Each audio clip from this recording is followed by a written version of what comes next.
Yes, yes, guys. You know what time it is. It's your boy Jack and David here at the Irish Hotspur, bringing you the weekly Monday fan show. And with this one, everybody, we're gonna have to bring the hedge clippers and clean them up, and talk to the fans of the Harris Army because we did go forest trimming. I don't know if it was a deforestation. A lot of Spurs fans maybe wanted a more convincing performance, you could say, but I still think we trimmed the forest the best we could. I think a good weekend. It seems like Talk Sport is talking about us plenty when it comes to Richarlison, and also as well just the fact that Spurs are a bit of kind of a naughty team, you could say. And I'm not going to use the word yet until maybe we're past 15 minutes in, but it is kind of nice to see that Spurs are kind of a different sort of breed when it comes to how we even go about our wins. Not been the most sort of convincing wins maybe recently, but at least we're not celebrating them like we won the Premier League like Arsenal. But before we get to the chat today, Dave, how you keeping? Everything all good? I know you practically just came back from a food coma, so it looks like you're keeping well, at least food wise, but everything good, Spurs wise.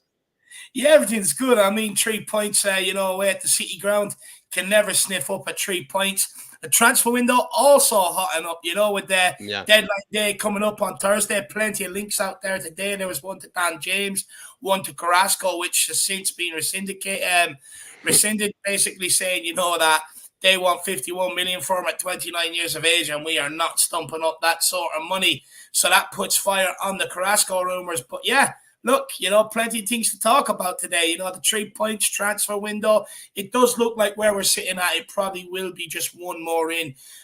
With Gattuso basically saying today from Valencia that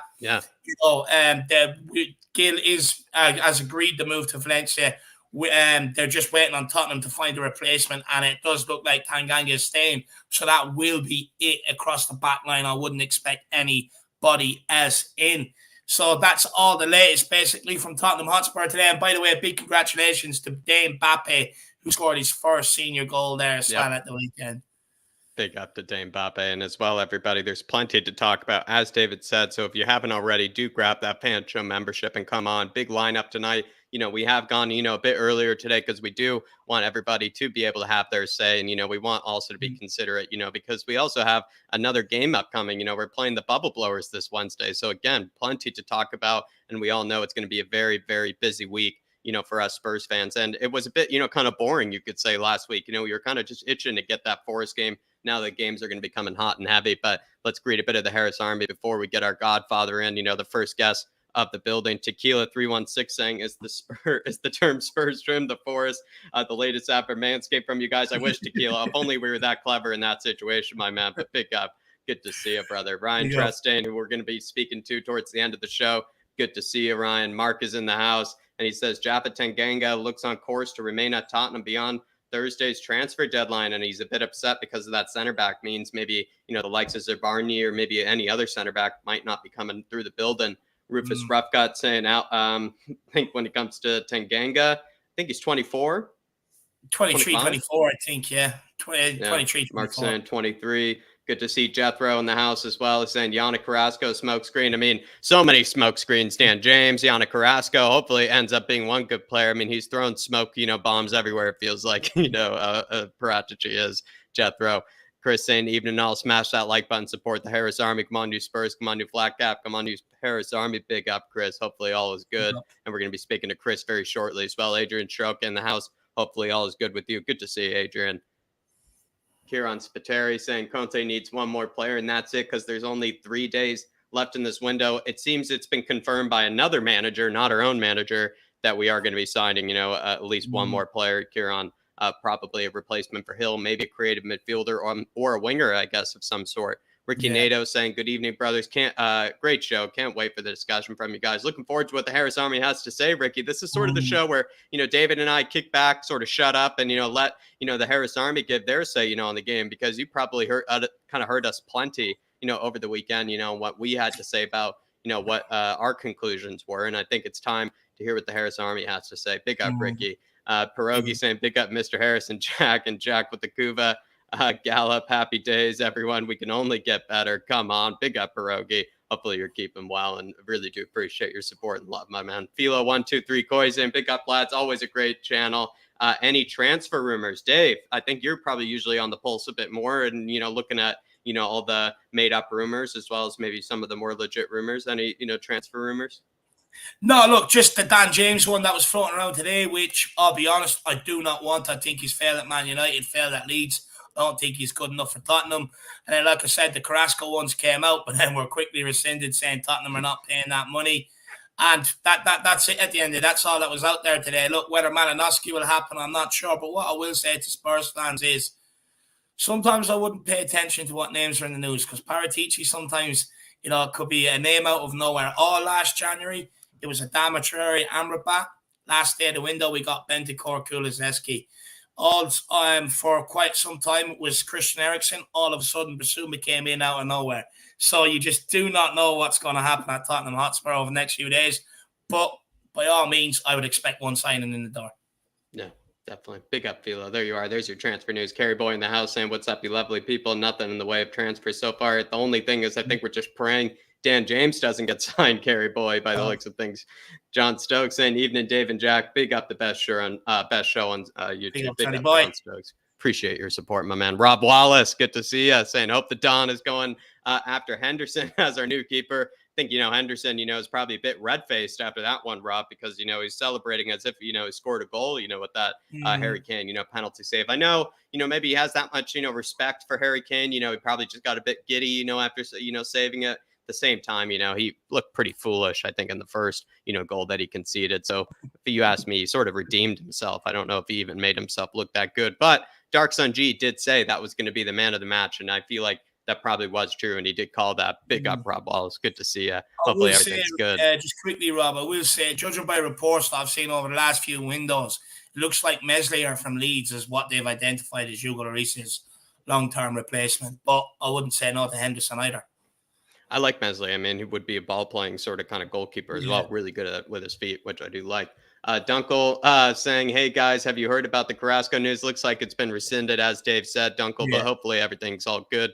NJ123 says, big up, lads. Evening all. Hope everyone is well. Big up, NJ. Good to see you. Peter's in the house as well. Ian Carter.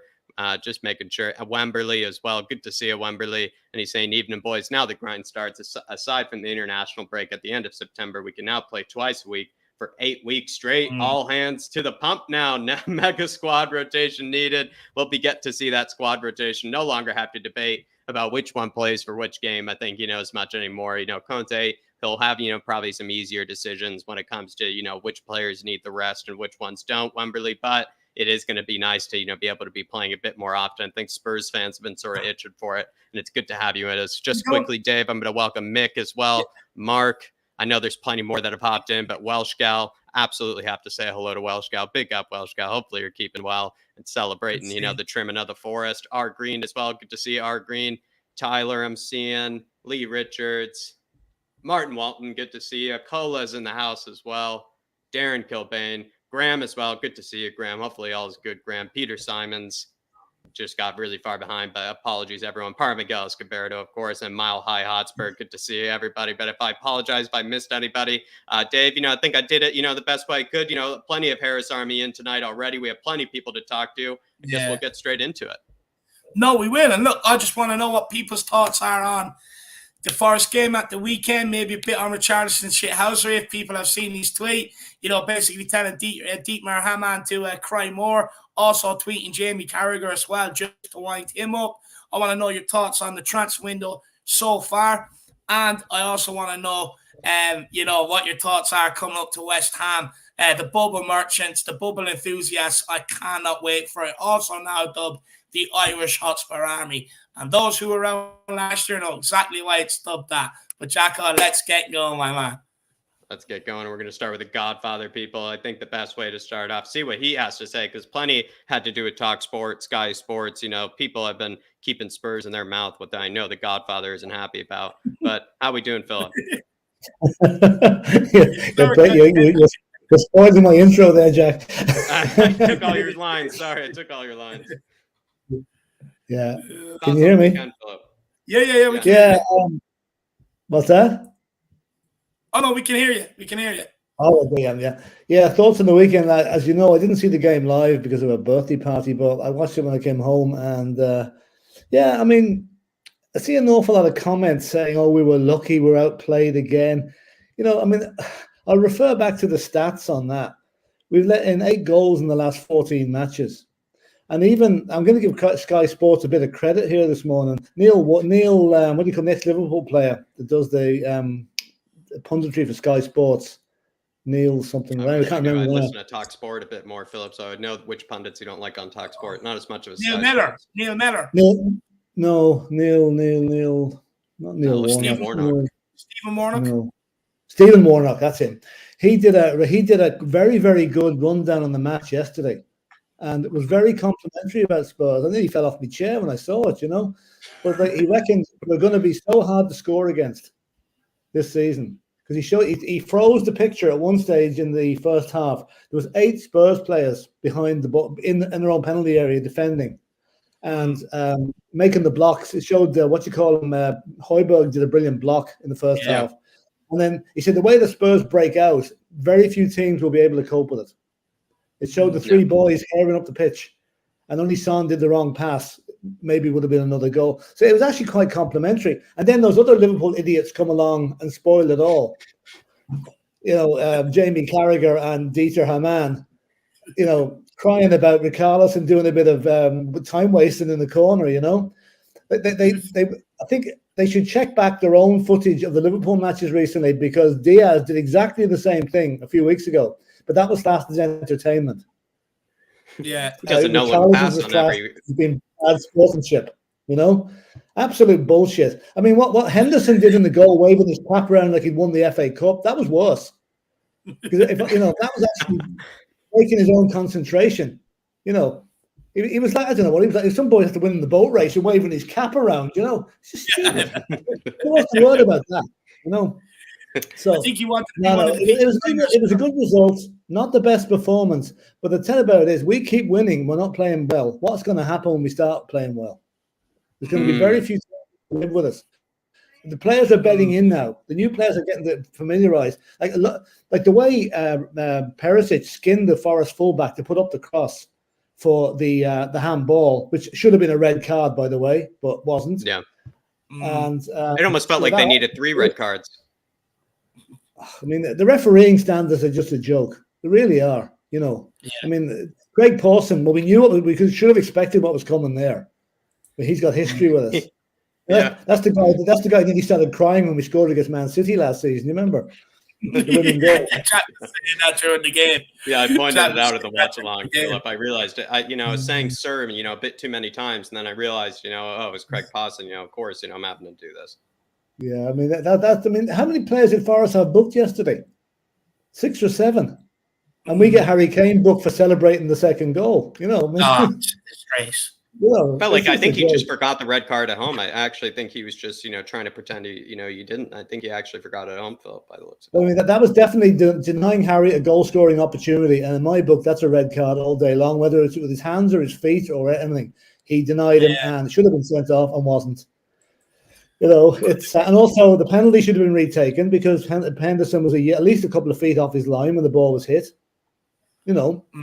Because that gave him a big advantage. I mean, it was a good save, but it should have been retaken. So But anyway, do you think, looking at the way Tottenham are set up hard to beat now, and the analysis that you described as Stephen Warnock done, do you think Conte has maybe flipped the script from last season, where teams kind of gave us possession but just sat in and blocked everything up? Now that we're sitting deeper, we're trying to draw teams onto us and then counter them quickly. Do you think that's Conte's way of coping so that results like Brighton, Brentford, and teams like that do not happen this season like they did last season? Yeah, I don't think he's going to play those tactics in every match. I was a bit surprised he played them yesterday, but then again, when you think about it, that's okay. Nottingham Forest's first game was against West Ham. That was only the warm-up act against the B team, if you like. That was their biggest match in 23 years yesterday. So Conte would have expected them to be up for it, and they were. And fair dues to Forest, they played very well. I mean, they only had 1 shot on target, which is fair enough. That's tantamount to our defensive strength at the moment. But they played quite well, and it was their biggest match. And we silenced the crowd after 5 minutes, which is always a great thing to do in an away match. Okay, we rode our luck a little bit with a couple of Eric Dyer hitting the ball off the Forest player that could have gone anywhere. Lucky Hugo Lloris was alert and got the ball before it crossed the line. But no, it's not going to be a thing we're going to, because I don't think at home the fans would stand for that every game. There's going to be a descent. You get away with it away from home when you have to sit a bit deeper. But I would expect when we play Fulham on Saturday to see a different formation to go at Fulham. Should we be concerned, Philip, that Forest have signed like 16, half the country, to be honest with you, in terms of new players, but they look a lot more better in possession than what we do. Should we be concerned that a bunch of misfits and nobodies who don't even know each other are playing better football in possession than what we looked yesterday? Not yet. No. If it keeps going, impossibly. No, not yet. I mean, as I said, those boys were fed red meat yesterday raw meat before they came out of the Spurs, out of the dressing room, because the big scalp available. We'll beat Spurs and move on from there. Didn't happen. Okay, we weren't great in possession, but we still could have scored 3 or 4 more goals. When you think about it. True, there's a few chances there that we should have taken, I mean, Harry was clean. I know it was a brilliant tackle just after the first goal. But, I mean, normally Harry, a little bit sharper, would have put that away. Son is not firing at all. So once he starts playing, that's another goal threat. Richarlison, I think, has now become a Spurs hero after 2 matches. He's a legend already, what he's done. So, I think that we're not going to play that style every game. And we won't get away with it playing at home. Because like Spurs fans are notoriously fickle, as can be seen from some of the social media posts in the last 24 hours. You'd swear we lost a match watching some of them. And why haven't we signed this and why haven't we signed that? There's 72 hours to go in the transfer window, and I guarantee there'll be at least 1 player in. The fact that Tanganga looks like he's playing might put the centre back thing a little bit further back than we thought. But certainly, I mean, you've seen all sorts of names. Like Carrasco, I'd take him in a heartbeat, but for 20 million, not 50 million. So, he would be kind of like a Perisic signing, Carrasco. I feel like, player of experience, Yeah. He's 29, 28, 29. So, I mean, 50 million for that is a joke. No way. I mean, we're not going to go like Manchester United, paying 100 million for a player that scored maybe 8 goals last season. I mean, that is the most ridiculous transfer since Morgan Gibbs White went for 42 million. It's just it's panic buying at the extreme. And I don't think a Paratici or Conte or Levy, of course, who signs the checks, would never sanction a player at that price unless he was an absolute world beater, and this guy ain't. No, I think it's they signed him for the TikTok skill reels by the looks of it. That Anthony was bringing Philip. Good luck with them. But Philip, I also see a lot of divide on the transfer window at the minute. Have Tottenham had a good one or have they had a bad one in your eyes? Yeah, they've had a good one. I mean, let's face it, we're stronger than we were at the end of last season, and isn't that the method? Isn't that the reason you have a transfer window? We've bought in players. Not like the 3 transfer windows not so long ago, we didn't buy anybody. And we were treading water and ended up with Poch leaving. So, no, we've improved this and we can improve it more, which I think we will before Thursday night at 11 o'clock or whatever time it closes down at. Because I think Thursday is going to be interesting. I think I might have said it a few weeks ago, lads. I thought the transfer business was done very early this season, but that there would be a mad rush at the end. And I still see that going to happen. I still think it's going to be Wednesday or Thursday before we sign these players. I mean, we still have to get rid of Winx. He's not gone yet. He's on his way, but he hasn't gone yet. He's dreading that flight to Italy. He's dreading it. It's all done. It's all done. His medical is due in Sampdoria tomorrow. Once he completes that, it's finalised. Well, providing they don't find something in his medical, that he's got 2 wooden legs or something, Which, the way he plays, that could be as very possible.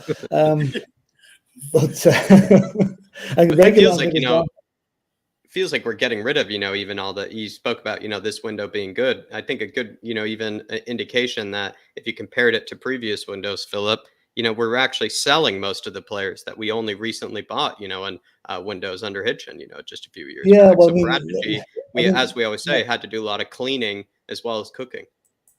I mean, this thing about bringing in your man from David James from Leeds, I mean, you might as well bring back Jack Clark and bring him in. Yeah, he's no better. It's a smoke screen. It's a smoke screen for something better, I hope. We still have a lot of money to spend, and let's hope whether we spend it. What's your thoughts with the Irish Hotspur derby coming up on Wednesday, Philip? Oh yeah, looking forward to that.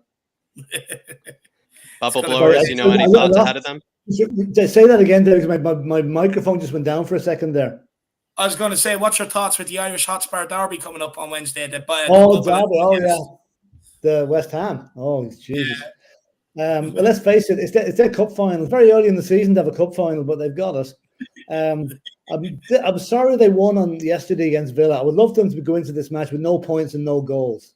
You know, the fact they're going in with 1 goal is nearly as bad, but you know, they'll be up for it, and they'll have to buy in some guy for another ridiculous amount of money there this evening. You know, so but no, I think this is a different Tottenham team that went to West Ham last season. We'll beat them. And Jack, you alluded to earlier that Benteke's will be out. Yes, you know, Benteke's has, you know, maybe picked up a concussion, Philip, you know, and that could mean that Bissouma comes in. This is a good chance for Bissouma, you know, to win over Spurs fans. It's a great chance for him to come in. I mean, I saw Bentoncourt going off there yesterday. He was a bit shook looking. And Oliver Skip will be available as well. And I'm hearing Romero is back in training today, so that's hopefully he'll be back. Now, in all fairness, I know this might not go down too well, but I have to say, Sanchez did nothing wrong yesterday. I agree. You know, I agree. Credit where credit's due. I thought he was our best defender on the day, Philip. You know, he was good. And like it's just a pity. It's a pity Harry didn't get the hat trick because he needs to keep pace with Haaland. You know, try and keep up with Haaland because I think Haaland. I think that guy's not human now. To be honest with you, I think they should check his. They should check him for being robotic or something because he's not of this planet. He really isn't. No, he's an absolute animal. He's an absolute animal. Haaland is. Oh, look, I can't wait for this game on Wednesday. I really can't. But Jack, I think you have a members chat to read out there. Yeah, I believe Rob Wallace has gifted 5 Irish Hotspur memberships. I can't tell which ones he's given them to, but Rob, really do appreciate you. And, you know, hopefully it does tell me on the phone, you know, which ones he gave it to because it seems like they're hiding, you know, at this moment. Maybe, you know, they're actually haven't, you know, put a comment in, you know, in the chat yet. So, you know, perhaps, you know, they've just been waiting to come on, maybe waiting to put a comment in. And, you know, hopefully, Rob, you gave them that, you know, that courage. But big up, brother. Really do appreciate the support. Big up, Rob. Absolute legend. Absolute legend, my man. So generous. He's always at that. He's always at a big up, Robbie boy. All the way from New Zealand, I believe, as well, if I'm thinking of the right Rob. So I cannot wait. Yes. Big up, Rob. Absolutely. The man down on there. Hopefully you're all good, Rob, and really do appreciate it. And he just wants people to come on and have their say. Big up. No, big up, my man. Big up. And Philip, what do you make of Conte's words saying he probably needs another 2 windows to turn Tottenham into title challengers? Yeah, I think he's been, well, do you know what I take out of that? The fact that he needs another 2 windows. Is that a hint that he's signing a new contract? Because those 2 windows will be January and July next year. So, you know, that I'm sort of maybe a little bit disappointed we haven't done nearly finalized this transfer window. But again, Rome wasn't built in a day. Another one in January, but January's never a great time for buying players. So maybe this time next year, when we've got a couple of trophies in the bag, we'll be able to attract that caliber of player. And that Daniel Levy hasn't lost his checkbook again. Yeah, you know, they'll give it out. But no, I take it as a positive sign that he's on a mission here to really make us a championship winning team, not the championship, but you know, champion of the Premiership. And I hope now that because he could be marrying Son off to his daughter as well from one of the comments. Look, looking for a bachelor. Who do you think deserves to start against West Ham? Do you keep Sonny in or do you bring in Stick Ray? It's a hard one. I think it could dent Sonny's confidence if you did drop him. And he always seems to score against West Ham. He scored a couple of worldies against them. So I would actually start Sonny this time. And I think, you know, with the word, listen, Sonny boy, if you don't perform, I'm hooking you at half time and bringing on the Carlson, which is, you know, what a sub to have to come on. So, yes, I think he will play Son to start with. And I fully expect Son to get a goal on Wednesday, as he usually does against West Ham, and silence those bubble boys. It's customary, so it is. It's absolutely customary. Son scores against them, and he ripped them apart when we bet them 3-1 at our place as well. Well, a fun fact is it's not a fun fact, but we lost 1-0 at their place last year. So hopefully, it's not the same this year. Hopefully, we go there and take all 3 points. But look, Philip Benton, you want anything else you want to say to Spurs fans before we let you go, my man? I'd just like to congratulate Arsenal winning the league yesterday. And also, if Arteta gets manager of the month, they'll make a trophy out of Lego and give it to him. They probably already have requested one up in Legoland, to be honest with you. It wouldn't surprise me. But I hope he bought himself some new markers, some new, finger paint, some new light bulbs as well, Philip. I hope he treats himself. No. We'll celebrate when we actually win something, not before. Philip, congratulations reaching the big 600 yesterday on THFC Till I Die. What's coming up? I just saw that. Very good. Yeah, it's good fun over there. It really is. It's Dermot does a great job over there, and these are the two. Apologies to any other channels are listening, but these are the two best channels: the IrishHotspur and THFC Till I Die. Love it. Love that. I love that. Well, Philip, we'll be seeing you Wednesday for the pre-match build-up, my man. As always. Looking forward to it. Come on, you Spurs. Come on, you Spurs. Come on. Big up, Philip. Big up, Philip. Thanks for getting us started. Absolutely love that. See what an unbeaten start to the season could do. Everybody is in high spirits and great smiles. Absolutely love that. What a start. But look, let's get on the next one. Let's keep this moving. And the next guest is the one and only Winx Lover. How are you keeping, my man? Oh, not a good start. I'm celebrating. I've got the beers out celebrating that he's gone tomorrow. But first of all, David, I just want to congratulate the Scum for winning the title in August. Well done, the Scum. Absolutely brilliant. Won the title in August. Absolute limbs, Chris. Scenes. Absolute scene. So well done for winning the title in August.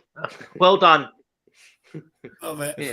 They were even singing Olays, Chris, as well. Only 7 minutes in, against Bournemouth. They really are, getting a bit ahead of themselves. It feels like, they'll just get a spanking, on some stage, and then, maybe all those guys dressed up like Arteta won't be able to run onto the pitch.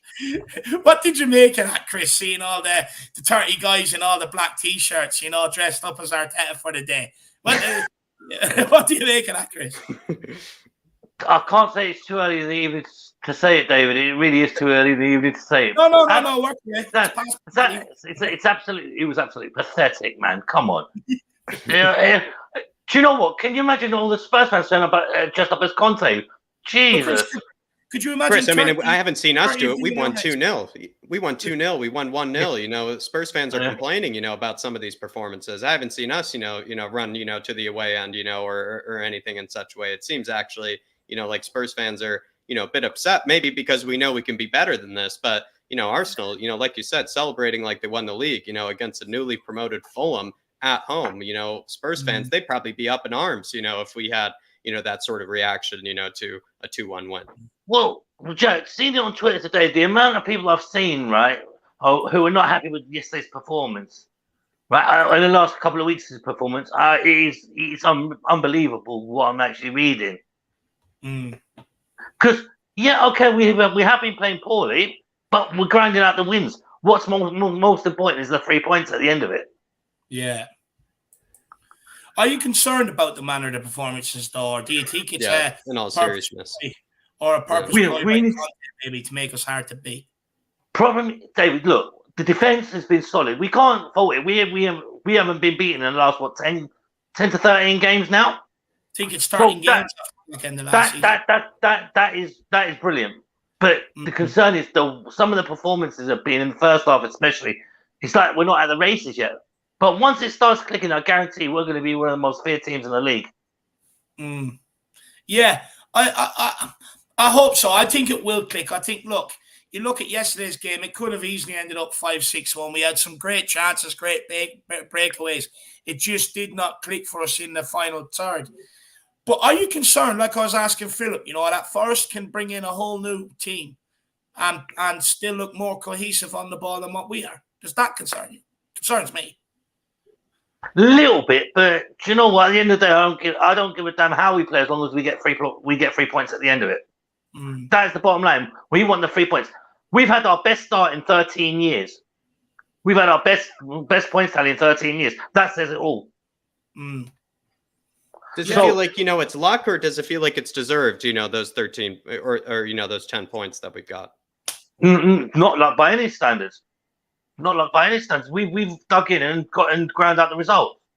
Yeah. It hasn't been free, but it's been effective.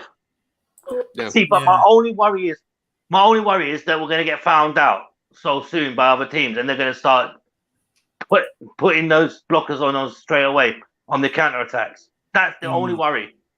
So ideally, we do need something more in that midfield.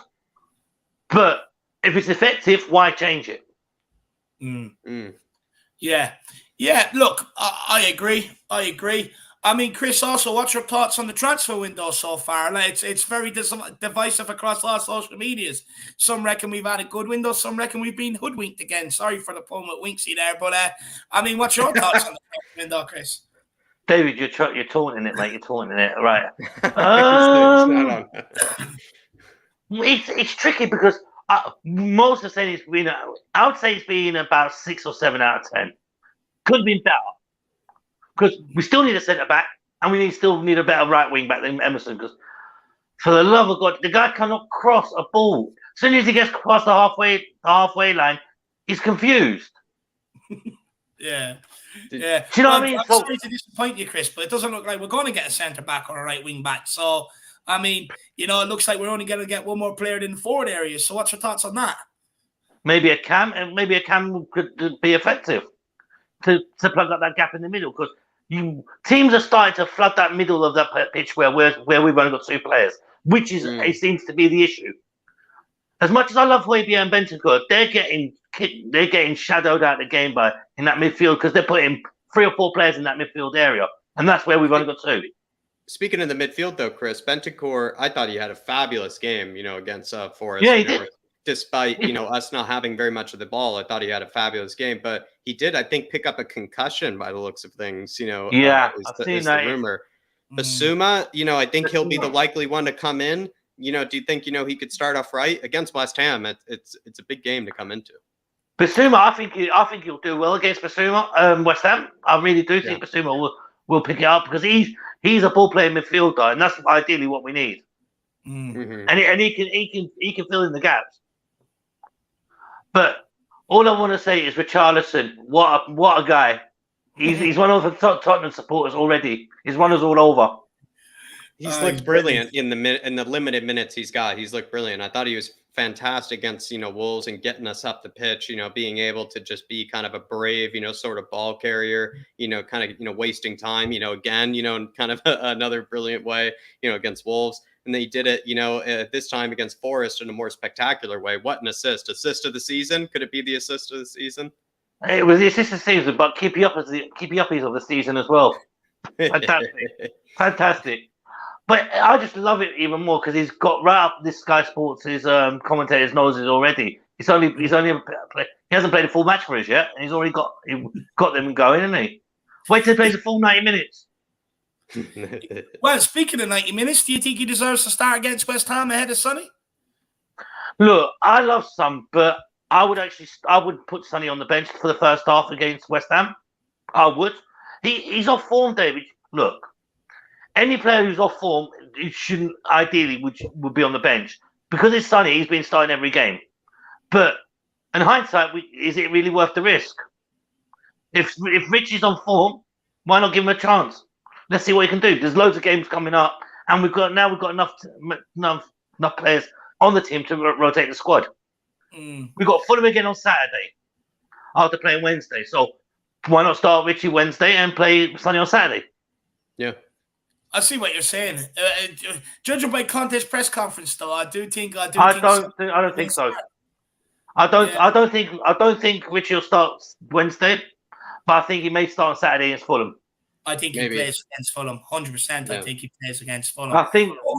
What would you do with Romero as well, Chris? I mean, look, the centre backs have kept that have been played the last 2 games have kept 2 clean sheets. Romero's back from injury. Do you put him in against West Ham, or do you say? Well, from what I've seen, I don't think Romero's going to be ready for Wednesday. So it may be a case of Sanchez again for Wednesday and Romero possibly be back for Saturday. Skippy's not far from being returning to the squad as well, so which is another positive. We've got lots of positives. Okay, we didn't get what we wanted in the transfer window. I get a lot of our fans are upset about it, and the guy kicking off on Twitter saying, "Oh, it's not good enough. We've got all this money to spend." But David, what I'm going to say is this: last season the Scum spent £150 million, and what did they achieve from that? Yeah, they didn't achieve fuck all, really, did they? No, they achieved 5th and they celebrated it as well, Exactly. So if we spend 150 million, is there a guarantee we're going to buy anything quality? There's not always a guarantee on it. Do you think that Spurs could have pushed the ball out a bit more, though, Chris? I think we could have done, but as Conte said, it's going to take at least 2 windows to get this team back to where it should be. If Conte's saying it, there's a reason. Do you think that Conte, the fact that he's mentioned a couple of windows, do you think he's now looking at what Jack said very first time? You know, that he's probably looking for a long term lay down to rest. You know, quite possibly he's mentioned it in hinting, saying I might be here longer than what people expect me to be, as long as the board trusts me. Yeah. As long as the board don't go behind his back like they did at Inter, I think he'll be fine with us. I think so too. I think secretly he loves that Tottenham. I think he loves the fact that it's the area around Tottenham. I think he loves the fans. I think he loves the fact that look at the size of our stadium. I think he's fallen in love with some of the players. Exactly. Yeah, I think he enjoys the cult hero status. I think he enjoys that he has as much power in this club. You know, he feels like he could probably, you know, point in any direction, probably gets done, you know, sort of kind of power. It feels like, you know, Daniel Levy, at least we hope, you know, Daniel Levy's, you know, at his mercy when it comes to certain things. And I just feel like he's in a much better situation, you know, at least when it comes to his own power than he was at Inter and other clubs. Week in, week out, our fans are singing his name, and you see the appreciation he gives us for it. Yeah. Do you know what I mean? So he knows how much he's loved at Tottenham, how much he's wanted and respected. Good point. If we didn't want him there, we'll do exactly what we did to Nuno, boo the shit out of him until he gets sacked. Well, he's not a garden gnome on the pitch, you know, Chris. I've never seen a garden gnome, you know, move that quickly. You know, he's almost like a cat on the sidelines, actually. You know, Antonio. Well, mentioned cats this week, Jack. Cartoon was about. I forgot. You know, the bubble blowers. That's right. You know, that's what they like over there, Dave. You're right. Cat's a fan from the conversation when Zuma's about. Chris, William Kelly will end off on this. He says, "Look at Chris with his I love Winxy fanboy T-shirt. Is that Winx number 8 on the back?" No, this is my Spurs. Well, I was going to get Kuvalevsky on, but it's costing too much, too many letters.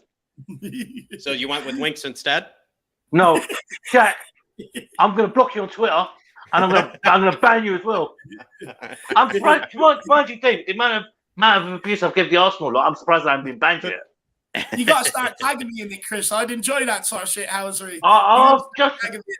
I put one in today about Arsenal celebrating like they won the league, and I got a shitload of responses. But look at your fans against Nottingham Forest. I went, yeah, they were celebrating with the fans like they're supposed to, not like they win the league. Yeah, look, we're not dressing up as Arteta, you know. We're not getting 30 of our friends together and saying, "Oh, you know, let's all go out and get matching T-shirts, matching jeans, and then don't jump around pretending we're Mikel Artetas." It's absolutely a joke. Chris, exactly. Anything you want to say to the Spurs fans before you let you go, brother? Stop whining about the transfer window. Whatever will be, will be. We're winning at a moment, so why complain? Let's just enjoy the winning feeling. Stop whinging. Look, at the end of the day. At the end of the day, whatever will be, will be. If we're going to sign 2 more players by the end of the transfer window, that's going to happen. If not, wait till January. Love that. There's no point crying over it. At the end of the day, we've improved and we've got our best point tally in nearly 13 years. I love that. And we've beaten teams that we lost to last season. Beating and drawn teams we lost to last season. So what are you complaining for? Enjoy the moment, and we're going to smash West Ham on Wednesday. I love it. We're going to blow the bubbles out of them. Love that. Well, Chris, thank you very much, sir. And we'll see you again very soon, my man. Come on, you Spurs. Come on, you Spurs. Absolutely love that. Everybody, big up Chris, the Harry Winx enthusiast. William, he didn't turn around. Did you notice that? He didn't turn around. So I think there might have been a sneaky Winx number 8 on the back of that jersey. But big yourself up, William. Hopefully you are keeping well. Hopefully the son's keeping well. And, you know, hopefully you got some free timber from the deforestation that took place yesterday, my man. So big yourself up, William. But look, we'll keep moving. Let's keep this moving. Nice and efficient today, Jacko. Feels good to be efficient today. It really does. Let's get the next one on it. And it is the one looking forward to this. Blue Sofa Songs. Big up, Brad. How are you keeping, my man? I'm good. I'd just like to doff my cap around, you know, in celebration. Yeah, no, I'm doing well. I have to say that Chris said a lot of things that I wanted to say. He's writing so many things. Let's start with Dean Henderson, though. You clearly, you didn't appreciate, Dean Henderson, giving, a nod, to the whole, crowd. We were only 20 minutes. It felt like, a bit ridiculous, Brad. Yeah, like, the game wasn't even over. What Chris was saying about the negativity, when I watch Tottenham Hotspur Football Club, I watch it like, oh, come on, oh no, I watch the clock. I went, I'm involved in it. It's intense. When that final whistle goes and we've got a victory, it's like, yes. You just got this relief and enjoyment. And that was the same yesterday. And I got home and probably shouldn't have, went onto social media and everyone's being really negative about it. I'm thinking, fuck's sake, what's going on here? Look, and the problem is, we know that we have played. I won't say we played poorly. We played averagely this season. We can see that. We know we need strengthening. We know we need to do different things. But we're winning. We're winning games. Let's enjoy that for fuck's sake. It's just really. It's really, really sort of annoying me that this negativity's on there. If it had been someone else, another team, they'd have put 3 passes. Well, we don't know that, it's just, and it's all right. I don't want to go into cliches, but marathon, not a sprint, comes into mind, doesn't it? We last season, our last sort of 5, 6, 7 games, we got that momentum, we got playing. That's going to happen this season as well. We're going to get better, and unlike last season with Nuno, at least we can see that we can get better. Thank you, Welsh Gal. Really appreciate the support. Let me ask you this, Brad. Yeah. How long can the style we've been playing so far in the last 3 games, how long can that continue, do you think? I think it depends on the opposition. I think when we play teams that we know are going to come at us, like Nottingham Forest, then, we can play that way because that's our strength. You've got to play to your strengths. Let's face it, Conte's won the league in 2 different countries. Playing more or less the same way. So he knows how to change things if we need to. So I think whilst teams are going to come at us, especially away from home, maybe at home it's different, but away from home, let them come on to us. We defend really, we defend deeply. When they attack us, we get those banks of 5 and a bank of 4, and we know from our own experiences of playing low block teams, it's really difficult when you've got those 2 banks in front of you. Yeah. So I think at the moment, if it's not broke, you don't need to fix it.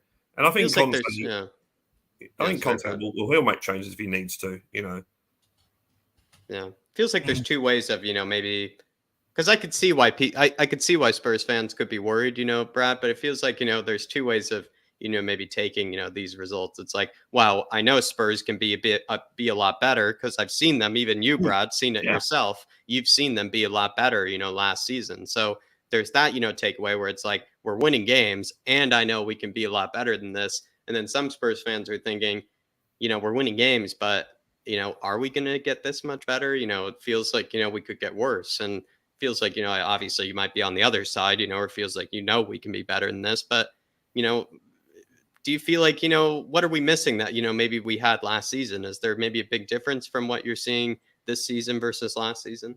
Well, it's quite basically the fact of last season, we had Conte from November, and by the time we got to, say, April, May, we were stringing it together. We were getting to play the way that we want to play. And this is more or less the same 11 that are out there. And it takes time to get into that rhythm, We've got other players to come into the team now that we've got 2 games a week now, and literally until the World Cup.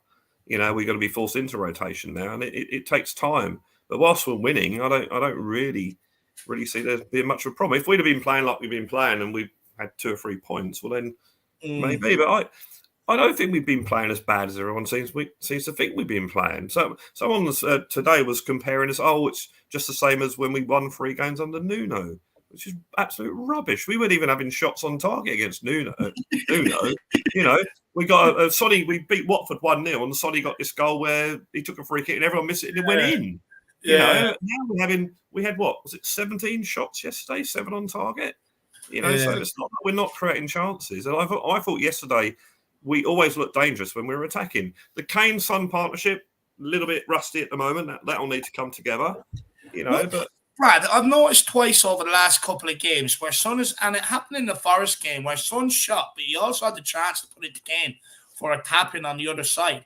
That's happened a couple of times now over the last few weeks. Do you think there's a problem maybe between them, or do you just think that Son's so hungry to get that goal, to get all the opinions off his back, that maybe he's just not, it's maybe affecting his decision-making a little?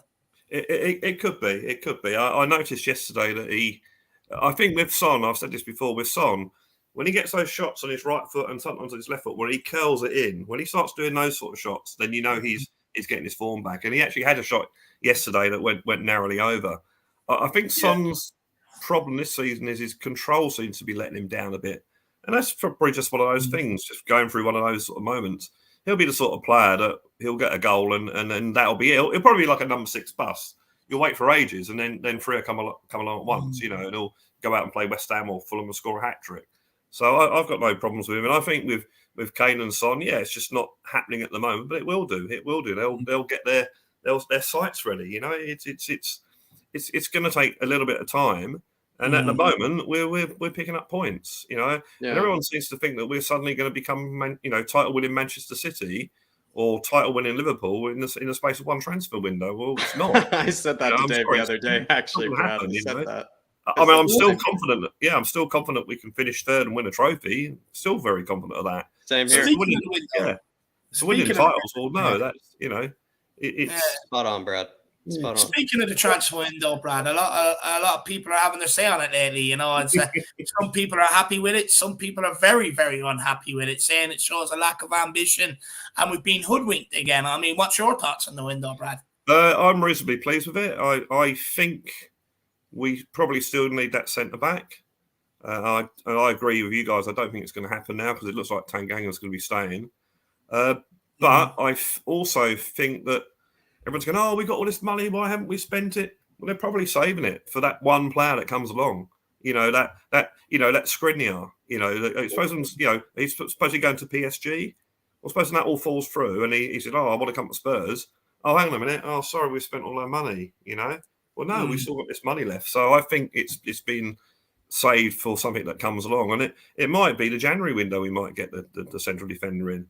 But I'm reasonably pleased. If you look at our team, we could probably replace the 11 first-team players with another 11 players and have a reasonable side out there. Probably the only place is probably centre-back and maybe an attacking player where we haven't really got cover. But we didn't have that last season. Can you imagine us doing that last season? No way in the world. We're losing to teams like Murat or whatever they're called.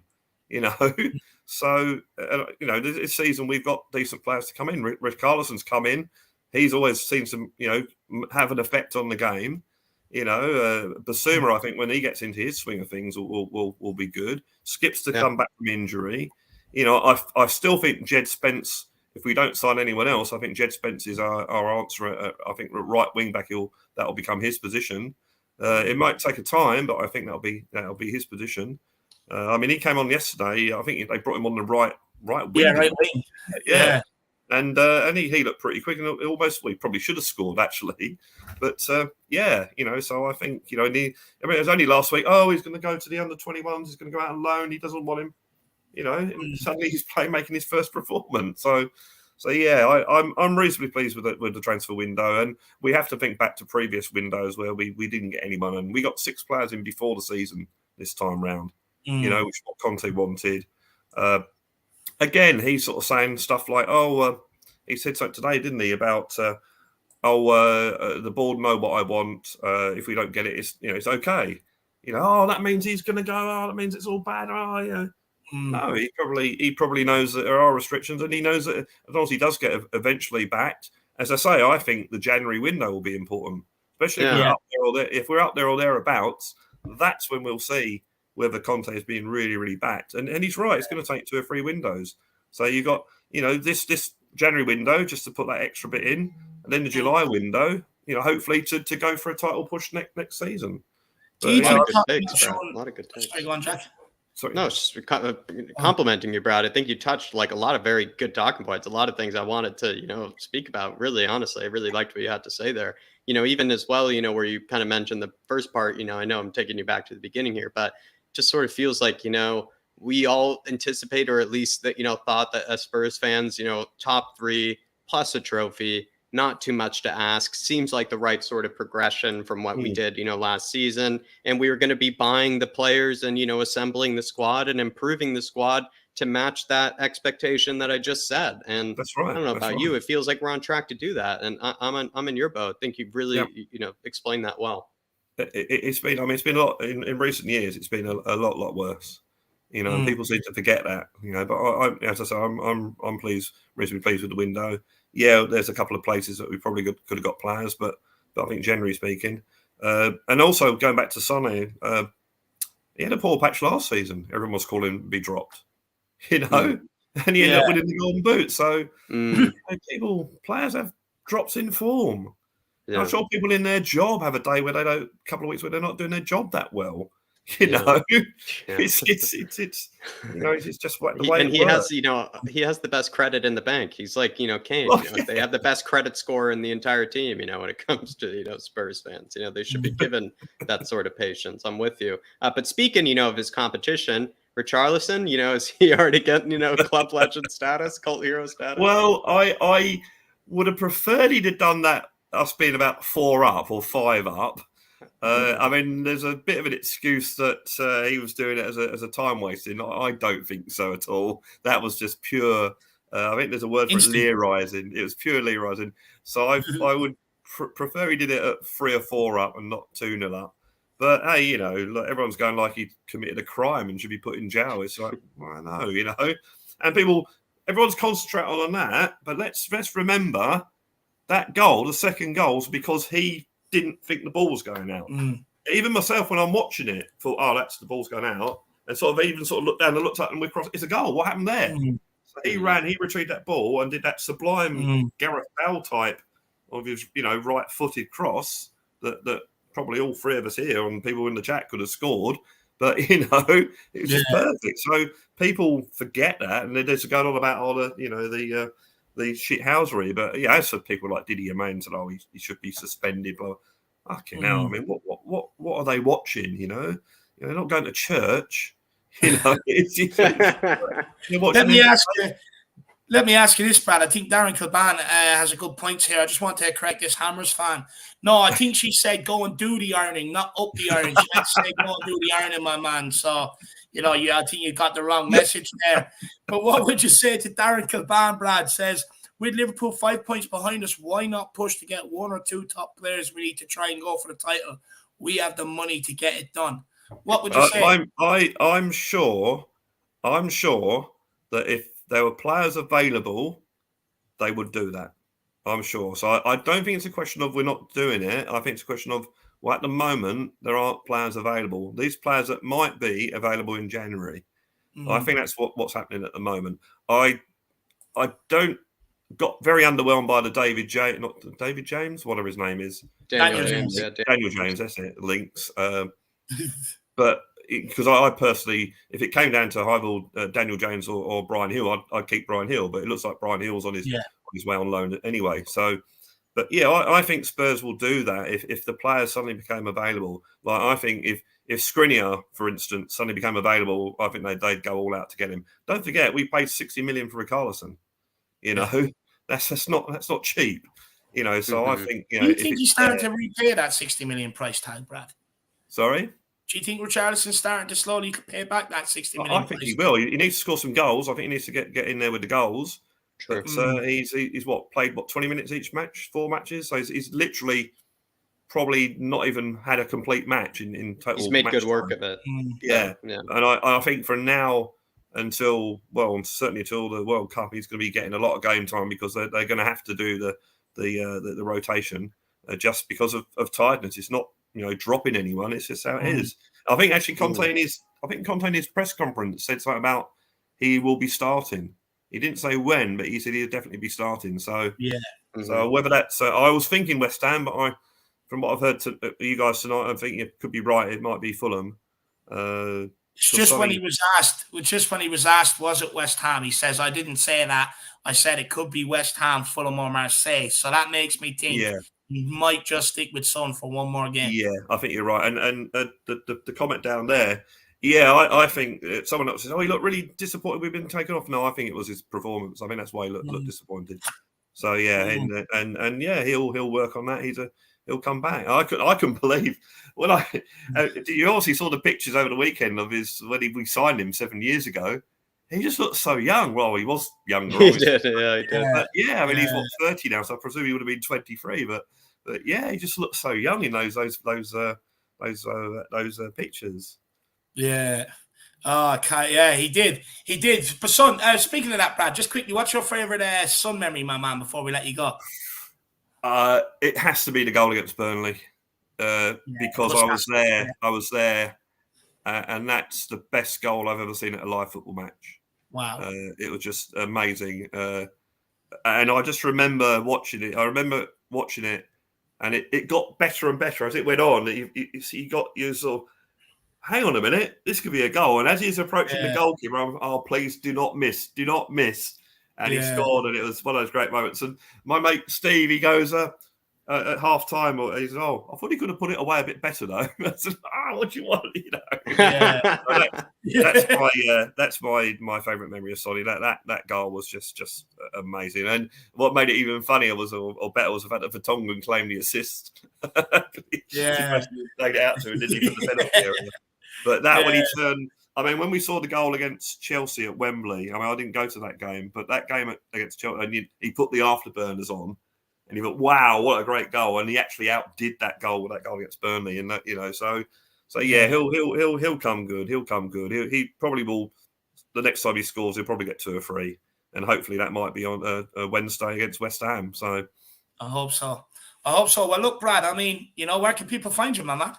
Well, Blue Sofa Songs on YouTube is where I'm putting a song on every Friday at 5 p.m, which is puts me out my comfort zone because I have to do it, sort of thing, which is really cool. B Sofa Songs on Twitter, I'm putting the same content on there. Last week was a little bit of an introspective song, so very autobiographical. So this week is going to be a rock song. It's going to be I look forward to that. Full out rock song. Yeah, it's going to be a punky rock song, hopefully, anyway. As long as you don't take that expression, rock out with your cock out, to the extent, Well, no, I was watching the documentary series on Woodstock '99 and the Red Hot Chili Peppers. It's worth a watch. It really is. It's. I remember at the time when it happened, and there was being controversial and a lot of trouble there. Didn't realise how massive it was. It was just total anarchy and chaos from both the people that put it on and the people that are at the concert. It's just one of those things, yeah. But anyway, Red Hot Chili Peppers were the headline act, and Flea, the bass guitarist, was basically playing naked. So it's like, well, hopefully you do not take a leaf out of his blood, Brad, so that we can all watch the song. I can assure you that will not be happening. But Brad, I think I saw 23, maybe 24, 23 away from 100, by the looks of it, 100 subs. So, can we do the famous? Please plug? Click like and subscribe. I'm 76 subscribers. I've actually lost a subscriber, so never mind. And please do that. Please view the songs. And as I said, click on the song. If you like it, brilliant. If you don't, just go out and make a cup of tea, let the song play the whole 3 minutes, and then that helps with the algorithms, and it's all about supporting everybody. And it's something I want to do, and hopefully the intention, like Tottenham, is to improve and get better and better and better. And I mean, I've set myself a high bar with Penny Lane has been, to me, the ultimate pop song or ultimate song. So that's the bar I'm aiming for. But if I even get a little bit lower than that, I'll be pleased. But it's all about trying to improve and trying to improve my video techniques and that sort of thing, and my editing skills, which and my special I enjoy your songs though every Friday. I look forward to it. Thank you. So, I really appreciate the support I'm getting on here, and the support I get in the comments on the videos. I really do appreciate it, and it just inspires me to continue doing it, and get better, So it's a labour of love, I do put pressure on myself by putting a song on every Friday, so I have to record it on the Wednesday or the Thursday. Yeah, It's good. It's kept me out of trouble, keeps me off the streets. it does. It does. Well, Brad, big yourself up, my man. Really appreciate you coming on. I love having a conversation with you as always. And everybody, get over and check out Blue Sofa Songs. Thank you. And smash that subscribe button. Thank you also. Thank you very much, everyone. And have a great evening. I'll be watching the rest on me nice widescreen TV in comfort. But come on, you Spurs. Big up, Brad. Love that. Love that. Big up, Brad. Everybody, give Brad a lot of love. Get over, smash the subscribe on Brad's channel. Moondog saying he's just subscribed. Big up, Moondog. Absolutely love great that. Conversation with Brad. He really led that, I thought, really well. He hit so many talking points, as I said, to him as well. Big up, Dark Sun G in the chat. Good to see you saying, let's finally win at the London Stadium. Also, imagine the atmosphere there if Sonny, Richie, Basuma, or Perisic score over there. Champions League group stage next week as well. Finally, Dark Sun G, the fixtures, they're coming in hot and heavy. We can finally get used to playing a bit more often. I felt like, we could have a good win here on the cards, if you ask me, because even Nuno, I thought, deserved all 3 points over at the London Stadium, Dark Sun G. And we were not playing good football under Nuno. I think we even had like 65% possession or something like that, over there. And I think we had more attempts on goal. I think we had more chances created and whatnot than West Ham did that game. So it just showed that even under Nuno, we actually were quite comfortable, over there. Antonio Conte hasn't played over there, as the visitor, but at least what we've seen, from him at home, he has dispatched, West Ham, quite comfortably. So I'm actually going into this one quite confident, at least you ask me. Yeah, look, I'm going into this one confident. Sorry, I need to correct you, though, actually. It's not the London Stadium, it's the Track and Field Stadium. It was an athletic stadium first before it was turned into a football stadium. All fans go, and I keep saying it, make sure you bring your safari hat and your binoculars. You're quite far away from the pitch. If you're lucky, you might actually be able to see the pitch. But big up, Dark Sun G. And look, the atmosphere, it's going to be incredible atmosphere, it really is. But we smashed them 3-1 at the Tottenham Hotspur Stadium last season. I know they had their Europa League or Europa Conference League, whatever one, Europa League and stuff like that. But they've also had a couple of Europa League games as well. So for me, look, I think we will win. I think you might actually see a Sonny goal. I'm confident going into this one. Son will score. And I can't wait to see Basuma in action. With Bentancur looks like he's going to be out. I cannot wait to see what Basuma has to offer. I have visions of him picking up the ball, beating 2 or 3 players, marauding through the middle. Declan Rice trying to, claw onto him like he's a bag of rice. You know what I mean, and stuff like that. I absolutely cannot wait for it, Dark Sun G. Big yourself up, and to have the Champions League back, I mean, it's going to be fantastic. I might even, find a gooner and just pay him to sit beside me so I can watch him cry for the 90 minutes. I think that would be absolutely brilliant. But big up, Dark Sun G, brother. Really, really appreciate the support, my man. Big up, my man. And then we've also got Moondoggy in the house. Good evening, lads. Moondog, good to see you, brother. Did you put on your dire bet at the weekend? Do let me know. I wouldn't write. Not even close to goal he was. I would put it on for Wednesday. I think there's going to be a lot of set pieces, and I think there's a chance, I think there's a chance. I definitely would put it on this Wednesday, Moondog, for the Irish Hotspur Derby. Really appreciate it. In fact, we should actually call it Catch Me If You Can. That's what I'm nicknaming that derby, West Ham fans, catch me if you can. But look, let's keep this moving. Let's get on the next guest. Who have we got? We've got Rufus, I believe it is, all the way from Germany, hoping to get to the Frankfurt game. Let's get him on. Rufus, hey, dude. How are you, my man? I'm cool. I've actually got an update on the Frankfurt game. Give it to us. I might not be going to it. Oh, no. Why is that? How are you missing it? The home game at White Hart Lane. Oh, well, not Tottenham Stadium. Because the 12th of October is actually my birthday. Oh. So why can't you still go? Birthday present I and can't afford both. I want to take my son, and he's a student, and I can't afford both. And I would actually much prefer to go to Tottenham on the 12th than Frankfurt on the 5th. It's a tough decision. I'd like to see my son to see his first game at home. Yeah. Yeah, you put it that way, that's a good decision. When you put it that way, that's a good decision, right, Dave? I mean, I know you want to go over there, Dave. You want to have the beers, roast some Frankfurters, but at the same time, but when you put it that way, but when you put it that way, I've got to make a choice between one or the other. I mean, even if I go to Frankfurt, I've got to get tickets. Even if I get tickets with Frankfurt in their end, in the family bit or stuff like that, there's some friendly bits where you can sort of get away with being an away fan. Yeah, but on the 12th is my birthday. Yeah, well, look, come the 12th. I might be putting it out there now. If anybody's got any tickets for Frankfurt at home on the 12th, two tickets sat together for me and my son, I'm up for it. Love it. I love it. But look, Rufus, I mean, someone called a lumberjack yesterday, and it looks like they turned up at the Forest Stadium yesterday. I mean, what's your thoughts on the game yesterday? First half was... I ain't going to go too much into it because I don't want to fall into one of these categories with the others of people moaning. How I'll just describe it as like, I'm tired of the last couple of games of Conte saying we suffered in the first half. Because we didn't last season. And it's pretty much the same team. And I mean, when we went into pre-season, the team pretty much carried it on all the way. And now we've gone into the full season, it's gone. And I think maybe Korea was just the wrong choice at the time that it was, with a shorter summer break. Why do you think maybe we're tired from that trip out to Korea? Just a tiny tad. Maybe.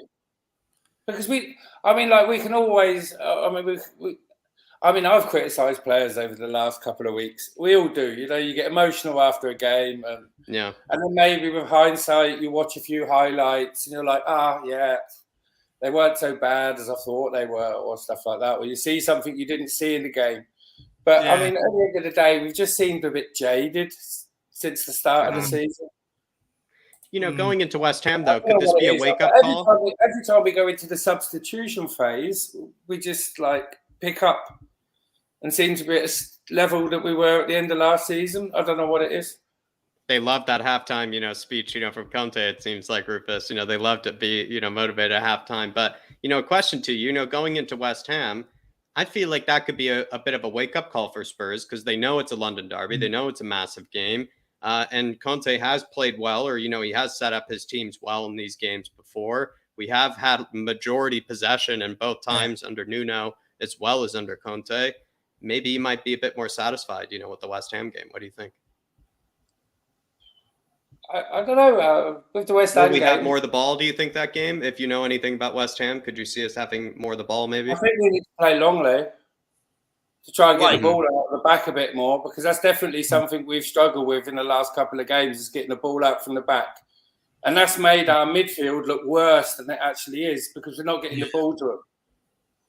There's no quality balls going to the midfield. I mean, we say Højbjerg and Bentancur haven't been missing or not been that great, but they've not been getting that great a service, to be honest.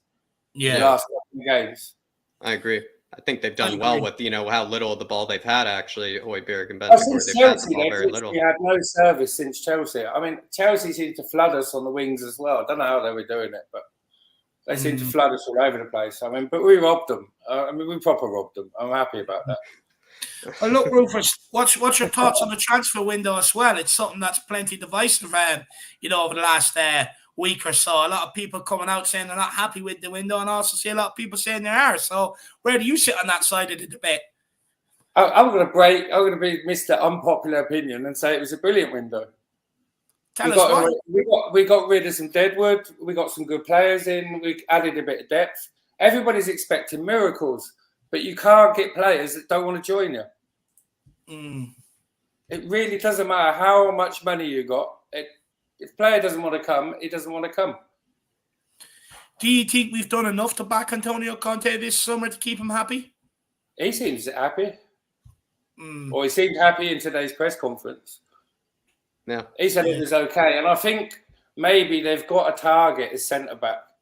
Because it's something I said in the WhatsApp chat, and Jack picked up on it. He sent it at Love Heart. And that's like, we can find 100 players better than Dia as a football player. But it's the leadership quality he brings to the team. I agree. And if you really bring in like, this player, he can play such wonderful football. If the leadership ain't there, we're completely open. You have a point there. And, Paratici has said, in the past, as well as Conte, they've even mimicked each other, kind of saying, of course, you look at the players, you look at the stats, you look at, what could make them, a good player for Spurs. But what do they always say? They look at the mentality aspect, as well. They look deep into, the player's kind of psyche and, what he's like, in the dressing room and whatnot, because it felt like in the past, Spurs didn't do that, Rufus, and now we are doing that as well.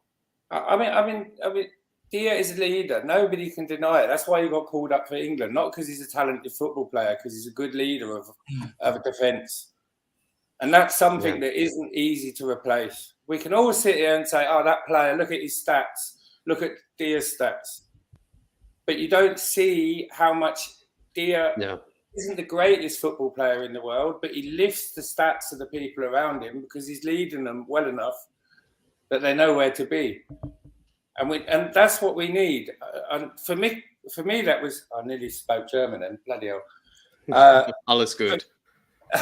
For me, that's Skriniar. I was a bit, I don't know how true these PSG rumours are, but I would think at the moment, looking at the group they got in the Champions League, they're not too happy to let him go at the moment. I've got a feeling they won't be. I've got a feeling Inter won't be letting anybody go. I think it's just rumours. I think they'll be hanging on to everybody. And then if they get parachuted into the UEFA, and we're sat there with money, Skriniar could be a super January bargain deal that nobody else is ready for because they've already spent all their money.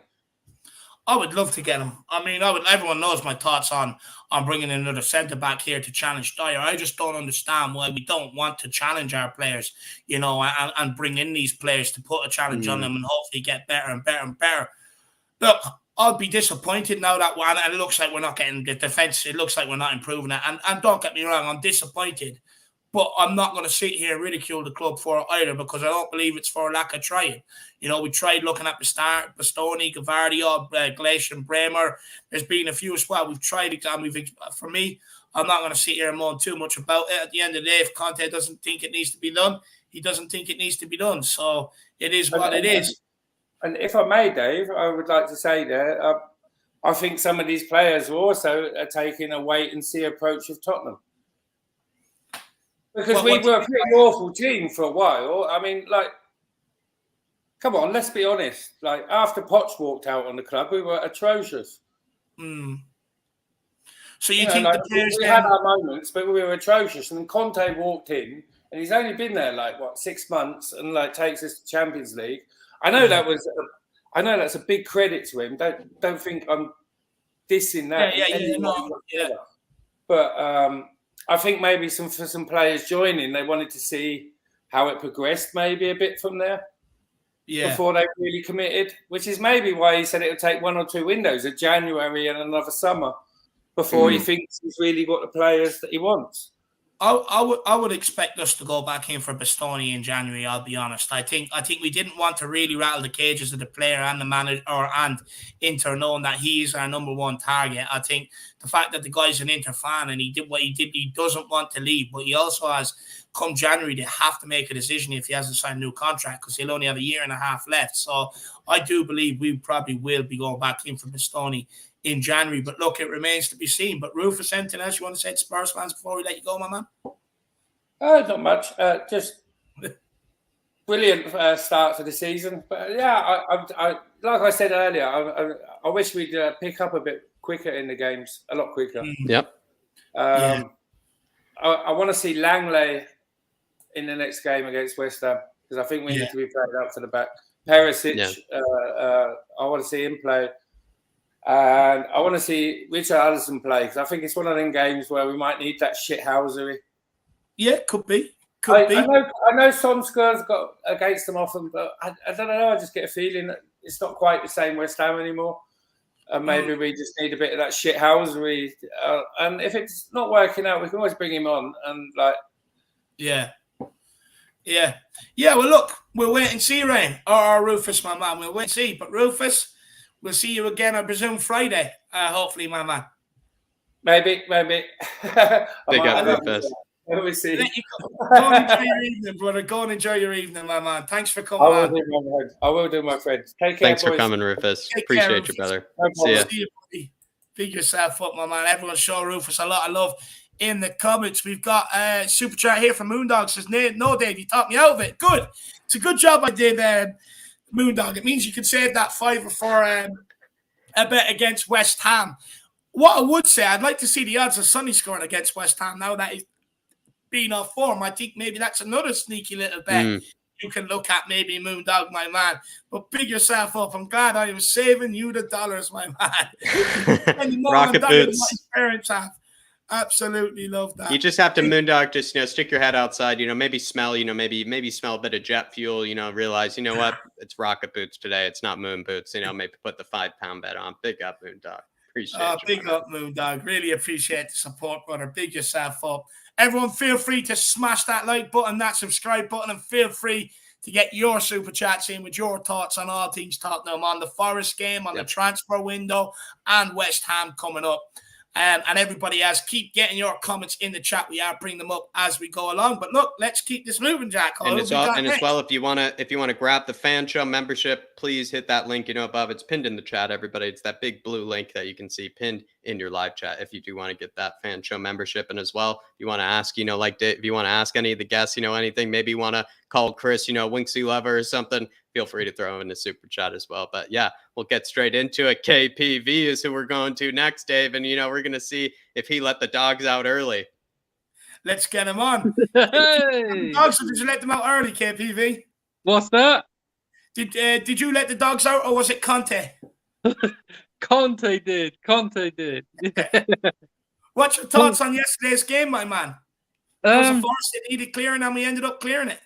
Yeah, I like what Richarlison did, doing them kippy uppies, and he called out Jamie Carragher again.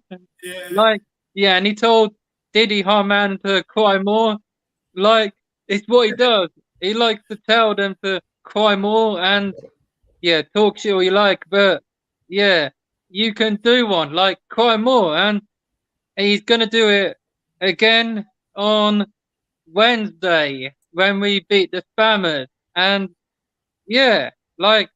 he's brilliant. He's going to score, let's be honest. He's definitely going to score, and I want him to score because he's actually becoming brilliant. And another great performance from Kulisevsky. Just quickly, Kyle, Fox on the Hills Prince here, and I know you love a nickname. He says, who needs a centre-back when we have Davinson, Purcell, Sanchez? Because he only brings clean sheets. So Purcell, Sanchez, like that one, Kyle? Does that get the kind of approval? Yeah, that's his new name. Ben from the Tottenham TV called him Patron Sanchez, but that's too far. It looks like you have a new name, Purcell Sanchez. So change the name, mate. It's not Patron anymore. It's Purcell Sanchez. I love it. Yeah. But Kyle, I know you're a big Sonny backer, you're a big Sonny lover, and you always have been. And credit to you. What do you make of what's going on right now with maybe some of his performances and cause for him to be dropped? I think he's just not performing great. But I said to Brian Daigle and that on Friday on the Late Show on Real Tottenham TV, people need to stop disrespecting the geezer. On Friday, people in the chat on there, Real Tottenham TV were saying, "Oh, sell Son." I'm sorry, but that's just disrespectful. He will do good. He won a Golden Boot last season, and look what he's done. He's won it, and he shared it with Salah. Why are our own fan base just doing this? Seriously, why are they doing it? Stop moaning and stop disrespecting the geezer. He's brilliant. He loves the club.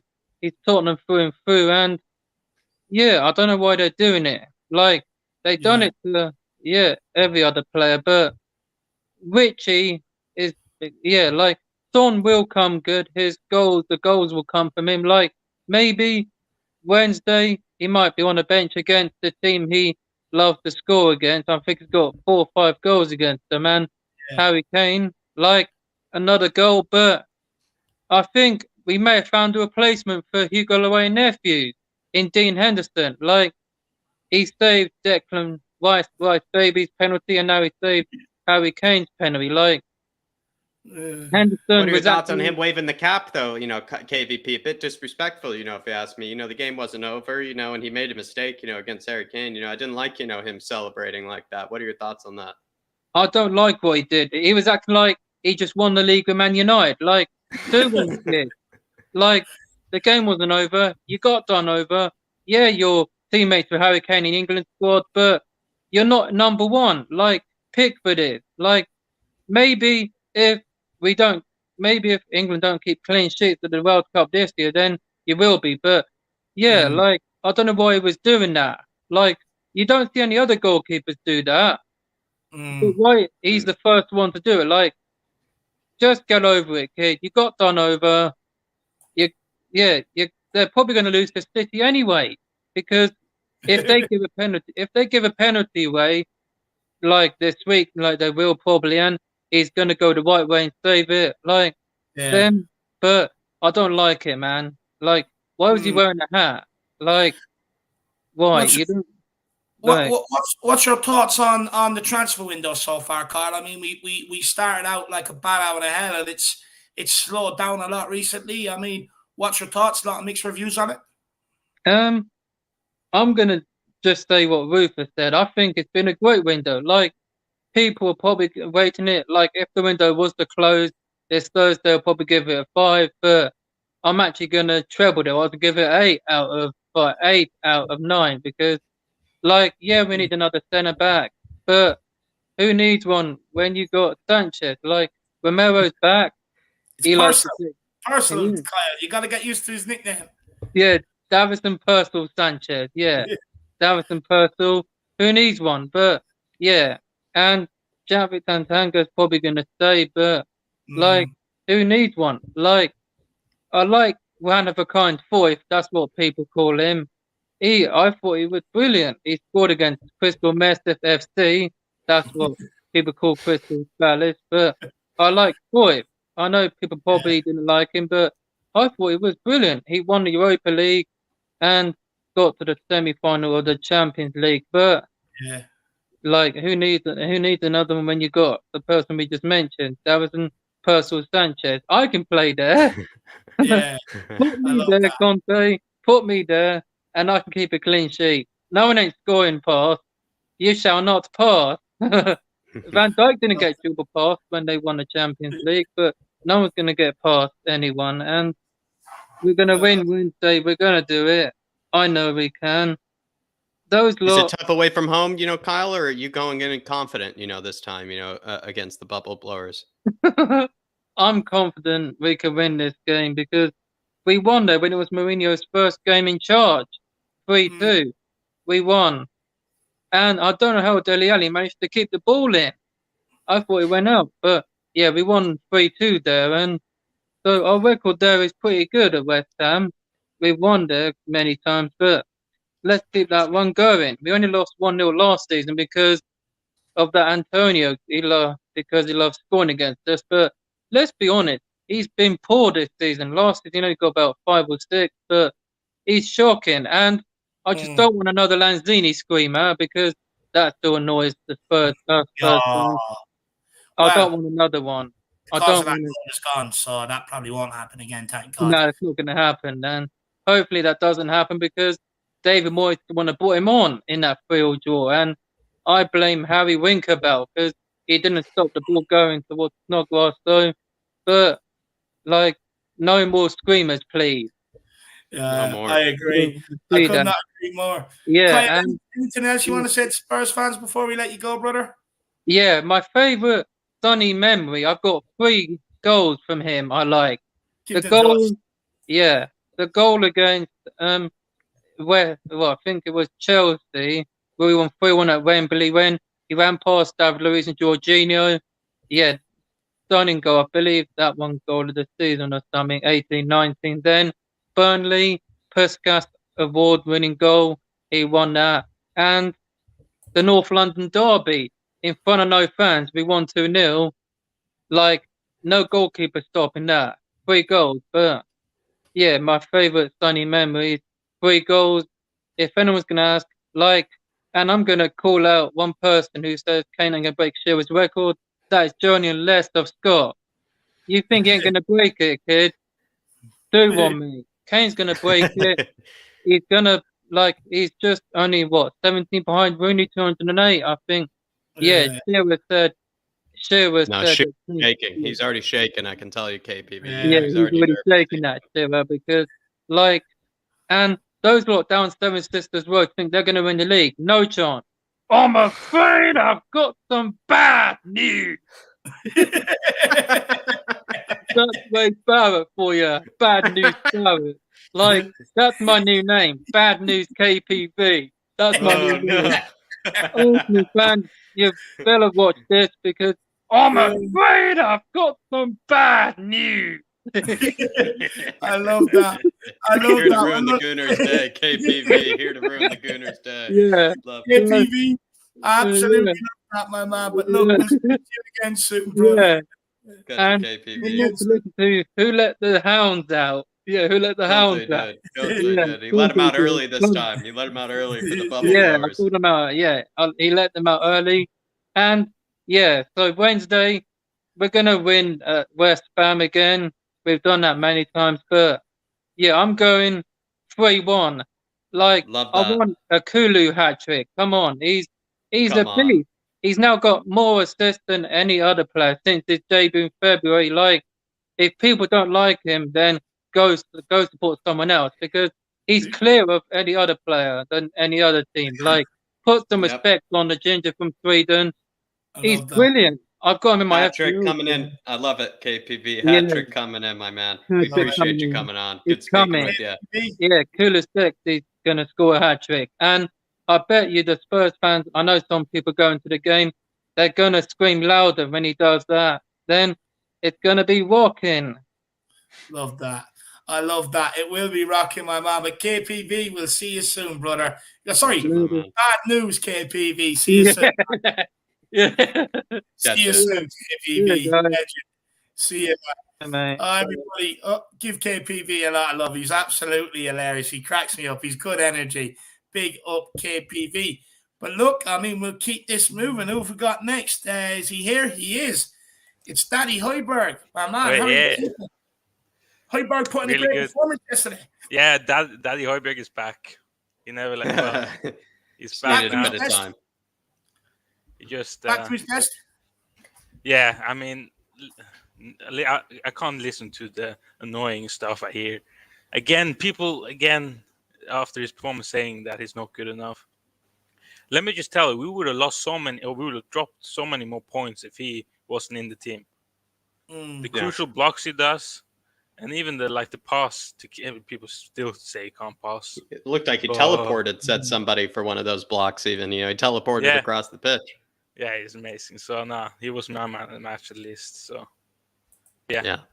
It feels like he's playing through balls, as well. I even, did, a bit of research, on Højbjerg, versus Declan Rice. He's actually, played more through balls, than Declan Rice even this season, Højbjerg, which is actually quite impressive. I'm not saying, he's a better passer or any means by Declan Rice, but, he's played a bit more progressive, than people give him credit for, if you know what I mean.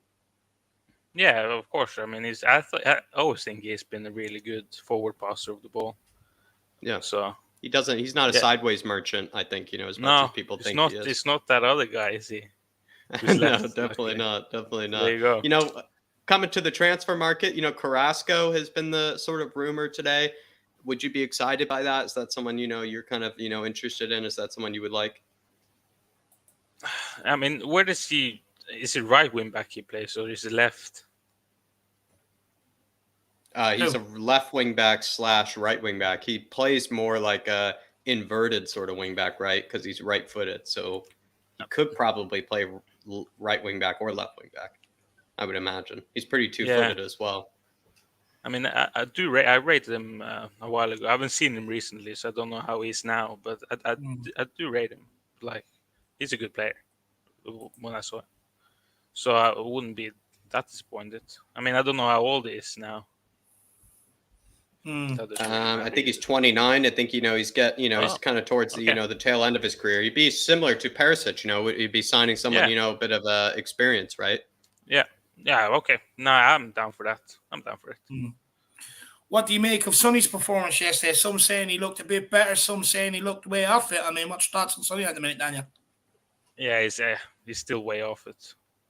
But remember, always form is temporary, class is permanent. So eventually it's going to come good again.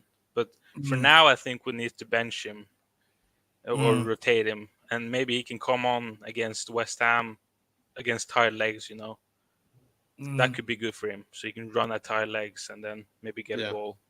Yeah, I know what you mean. Yeah. What do you make of Richarlison and Shea? Love it. Oh, I love that. I mean, you're not allowed to do anything anymore. Yeah. Soon you're not allowed. Soon you're not allowed to go to the corner flag and waste a bit of time. Jesus. Oh. Feels like we'll be the subject of Talk Sport. Lots of weekends because from Romero's pulling of the hair to Richarlison's juggling. It seems like it will be plenty in the media, if you know what I mean. Yeah, they just love. They get anything they can on us. Yeah, gets them a hard on, so. It feels like Richarlison, I've said this to Dave before, he's a bit similar to Romero where he almost enjoys, that sort of kind of, riling up, the opposition. It feels like, we have a Romero in the defense and a Romero up top, in the form of Richarlison. Yeah. Oh, no, he's going to be so good. That pass, oh my God. Sexual.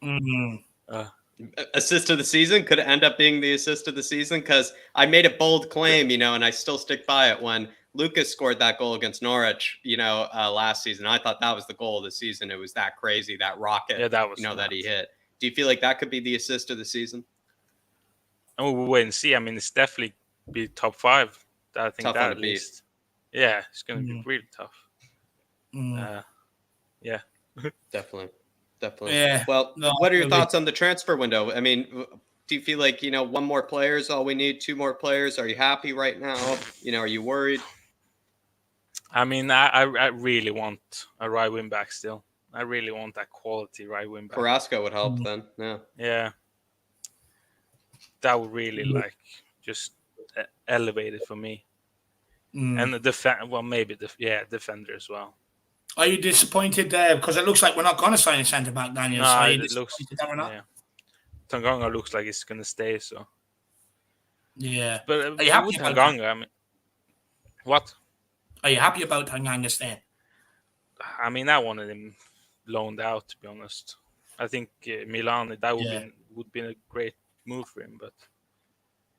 We have to support him now. That's all. I mean, he's staying, so just support him, and hopefully he becomes great.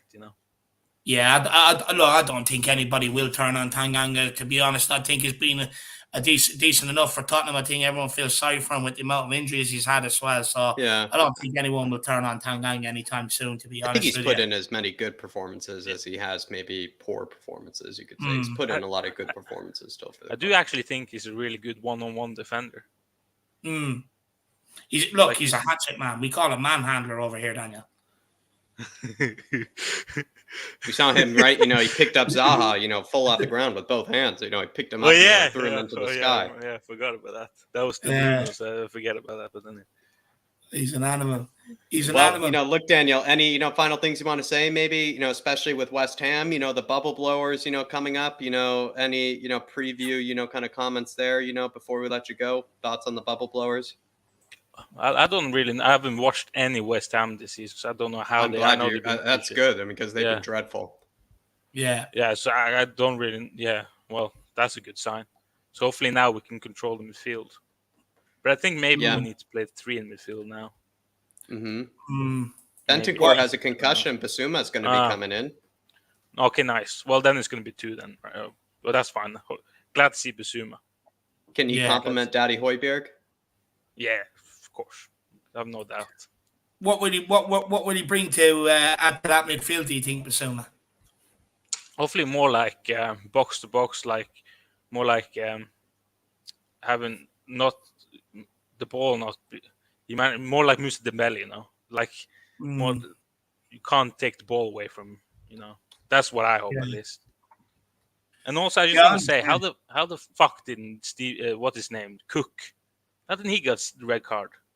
I felt like they needed at least 2 or 3 red cards. You know, I genuinely felt like he forgot the red cards at home, you know, by the looks of things. But we found out it was that same referee, you know, that, you know, if you remember when we beat Man City, he was that referee, you know, the assistant ref that, you know, threw his hands up in the air when he saw, you know, Spurs, you know, beat Man City. You know, he hates it. You know, he hates seeing Spurs, you know, succeed. And he tried to keep every Forest player on the pitch. You know, he was saving them, you know, from embarrassment. He was saving them from a 4-0.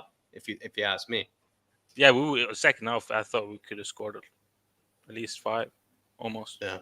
We're not going to be having them against the spammers, thank God. So if you're going to have them in any game, you might as well have them, you know, at Forest. You know, thank God he's not going to be, you know, because he would give, you know, the bubble blowers any chance, you know, they could, you know, they would take, you know, to get into it. But Daniel, you know, any last, you know, like we said, you know, any last, you know, kind of words, any last comments, you know, before we let you go, my man?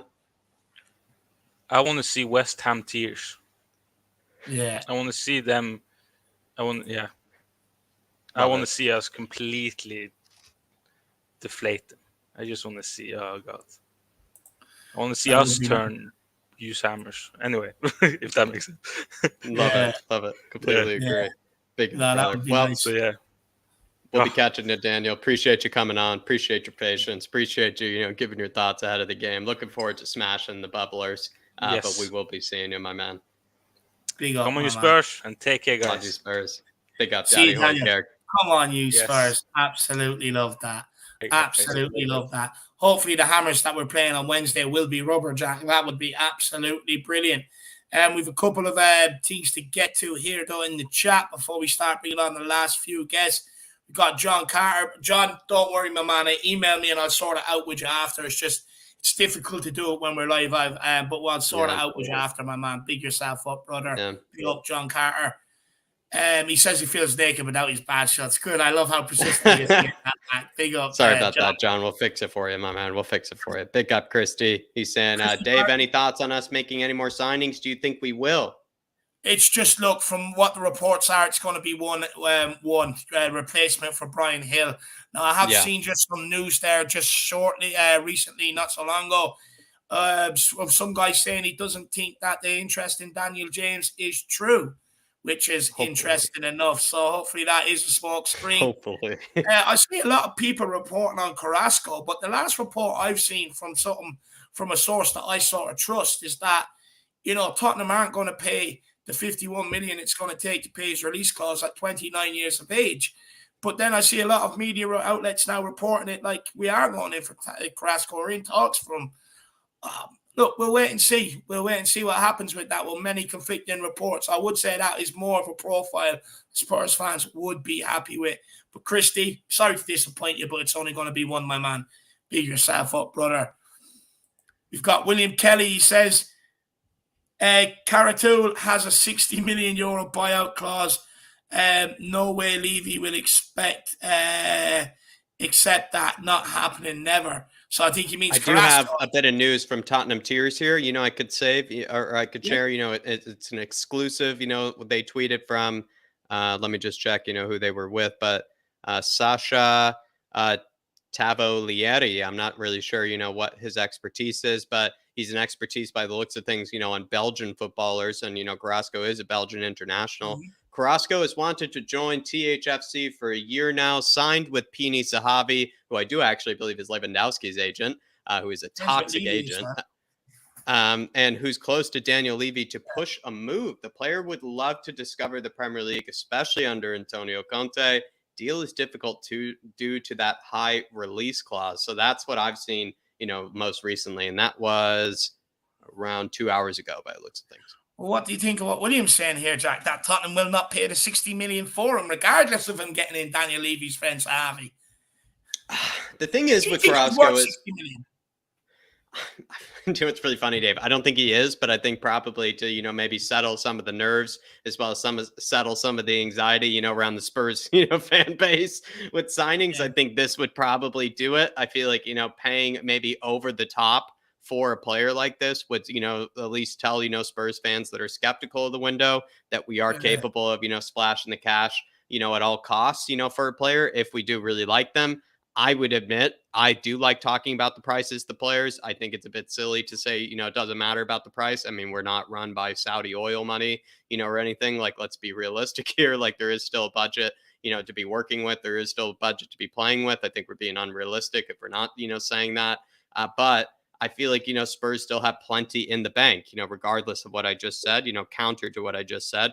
I feel like Spurs should still have plenty in the bank, still plenty in the wallet. And if they feel like Carrasco is somebody that could, help them, whether it be as a right wing back, whether it be as a, an extra option as a left wing back, he can also probably play any of the winger positions in the 3-4-3. He's a very versatile player.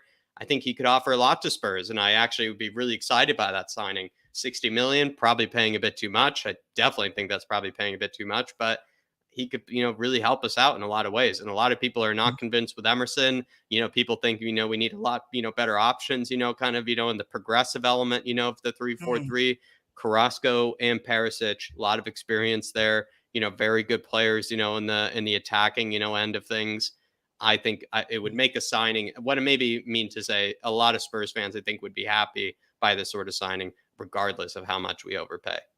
I agree. Look, for me, he's one I've been kept an eye on him for a long time, even when he was at Atletico before he went out to China. I really like this guy, and for me, I really would like to see us sign him, but I'll be honest, I don't think it's going to happen if I'm being honest, William. But big yourself up, my man. We've got Rob Wallace. He says, I'm okay with dropping Son to the bench and playing Richie, but think starting Son and bringing Richie on at the half-hour mark for Son or Kulu is a better option. Son's red panty night is coming. Absolutely love that, Rob, my man. Absolutely love it. Look, for me, I get the argument of dropping Son for Richie, and I get the argument, what was the point of bringing someone like Richarlison in here if we're not prepared to drop some of our best players? But, you look at Liverpool and Mo Salah, he hasn't performed since Christmas, most Liverpool fans were saying. He plays week in, week out. You look, I just don't get this. I don't subscribe to this notion that all top teams drop their best players. They don't. A lot of times they will stick through them, through their proper patch. For me, I would give Sonny another outing against West Ham. The thing is, where I'm at with this, Rob, and I don't know whether you'll agree with me, my man, but there's just no rush for it. Like, it's going to happen naturally with injuries, suspensions, and stuff like that. With the games coming in twice a week, rotation is going to happen naturally. Last thing we would want to do is force the rotation. And the reason why I'd say is I'd stick with Son for one more game is he's got a good record against West Ham. And for me, someone like Sonny, he's a loyal guy. He's very, very loyal. He's loyal to Tottenham. Signed a contract here when Harry Kane wouldn't, when Hugo Lloris wasn't looking like he was going to sign a contract. When we were in the mire, he signed a contract. And with someone that's loyal like that, if you don't show your loyalty back, that's where they start to get upset. So for me, I would give him another game if I'm being honest. But saying that, the game probably would suit Richarlison, Jacko. What would you say to Robbie here? I think Rob has probably described the entire fan base, in very short words and very few words. So Rob, honestly, congratulations to a classic example of, people being very efficient, more efficient than, Dave and I. Dave and I have spent 2 hours, talking about this sort of thing. And Rob has just described it perfectly here, where I feel like, Richie deserves, just based off of his play, he's been given very few minutes. I think he deserves, probably to be given, that kind of that reward. That reward would be a starting, position, or, at least given, maybe closer to 90 minutes, play. At the same time, though, Sonny is an absolute menace, I think, to teams like West Ham. He's a menace in general to most teams. Like I've said before, when you ask most rival fans, as much as we probably think Harry Kane deserves a bit more respect, most rival fans seem to say that, Sonny is the one they're most afraid of. And I said this to you, Dave. I think it's because Sonny's the guy that kind of puts that final dagger, it feels like, in teams. Yeah. He's the guy, 1-0 up, 2-0 up. Maybe the team thinks they can get back into it. Harry Kane plays Sonny in behind. Sonny, finishes it off. It's 3-0, it's 2-0. He seems to be that guy that's sort of the Punisher, if you ask me, so ruthless. In fact, I think that's what Sonny's most best attribute that people forget, is that he is one of the most ruthless finishers, one of the most clinical finishers. I think when given, opportunities, usually he doesn't get 2, 3, 4 shots, in a game. Sonny takes his chances quite well, for a winger and as a second striker. And you have to realize that, he could come into this West Ham game being really hungry, being really motivated, especially being a London derby, especially being against the bubble blowers, he could actually be a whole different player. And I think he showed a bit of signs of improvement. As good as Richie was, I think Son showed signs of improvement, against Forest. I don't think he was actually any worse or, just as good as Wolves. I think he was actually a lot better, in that game than he was against Wolves, which makes me want to give him that confidence against West Ham, especially get big game away from home as well. You just want to show signs of trust, I think, in your big world-class players, Dave. 100%. And look, what I'd say, Rob Wallace, is get them red panties washed. Make sure they're washed for Wednesday night, my man, because it's going to be one hell of a night. Big up, Robbie boy. Really appreciate the support, my man. Absolute legend. But get them red panties washed, my man. Make sure they're great clean, talking brother. Points. Yeah, great talking point. We'll take this from William Kelly, and then I want to take a comment after this, because I see a lot of this lately, and it's absolutely winding me up. But William Kelly says Carrasco has a €60 million buyout clause. Levy will never pay that. Not happening. Never. Forget it. Well, look, William is in the background, so we'll let him come on and have his say. There's a few more people ahead of him. We've got Dermot, Ryan, Ribsy, then William. But look, what I will say is people said that about Richarlison, William. We paid it. That's all I will say on that, my man. I actually kind of agree with you. I'm not sure we will go that high for a 29-year-old who's been out in China for a couple of years. I'm not sure we will, William, but I wouldn't write it off. We paid 60 million for Richarlison, and there's money left in the coffers, my man. But big yourself up, William. Really appreciate support. And then I want to take this one here from Abdullahi Mukhtar Hussein. He says, why do you always give credit to poor players on a team? You always support average players on a team. Talk. I know you want progress, but you want to please the watchers. Now, first of all, the last thing I'm here to do is please any watchers. I mean, I get caned on my thoughts on Harry Winks for years, Davies, Dyer, Sanchez, etc., etc., etc. If I wanted to please the viewers, why would I'd be sitting here saying, you know what, they're fantastic footballers. It's absolutely horseshit. I argue with my viewers all the time over things. And plus, you won't mention that I have people on that have different opinions than me as well to give their opinion that are totally different. But you won't mention that because it does not suit your narrative. So, look, I really hate these sort of comments. And what I will say is attack the person or attack the argument, not the person as well at the end of the day. It's absolutely horseshit. Just because my opinion doesn't align with yours, like the thing is, I'm not going to shoot you down for having your difference of opinion. This is what it's all about at the end of the day. Opinions. Just because you see things different to me, I'm not going to sit there and say, oh, you're only saying that because you love being unhappy all the time. I'm not going to do that, am I? So for me, I think it's absolutely bullshit. I really do. I think it's unfair as well when you have, we've had people that from the complete opposite side, giving their opinions on it as well. So for me, I think you're bang out of order. And to be honest with you, I would like an apology because that is wrong. And I've seen a lot of this recently. It's absolutely dog shit. I come here, I give my honest opinions on players. People like it, people don't like it. But to sit there to say we do it to please the viewers. What I do to please the viewers is in terms of my content, the way I try and put it out and stuff like that. That's where I will try and please my viewers. But on opinions, I have mine, they have theirs. And that's it at the end of the day. The beauty thing of football is everyone has their own eyes and they can see it through their own eyes and see it differently. But let's not sit here and pretend we're doing, because I have an opinion on Emerson or Højbjerg, I'm doing it for the viewers. In fact, most viewers actually think Emerson is crap. Most people actually get on Højbjerg's back. So I think you've completely misread the situation. I think you need to sit back, recalculate your thought next time before you put in a comment, a stupid comment like that. Well, I'm sorry, but I can't have that anymore. It's pissing me off. Happened this weekend, Dave. Happened this weekend, being accused of that. It's getting, a bit out of hand here. I agree. What that is. Faz Radfar saying, well said. Son renewed when we were in disarray. I think, we just got to give Sonny, some freaking patience, Faz. He is, a guy that has, like I said, a great, credit score in the bank. He is a guy that is somebody that Spurs have relied on. Even, last season, it's just the exact opposite. Last season, Harry Kane took a bit, to get going, and Sonny was the one that was helping Spurs out, getting us through performances, grinding us through performances. And Harry Kane is doing the exact same right now for Sonny. It just seems like let's just do, well, we didn't do it last season, as David and I like to say. We didn't show Harry Kane any sort of patience. We didn't show him any sort of, time or respect. But I'd like us to learn our lesson from that. And I think we should, with Sonny. And I think there are a lot of Sonny fans. And it seems like, it looks like we are trying to show him a bit of respect and a bit of patience, maybe that we didn't show Kane.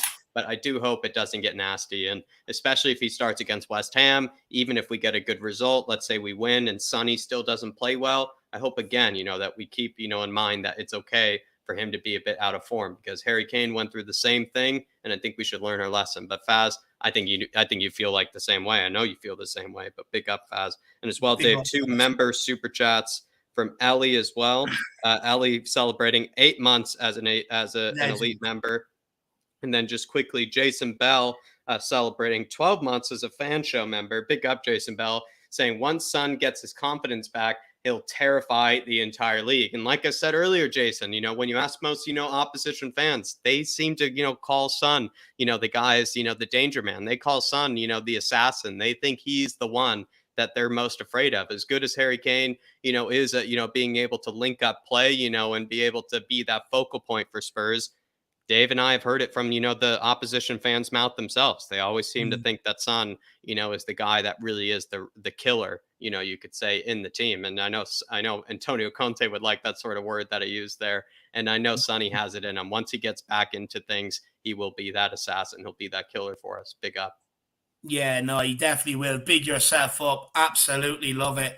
We also have Ellie here as well. She says, I left the 8-month membership empty. It's just for being a member. Ellie, my dear, you didn't have to do that. You got to you could have used it any time. Just put your comment in, my dear. Absolutely. That's top notch. She says, being a member is just enough for me, lads. Here's a pot of Ben and Jerry's dough like the old days, and I've been with you a lot longer, so get your spoons ready. Ellie, you're a bad influence. I'm actually trying to, come off all that bad stuff, so I am. But again, I'll be honest, it is hard to get off that cookie dough, Ben and Jerry's ice cream. It's lovely. It's got a great texture, smooth on the palate, with that lovely bit of soft cookie dough. So I really appreciate that, Ellie. And hopefully you can come and join us this evening as well, my dear. Big yourself up, Ellie, and really appreciate support. She's been with us for a long, long time, has been a big backer of us for a long, long time as well. Big up, Ellie. Absolutely love that. And again, I already said it to Philip earlier. I texted Dermot last night, and congratulations to you as well for reaching 600 on THFC. Yeah, she's working hard over there as well. She's working hard over there. Big up. But if we're running late, if we're on late, Ellie, and you're still up, make sure you do come on, my dear. Big yourself up. Really appreciate the support. And Ben KC says, David, I appreciate all your hard work for the channel and delivering some great Spurs content. Keep up the good work with your partner there. Yeah, really appreciate that, Ben, my man. Look, I'm not rattled by the comment, I'm just pissed off by the comment, if I'm being honest, because I see an awful lot of it. You do this for that. No, I see it. Like, no one would talk about me slating our players because it doesn't suit their narrative. No one will talk about the difference of opinions I have on a lot of things. Like last January, I had an opinion on a window that wasn't popular, and I got slated for months. And yet, we still ended up getting top 4, and I still get slated. I have no problem with it, but it's just comments like that saying you only give these opinions because of your viewers, even though I back up players that are unpopular to back up. I mean, it's just absolute lunacy. But I really appreciate the support. And if anything, I'm going to let Jack take this because I need to relax for a minute. If anything, Ben, as well, I find myself often, probably having a bit of a different, sort of opinion, of Dave, or maybe not as intense of an opinion in certain cases. And then, probably Dave, finds myself, probably defending players, a bit too much. If anything, I probably am more guilty of, defending more of the average players than Dave is. But that just is sort of the beauty of the channel, is that, that sort of, comment should probably be aimed more at myself, than even, Dave. It's not that it's even a true comment, to begin with, but if anything, it shows that, we have, difference of opinion on this channel, and we don't really, make a big deal of it. We don't even praise ourselves, even for having difference of opinion on this channel. It's just something that should be naturally there. It should be naturally there, differences of opinion, having different takes on players, having different takes on Spurs, and their future and whatnot. It's actually something that we've promoted from the beginning, especially with the panels we bring on different types of opinions when it comes to panels. And even you can tell, with my opinions versus Dave's opinions, very different in certain cases. And but when it comes to the content, though, plenty of different content, as you obviously know. And I think, especially last week, we put out plenty out there, and we're going to put out another stats with Jack as well. Big up, Ben. And another thing, I'm doing it for the viewers. If I was doing it for the viewers, why would I have Daigle on my channel all last transfer window promoting the protests? It's absolutely insanity. But you won't mention that either, will you? Because it doesn't suit your narrative. All these things piss me off. Like, the thing is, we've got a problem in this fan base. Whether you have an opinion, whether it's one side or the other, you're deemed negative or you're deemed a happy clapper. Do you know what? It just annoys me. It's called an opinion. You know, everyone has different opinions, and that's the beauty of things. It just annoys me. You can't have an opinion without being negative. You can't have an opinion without being a happy clapper or doing stuff, towing the line for the club, this, that, and the other. It's absolute horseshit. I'm fed up with it, and it needs to be sorted out in this fan base. But big yourself up, Ben Casey. Sorry, my man. I didn't mean to go. I get so annoyed. I get so annoyed by it, my man. But big yourself up, brother. Really appreciate the support.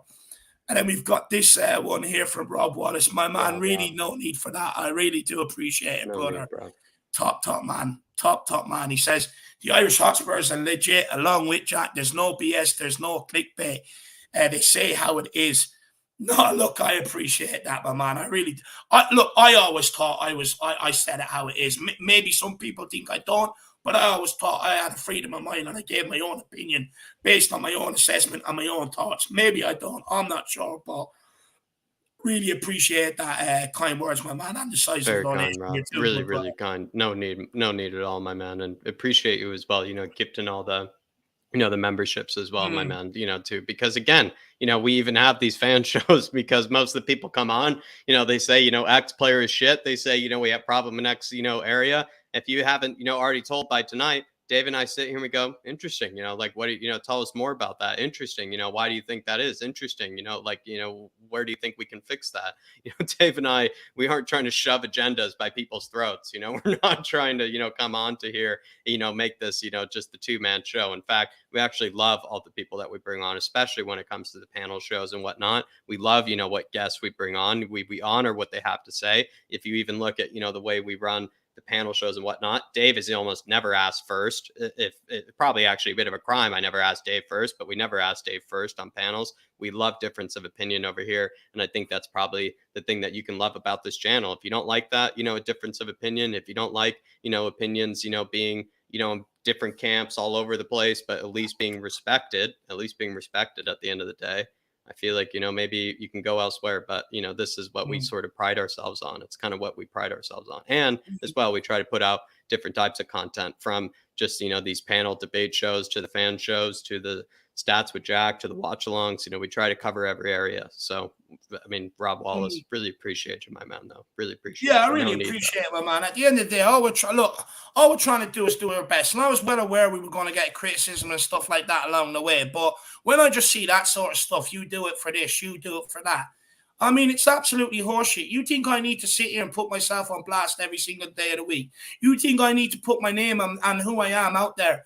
You know what I mean? And all that sort of stuff. No, I don't need to do it. You know, it's absolutely ridiculous. I just find it absolutely absurd. I really do. But Rob Wallace, big yourself up, my man. I really do appreciate it. Jack, I'm going to let you bring on Dermot, my man. I'm just going to go to Jack's and I'll be back. We're going to go to Ryan Trestane, actually. And this time I get to have my own time, you know, with Ryan, you know, while Dave is, you know, taking a bit of a break. But Ryan, or it's not Ribsy, it's Ribsy. Bit of a preview. Sorry, Ryan. Sorry, Ribsy. We'll talk later. And, you know, you and I like to talk to each other, Ribsy. You know, you and I like to speak. Ryan, I haven't had a good time to speak with you before, so it's you and me this time. Just a couple of things before we start. I want to just go and say, right, to that person, Hussein, right, please do not criticize Dave. He does his hot best to do everything he can, week in and week out, right? And so does Jack. So big up both of you. Yeah, right, for that. That has really got my back up, criticising Dave for that, and you. So I'm sorry if I'm having a bit of a rant and a rave to start off with. I'm sorry. Oh, that's what we're all for here, Ryan. That's what we're all for. You know what I mean? Just respect Dave and Jack's opinion. And everyone else's opinion that comes on here, for starters. So if you don't like it, then you know where the door is. But hey, anyway. Right? Secondly, trim the forest, though, Ryan. Trim the forest. Tell me about it. Before we go on to that, I just want to go on about West Ham. Right? I'm not going to say go straight into the bubble blowers. Let's go what Kurt Zuma might try and do with these lot. No, you got to protect them. So I'm myself out of the way of being in the firing line of Kurt Zuma. So yeah. So but yeah. No, we did actually cut down the trees in the forest, didn't we? Yeah, but I mean, you wanted to start with the bubble blowers. We'll talk about the forest, later, and the hedge clippings, and whatnot that we did over there. You wanted to go straight into the bubble blowers. It feels like this could be a game I'm actually more confident about, Ryan. I don't know about you. I'm weirdly going confident, into this one. Yeah, maybe more good. Sorry, if you can see Riley, she's trying to get in, but she's cool. And if she's bothering you, she's trying to torture Kurt Zuma. She's trying to torture him. But, Ryan, with the bubble. Go. Do you feel like we'll have more of the ball this game? Because Spurs fans are a bit upset, maybe rightfully so, that we don't have very much of the ball, Do we feel like we'll have more of the ball this time? Do you know what? I'm not too fussed about if we don't have a lot of the ball or if we do. Because I don't care if we have a whole year of piss poor performances. As long as we're picking up the 3 points, I really couldn't give a monkey's arse at how we get the 3 points. Yeah. Do you feel like is it okay that we're just kind of scraping by? Do you feel like maybe these big wins are just around the corner? Yeah, like I'm not too fussed. As long as we're just picking up the 3 points every time, yeah. I'm comfortable with that. Do you know what I mean? Like, I'll take it. I think, Spurs fans, are probably just happy that, we are, 10 points, out of 4 games. And, when you look at it, it's kind of the position we wanted to be in the first place. I think we all thought, looking at Chelsea, looking at those other fixtures, 10 points is enough. Yeah, but all right, then, let's ask you this then, Jack, yeah, right? Yeah, ask away. If I had offered you 10 points from the first 4 games, hello, Dave. I was actually just having a quick chat thing, and I'll get on with you in a sec, bro. Yeah, so if I was sort of offered you like 10 points from the first 4 games, would you have ripped my hand off of that at the beginning of the season, would you? Ryan, this is what I've been trying to say, for probably the past few weeks is like, I feel like sometimes we're forgetting what we originally, predicted, what we originally wanted. When we've been asking people on these fan shows, what would you like out of these 4 or 5 fixtures? People are saying 10 points, 13 points, and whatnot. Feels like Spurs are on track, to set that. Feels like Spurs are on track to achieve that. So I'm not saying, why aren't we complaining or why are we complaining? I'm just more saying like, feels like we're hitting the marks, we're hitting the goals that, we wanted. So, like, to be honest, right, I just don't get it because it's annoying because like when people do you know what? I think Son had a really, really, really good game, even though he didn't score over the weekend. I think he's and I thought because like if you remember on Friday, right, Dave, when I said to you about Son, I should probably be dropped, but then I looked at him, right, and then I thought, well, he's playing better than he was, so I think we should play him for the game against West Ham. I don't know. I can't say because people might start criticizing me next. No, you can't. If you think he needs to be dropped, why don't you tell us why, my man? No, it wasn't like being dropped. It was just more like being rotated. Yeah. Why do you think he needs to be rotated, man? Yeah, I think he needed to be. Sorry, guys. Riley's just knocked my phone over, so now I'm trying to get it back. Oh, you're all good, man. You're all good. She's nervous for Wednesday. She's nervous for Wednesday, or he's nervous. She's for nervous Wednesday. because Zuma might try and kick her.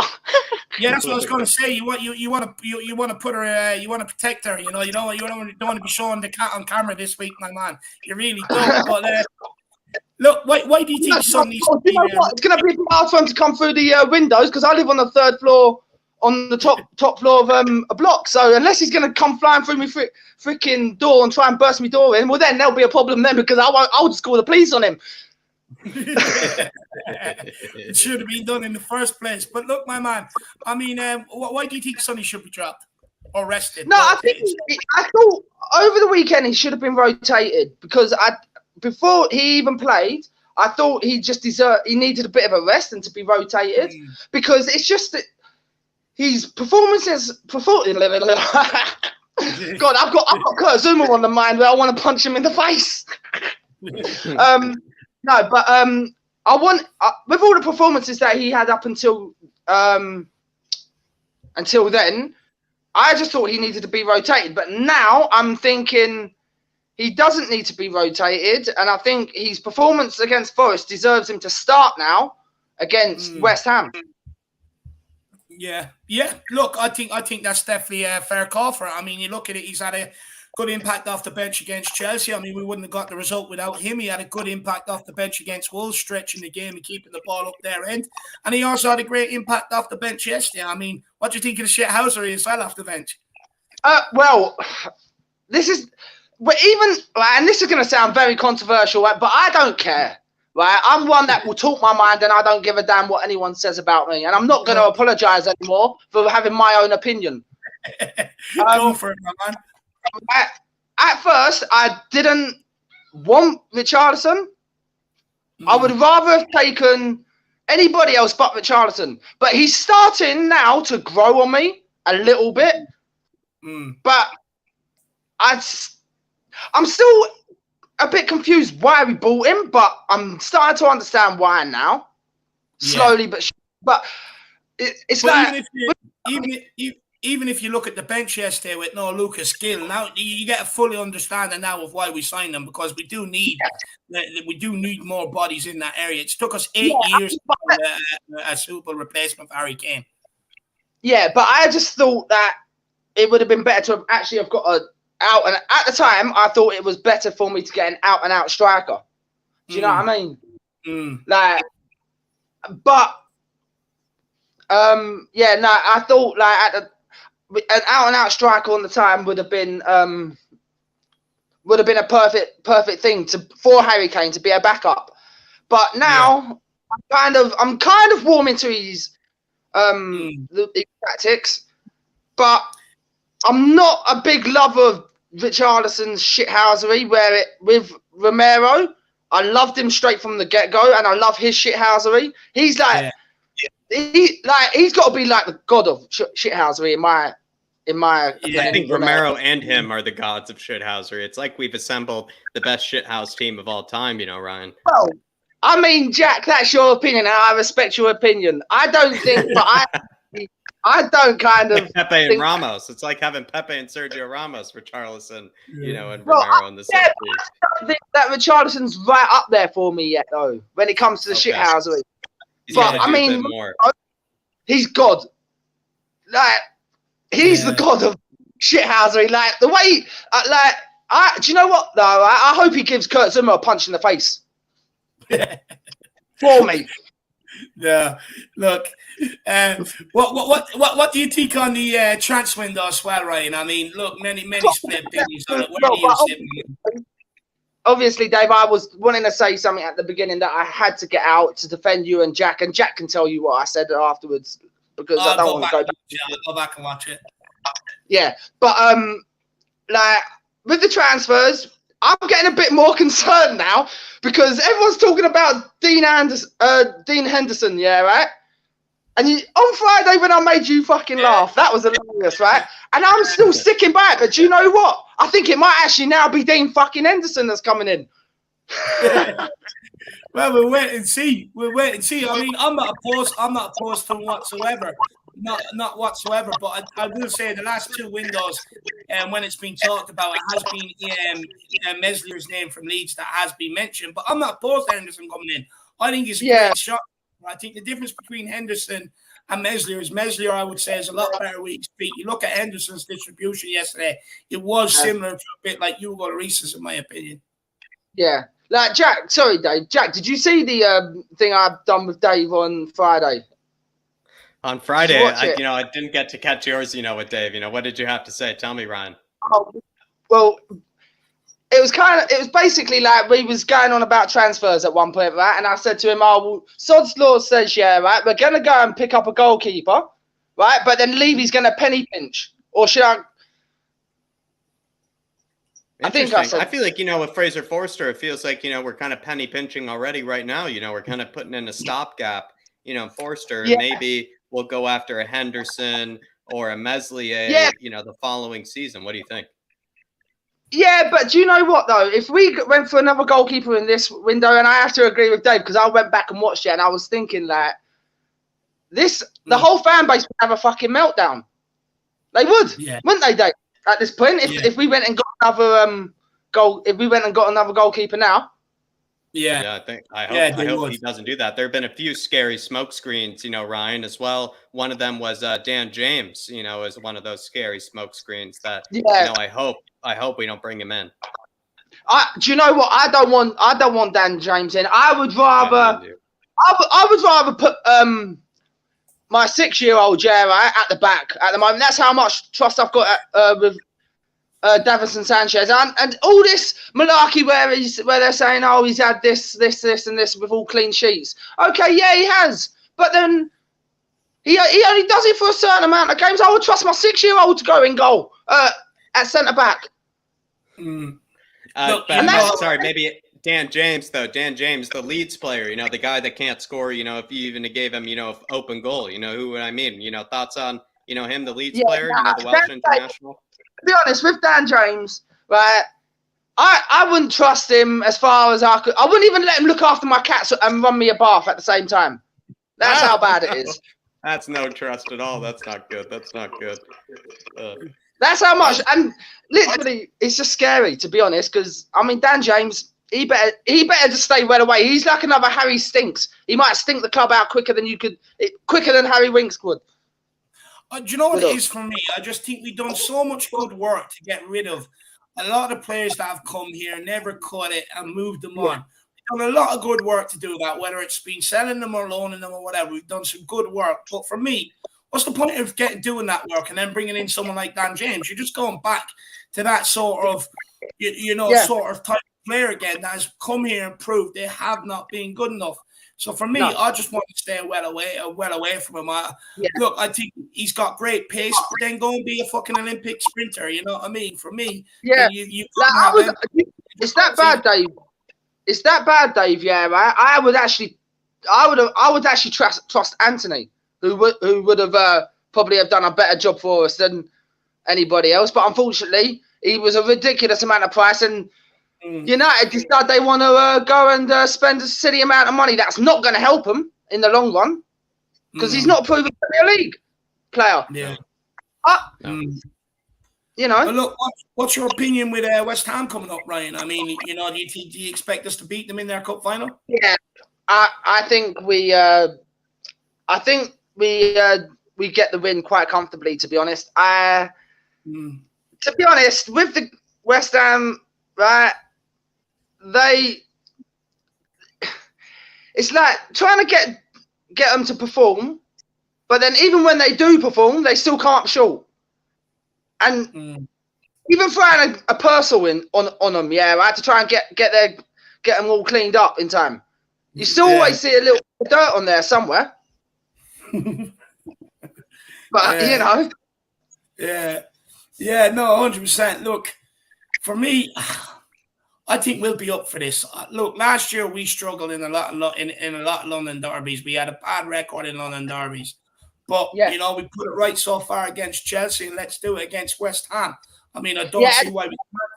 Do you think the way we've played the last few days might actually help us or the last few games, the way we've sat in and looked to counter? Do you think that might actually help us against someone like West Ham? I think it will quite a bit. I think, like I said to Jack when you had to go, I said to him, like, as long as we're picking up the performances, I don't care, like, any means possible.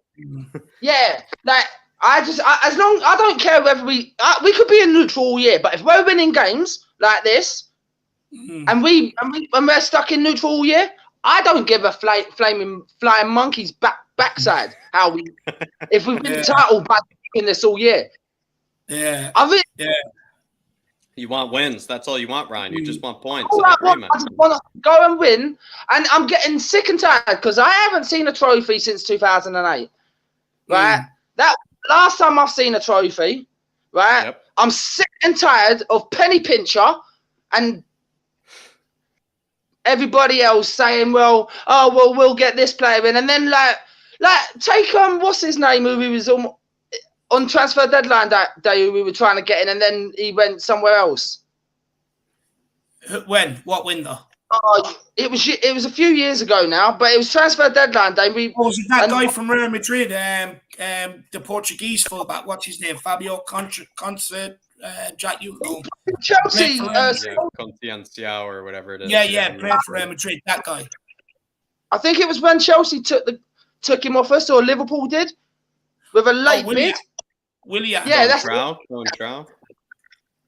Willian. Sure. Yeah, he went to all 3 different clubs. Yeah. Look, well, do you know what? We've got a few days in the window, Ryan. A few days left in the window. Let's see what Tottenham could pull together. Hopefully, there's a marquee signing coming in. I wouldn't hold your breath, but I hope there's one coming in, my man. But look, Ryan, I'm not going to hold for anything. Any last words for Spurs fans before we let you go, brother?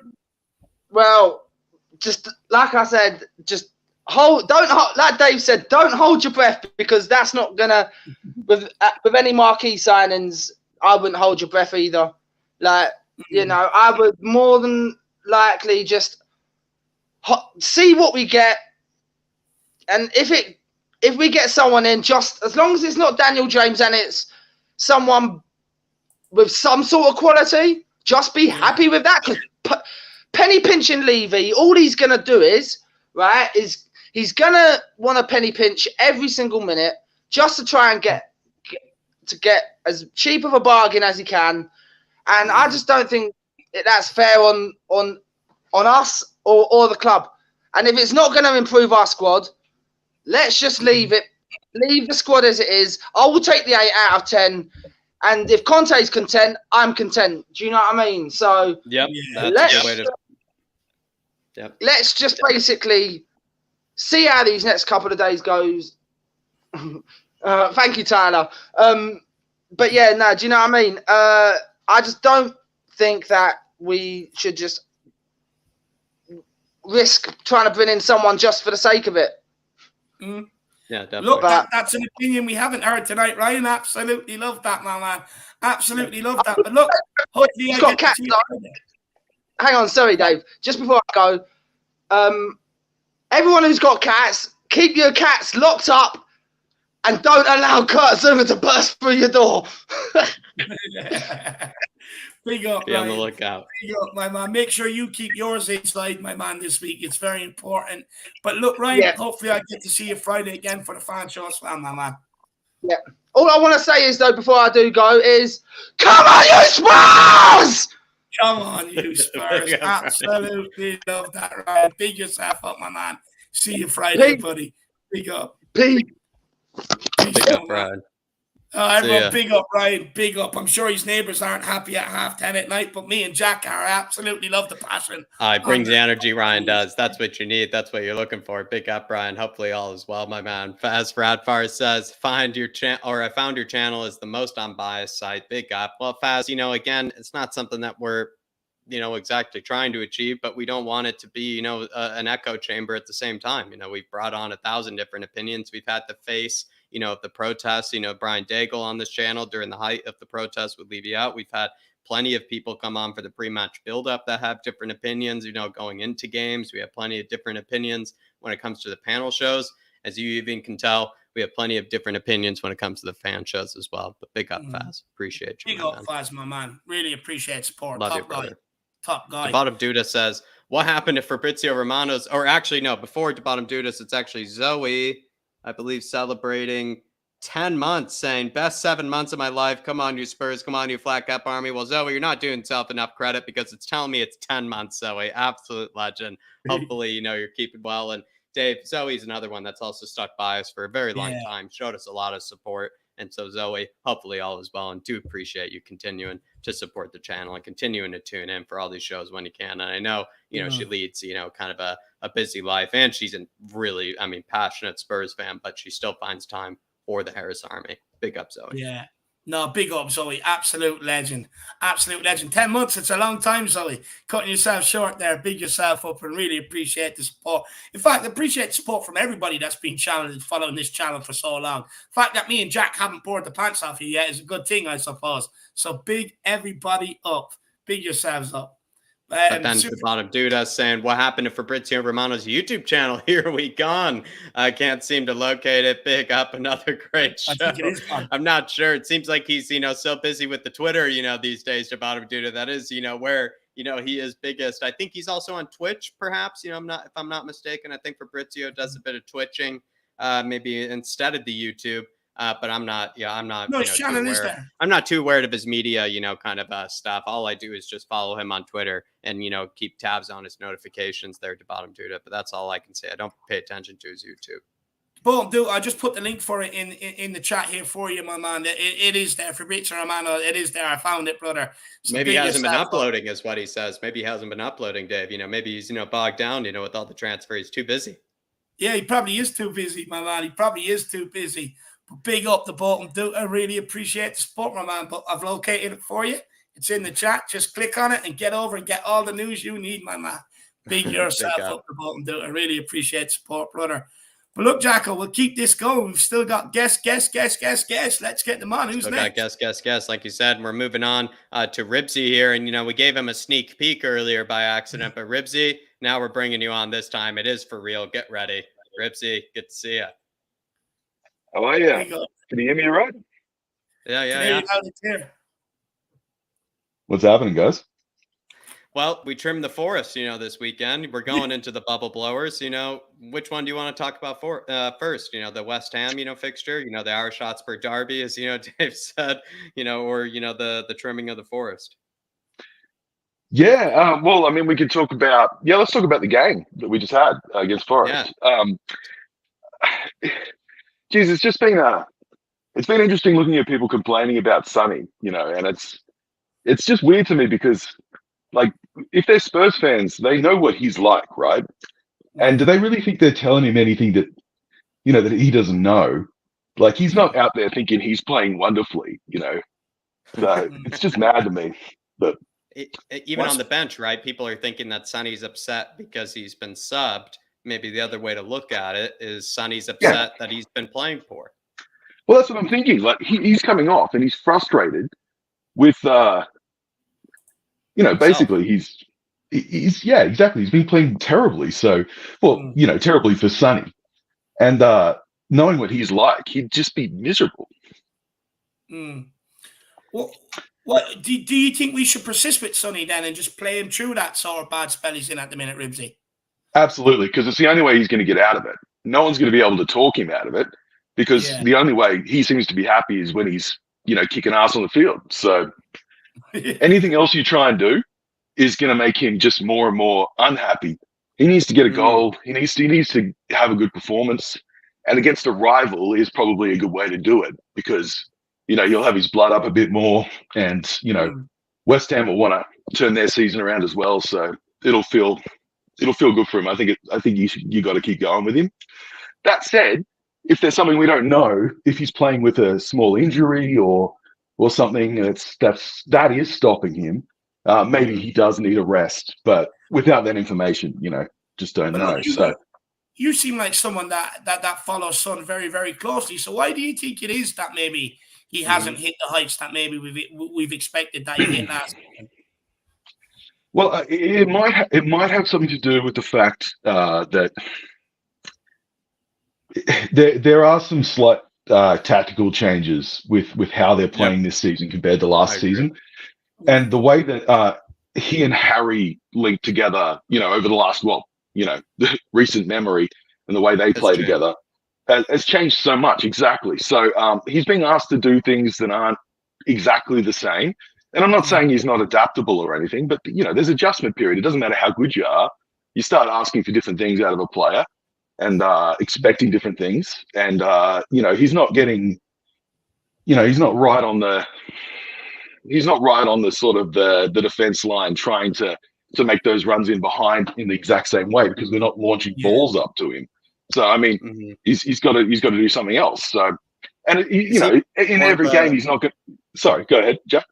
No, is he making more of an adjustment than you would say? Maybe Harry Kane, I think, under Jose, he was being asked almost exclusively, to drop back and, and Sonny running behind. Sonny in that situation probably was the most comfortable. Harry Kane, maybe being asked to do something different. Now sort of Harry Kane's being asked to be a bit of a number 9, a bit of a number 10. You know, you could say that's comfortable for him. He gets to kind of do it all. He gets to do, you know, whatever he wants. Like you're saying, maybe Sonny's being asked to do things maybe more differently than what he's used to. Yeah, I don't know. In the past, you've seen him not really have any trouble carry the ball past players.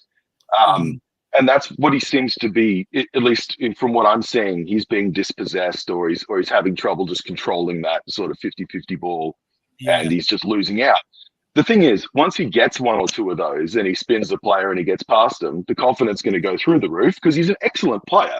And once he starts getting past a couple of players, he's just going to be like, "Oh, well, what was my issue?" You know, this is, and that's what, you know, it's just one of those things. It's just going to click, and then it's, you know, it's Son Heung-min or Heung-min Son or whatever. You know, like, this is not a poor player in any respect. So that was really well said. That was really well said. You even reminded me, because Dave, you know, Ribsy brought up a question earlier of like, oh, did you see, you know, when Sonny, he should have, you know, played, you know, I think it was Perisic and, you know, Kane across the 6, you know, they were wide open there. But I'd actually put in the comments when I watched that video, I was like, somebody that's, you know, maybe struggling a bit with confidence, somebody that's struggling for form, you know, I kind of call it like blinders, you know, where you like, you're so steadfast on like trying to get that goal, trying to, you know, maybe improve your own confidence, that you sort of develop blinders in that situation where you actually are blocking out everything else. And I think that's even happened to Sonny there, where he's like you said, he's not feeling his most confident. He's not feeling his best. And by that, you know, situation, he actually blocks out, you know, the pass that's right in front of him. You know, it makes sense, you know, because it happens to the best of us.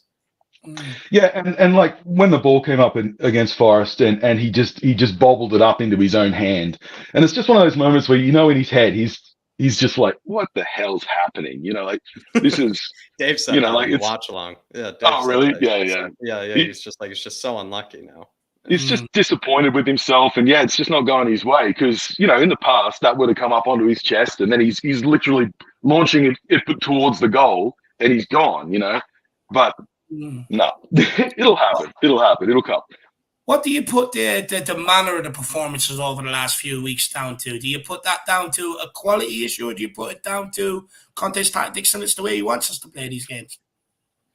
Well, here's the thing. I mean, and I would say that Sonny is 100% on board with this, and of course Harry would be as well, and pretty much the whole team. They're going to be Conte's entire system and what he wants to do this season with the team he's got, and what he's always wants to do when he has a team and he's going for it, is he wants to win football matches. He's not interested in, you know, getting people the most amount of goals or making the most elegant sort of display on the field. This is a guy who, from my memory, when he was a football player, did about nothing elegant.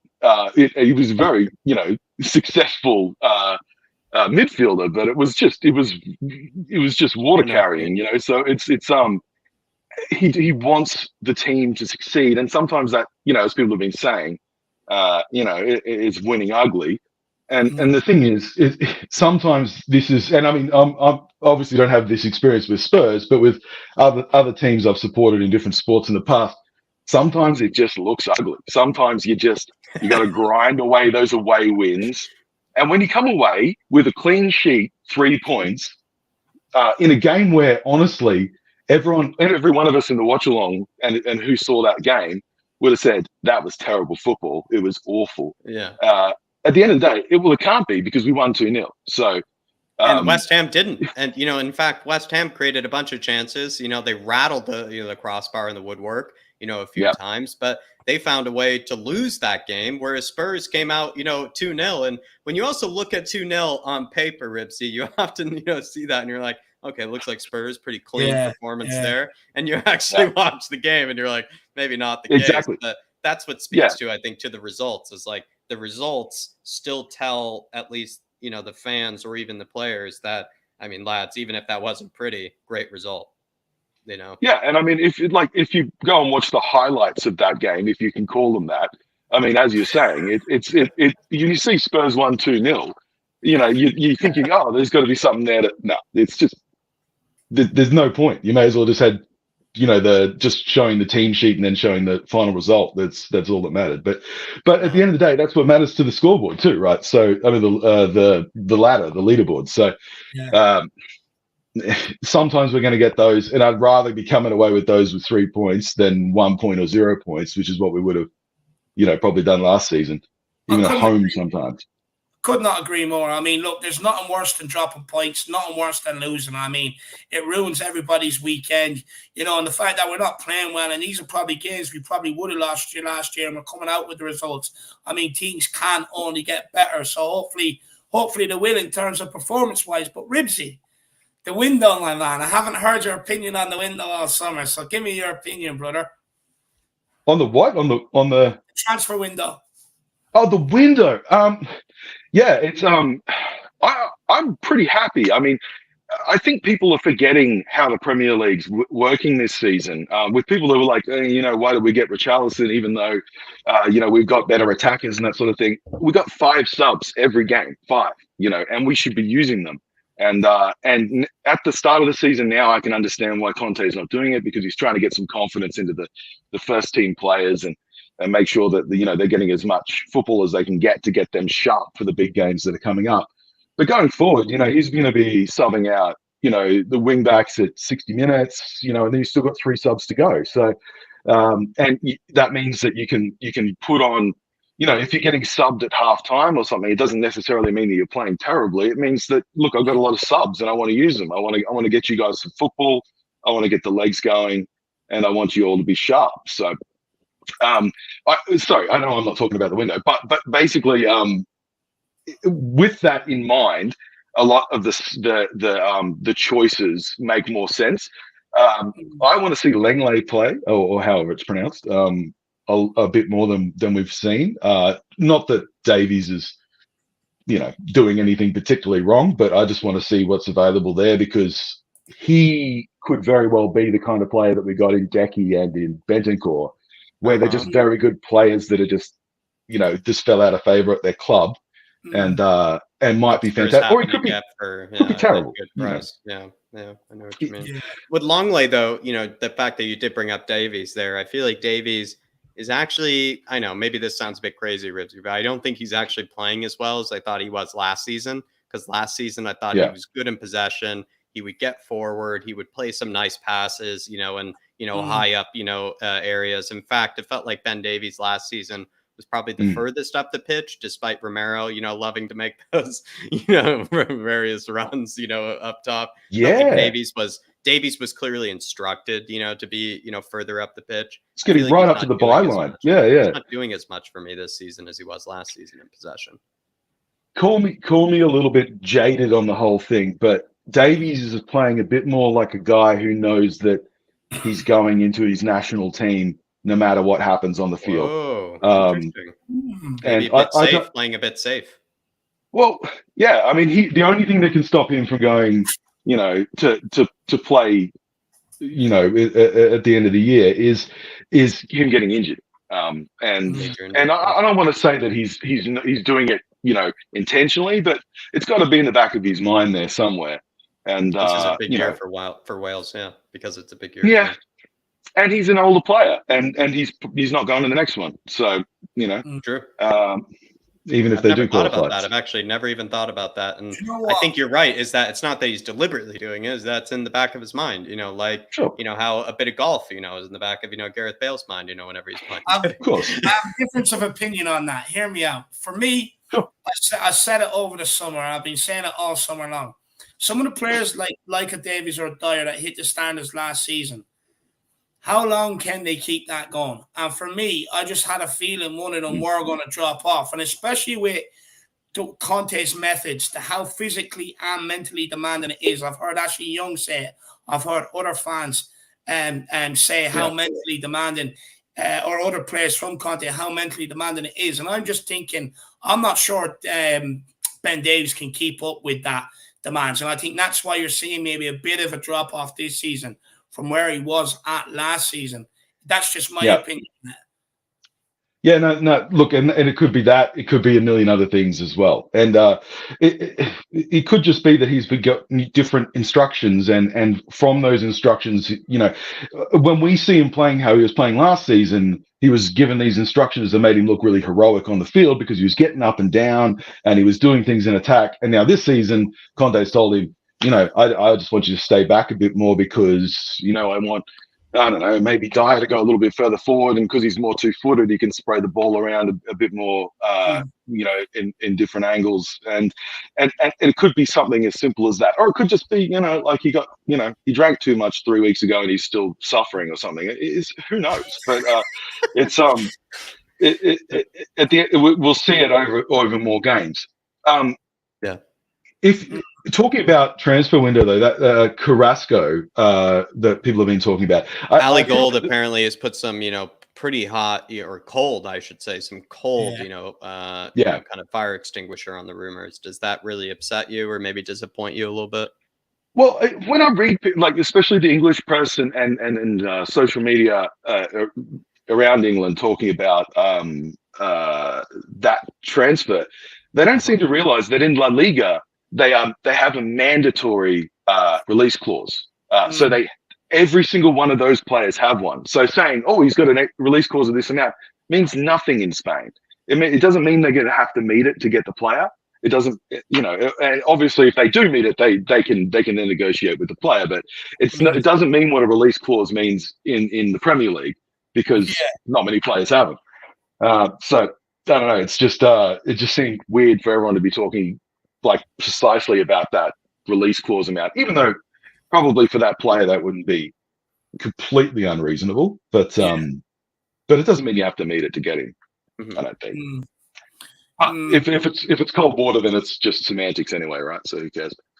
Yeah, very true. It would have been a signing for me though, Carrasco, that I feel like would have made a lot of fans happy because some people don't have as much, confidence in Emerson. He would have probably filled in that, that winger position as well. He is one of those versatile players that I feel like would have made Spurs fans a bit happy. And also I did say that if they did overpay for Emerson, would have made maybe some people skeptical about how much money we've, paid this, summer a bit happier, that Spurs, went all out for him. But looks like maybe in similar Spurs fashion, maybe not going out for him, taking our time, with the wallet.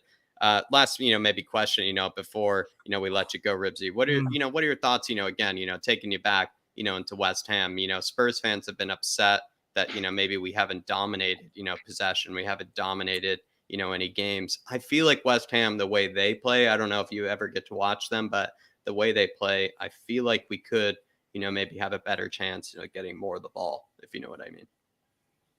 Yeah, sure. I mean, it's one of the things that we were all talking. I didn't see much from the club or Conte saying it, but a lot of the fans were saying we need to put together a team that can break down those teams that want to defend more against us. And West Ham do like to defend. Yeah, and let's be honest. Apart from the many issues we have with that club, they do that quite well, or at least they have historically. So I would suggest that our players, the major problems that we had, from what I could see, and I'm no expert obviously, but from what I could see against Chelsea and Forest, is that when we're getting pressed heavily, we're really having a lot of issues with sort of turning that into something that's going to result in a goal. It's it's a huge battle there in the middle of the park. But I believe that issue is not going to be as much of an issue against West Ham. And if they do give us that more time on the ball, I think that's going to settle out. I think it's going to play into our hands, honestly. Yeah, I could think be it's a completely mistake. wrong, but I think it's a mistake. We've shown that we can win without the ball. We've shown that we can win without any sort of midfield possession or domination. You'd think probably then giving us the ball in the areas that we're actually comfortable without it would probably only make us better. I think would only make us an even better team. Yeah, that's it. I mean, and when we were talking about like Sonny, for example, that's exactly what he's going to need if he gets, because as you said, and we were saying before, he's in his head a little bit in terms of not finding the passes and that sort of thing. Now he's going to be able to look down and see the ball and make sure he's controlled it the way he wants to before he puts his head up and finds that pass. And giving him that extra half second or something is probably going to be all he needs. That said, anything can happen. I mean, it seems like every time I'm confident going into a game, it feels like it just completely falls, in a hole. Yeah. So maybe I suggest that it's going to be a really ugly draw, and then and just try and believe that until maybe. Well, hopefully we get a nice big confident win on Wednesday, Ribsy. So stick with your draw prediction, and hopefully we get the win, my man. But Ribsy, I want to see more of you on these fan shows, my man. Love I really enjoy having you on. Yeah, well, I mean, yeah, I try. It's I'm off this week, so yeah, no, I'll be on today, obviously, Nice. and maybe later in the week. But I'll see you guys for the match thread anyway. 100%, my man, and I cannot wait. Big up, Ribsy. Have we got your number? My phone number. Are you in the group chat? Or are you in the Irish Hotspur group chat by chance? I was in one a while back. But I don't know whether it's still the same one. Same one. We'll see if we have your number. We'll get in touch with you, my man. We'll get in touch with it. We want to make sure we have your number, have your info. So easy. Yeah, hit me up on Twitter or whatever. Yeah, that's Big right. Up, as well. Ribsy. That's right. Big up, Ribsy. Ribsy, we'll see you soon, sir. Appreciate you, brother. Big up, my man. Big up, Ribsy. Absolutely, really enjoyed that call in. Really enjoyed it. No, remember the time he ran the fan show with me on Friday, Dave? He got it started off. Ribsy. I love Ribsy. Love talking to him. That legend. Yeah, big up, Ribsy. What an absolute legend. Really enjoyed that one. Matt C says, I want us to buy Sabitzer from Bayern. Jack, let me pose that with another question. Look, I think he's a good player. I think he's one we were linked with quite a while back. But with his former manager heading to Bayern, do you see him being allowed to leave now? Or do you see him even wanted to leave now? I feel like, I don't know, Sabitzer, I feel like it hasn't gone as well, for him at Bayern is probably, as previously thought, Nagelsmann, was, the guy that made him thrive, over there. Then, it didn't really go, so well for him. I feel like they're going to give him another chance, this season. He is a creative midfielder. He is a bit of a box-to-box midfielder as well. He'd probably be like a poor man's, maybe Tabatum Duda could agree with me here. He might disagree, but he might know what I mean. He could be like a poor man's Nico Barella, if you know what I mean, and like a 3-5-2, works a bit harder than your average, creative midfielder, is a bit more box to box than your average midfielder, and has a, that creative streak in him as well. I think it'd be a good signing for Spurs. Makes sense, but I don't see it happening. Yeah, I don't either, but not a bad suggestion. I like where your head is at. Maybe what I was trying to say, Matt C. I like where your head is at. I think that would fit, Conte's system, as well, Sabitzer. Oh, big up, Matt. Big up, brother. And Ellie, Dave, an absolutely massive one, saying, I just thought as the year, just thought I'd give you the year off the Ben and Jerry's, Dave and Jack. You're still enjoying the tubs. This is towards getting you both over for a match, and we can scream Højbjerg's name together again. Ellie, I promise this time won't cause you ear damage, when I sing Højbjerg's name. Maybe if, Perisic is named on the team sheet, might cause you ear damage, when I sing his name, but absolutely appreciate it, Ellie, and it's way, way too kind. And, probably could be, definitely, a huge, margin taken off, the Ben and Jerry's tab. I must say, David knows, I've been working out a bit more, maybe going, or have been, going on runs and whatnot. So I've avoided, the Ben and Jerry's, Ellie, but, with this, perhaps, time for a bit of a cheat week. Big up. And look, I was only actually speaking to Jack about this the other day, Ellie. You must be psychic, I was only speaking to Jack the other day about maybe getting over for a game, and hopefully we can get him over after Christmas. It'd be nice for me to see him again, you to see him again. And be honest, it'd be nice for the three of us to sit back in that South Stand, and have a whale of a time like we did have, Ellie. It was a great day out, maybe get to meet some more legends again before the game. Be absolutely awesome. And look, I've got to cut down on the Ben and Jerry's. I had too much over lockdown, way too much, Ellie. I was going from cookie dough to chocolate brownie to fish food. It just was not right, Ellie. So I had to cut down on them. But really appreciate the size of the support. Honestly, it's too big, but I really appreciate it. You're too good to us. Big up, Eddie. And look, even if Jack can't get over for a game, you will see me over there for a few games. You definitely will be this seeing time, Dave. Dinner's on me, Ellie. Big yourself up. And Dave is going to be getting chips, for you, even if you don't want them, Ellie, because, they have to go alongside every dish. Even if it's Greek food, it's going to have to be a side of chips. Hopefully they can accommodate. But like David said, if it isn't going to be me, you're at least going to be hearing Dave, screaming, Højbjerg's name and maybe giving you a bit of ear damage. Big up, Ellie. Appreciate you. Ellie, let me know. Are you going to any of the Champions League games as well? Do let me know. It'd be great to see you at one. I know you'll absolutely adore it, but big up, Ellie. Really appreciate the support. The bottom Duda with a very generous one saying, thank you, David. The fact that Conte blocked Sarr's transfer shows that we never were actually after a midfielder. I hope Sarr does well this season. Do you think we fans started to expect a lot because we got 6 real quick? Really good, such good talking points here. I'll maybe go in on Papa Montessar just because I think that's something I sort of kind of, touted maybe, a bit early. You could say, Dave, I said, I feel like Papa Montessar, it feels like Conte has a bit of praise for him. He has those Conte, attributes, being a bit tall, being a bit physical, whatnot. He's also as well, it seems to enjoy pressing, which I think could go a long way for, being a Conte, player, maybe on the periphery. Yeah.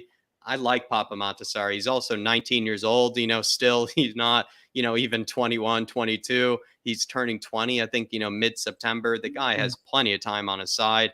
I feel like, what he needs actually is, time in England, time with Conte, time, with this team, time to realize that he actually plays, for Tottenham. He doesn't play, for a different, side. Because I feel like, him going back on loan last season, if he were to be shipped out on loan again, just kind of sort of feels like, he kind of forget what club maybe he even plays for. I'm not usually, giving out those kind of cliche comments, but I actually believe it. I think if he had gone out on loan again, he'd probably forget what club he even played for originally, and it's good to have, him around. And it's, I don't know, he's only 19. It just feels like, we can relax. There are plenty of, 19-year-olds, 18-year-olds, 20-year-olds at Man United, Liverpool that you're, just warming the bench, waiting for, their moment. So I feel like Papa Montessar is plenty capable of as well, showing a bit of patience, and he needs to climatize to England anyway. So that's how I feel about it, to bottom Duda. But Dave, I think he's on to something here. Perhaps all those signings that we got in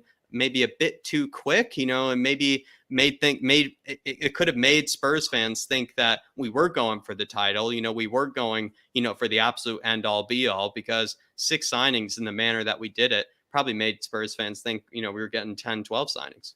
Yeah, look, let me start by saying I'll never, ever criticize fans. I'll never, ever, blame fans or anything like that. And I'm not going to go down that route either.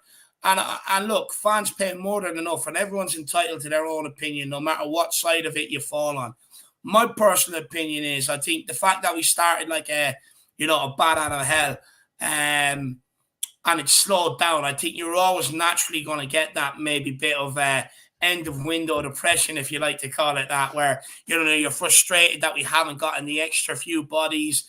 We haven't. It's been quiet in the last month. Yeah, it's been very quiet since Destiny Udogie, but you'd even say it was probably a bit quiet before that.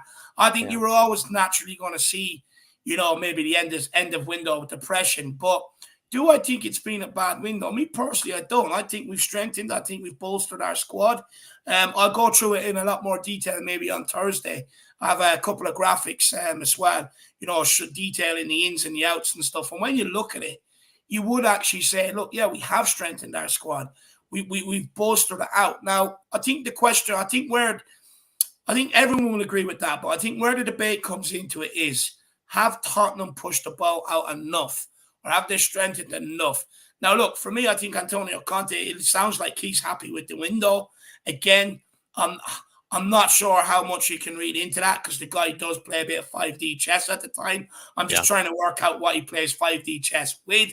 But for me, yeah, I do think some of the unhappiness probably has come the fact that we got in 6 real quick and we've tailed off. I do. And I think fans also look at Tottenham and say, okay, look, we probably could have strengthened here. We probably could have strengthened there.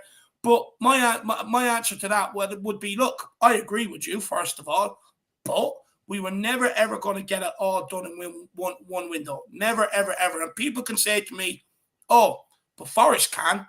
don't come at me with Forest. I just beg you, please do not come near me with Nottingham Forest. They're a team in relegation. They had such a championship team. They had to do what they had to do. And it still might not be enough. Look, Spurs fans, we always do this. Look what this team has done. Look what that team has done. Look at this team. Look at that team. And I hear the same arguments all the time.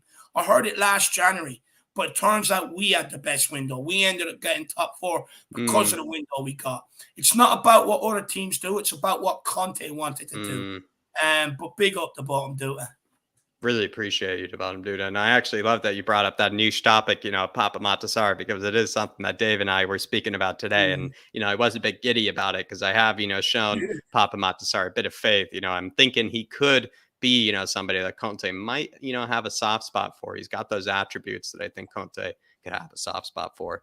Bottom Duda also says, surely Conte didn't set up his team to play like that with the ball. Players are still learning. We will see the real Conte ball after one more window. Last year, Kane's distribution was key. We will get there. Really good point. We will get there, and it's not going to really be, solved all in one window. And as well, I feel like a lot of it actually does have to do with, the center backs, as we've been a bit of a broken record over here for. It feels like the center backs are so poor in possession, to bottom Duda, that it's just hard for us to even get the ball into the midfielders because they're not really, giving us the time to get the ball into the midfielders. They're taking all this time to get the ball under control, or they don't even see, which players are open in front of them, and I do mean the likes of Davies, Sanchez, as well as Dyer. I think all three of them have been guilty at different occasions of, having a player open right in front of them that they simply don't see. Perhaps they don't have that, mental picture of, who's open in front of them, or they're just not really good enough in possession to see which players, are available, because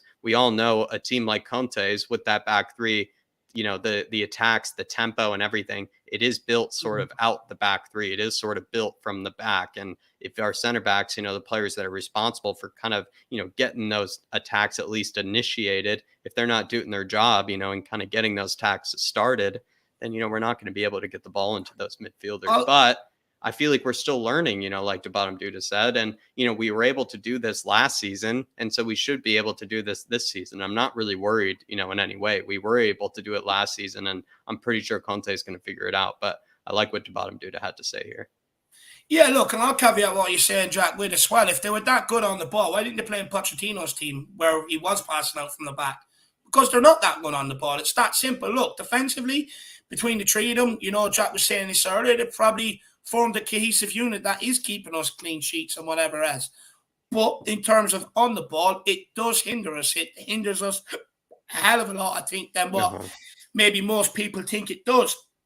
And I think with Kane's distribution, for me, I think Conte's trying to mix it up a little bit. I do think maybe a bit later on in the season, you might see Kane drop in, pick up the ball, and be that De Bruyne-esque player he was last year.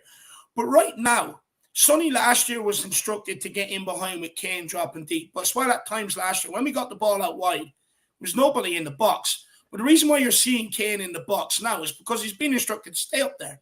I don't want you dropping deep too much. If the ball comes into you, hold it up, spray it. But most importantly, I want you in the box affecting the game. I want you in the box getting goals. I think that's why you're seeing Harry Kane get the goals he is this August. If you look at him, ball's coming in the box. He's there. In the right positions. Last season, people were going, why isn't Harry Kane there? And I'm like, because he's not Flash Gordon. He can't be in two places at once. He can't set it up and be there. So this year, I think Conte's trying to trust the players in behind Kane a lot more in terms of building it up and getting Kane in the box, which I'm all for, because at the end of the day, we pay that guy to score goals, which he does. There you go. There you go. The bottom dude, a great comment yet again, my man, and great question yet again. Appreciate you, brother. Really appreciate your support. Jerome, he grabbed the fan show membership day, but, we still have 4 more guests, I think, to get through. And, we do have, still Wednesday and whatnot. We did take down the links, Jerome. That's on us, my man. Do you know what?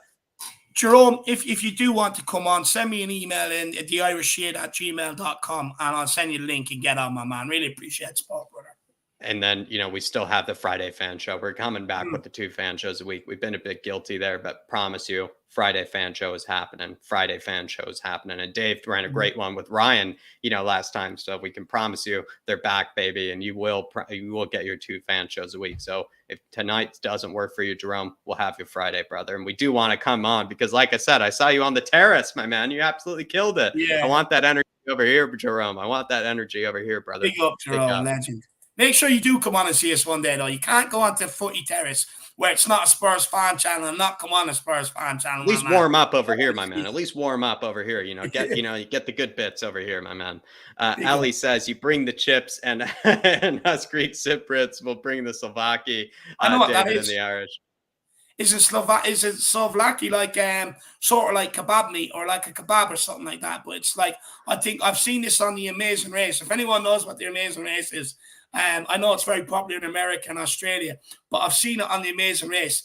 Slovakia, I'm almost sure it's like sort of like a kebab or like you're right, Dave. It looks like exactly like a kebab, a sort of skewer, of some kind, a grilled, meat and skewer. So that sounds delicious alongside, the chips. So, clearly, both of you will be comfortable. And honestly, Ellie looks like she might be working a bit harder, maybe providing the Souvlaki, than Dave, in the case of the chips, but still a delicious meal. And then she also said the Irish invented the potato and the Jack from USA. You can bring the hot dogs and the corn dogs in the sauce, and we're all sorted. Yeah, Ellie, the Yanks will bring over the burgers and the hot dogs. Don't you worry. Dave will bring the potato, the French, the French fry, the chips. But we're not having mash or roasties. I'm cutting them up into chips, freshly cut made chips into the air fryer. I mean, nothing better, delicious. Bit of vinegar on them, Ellie.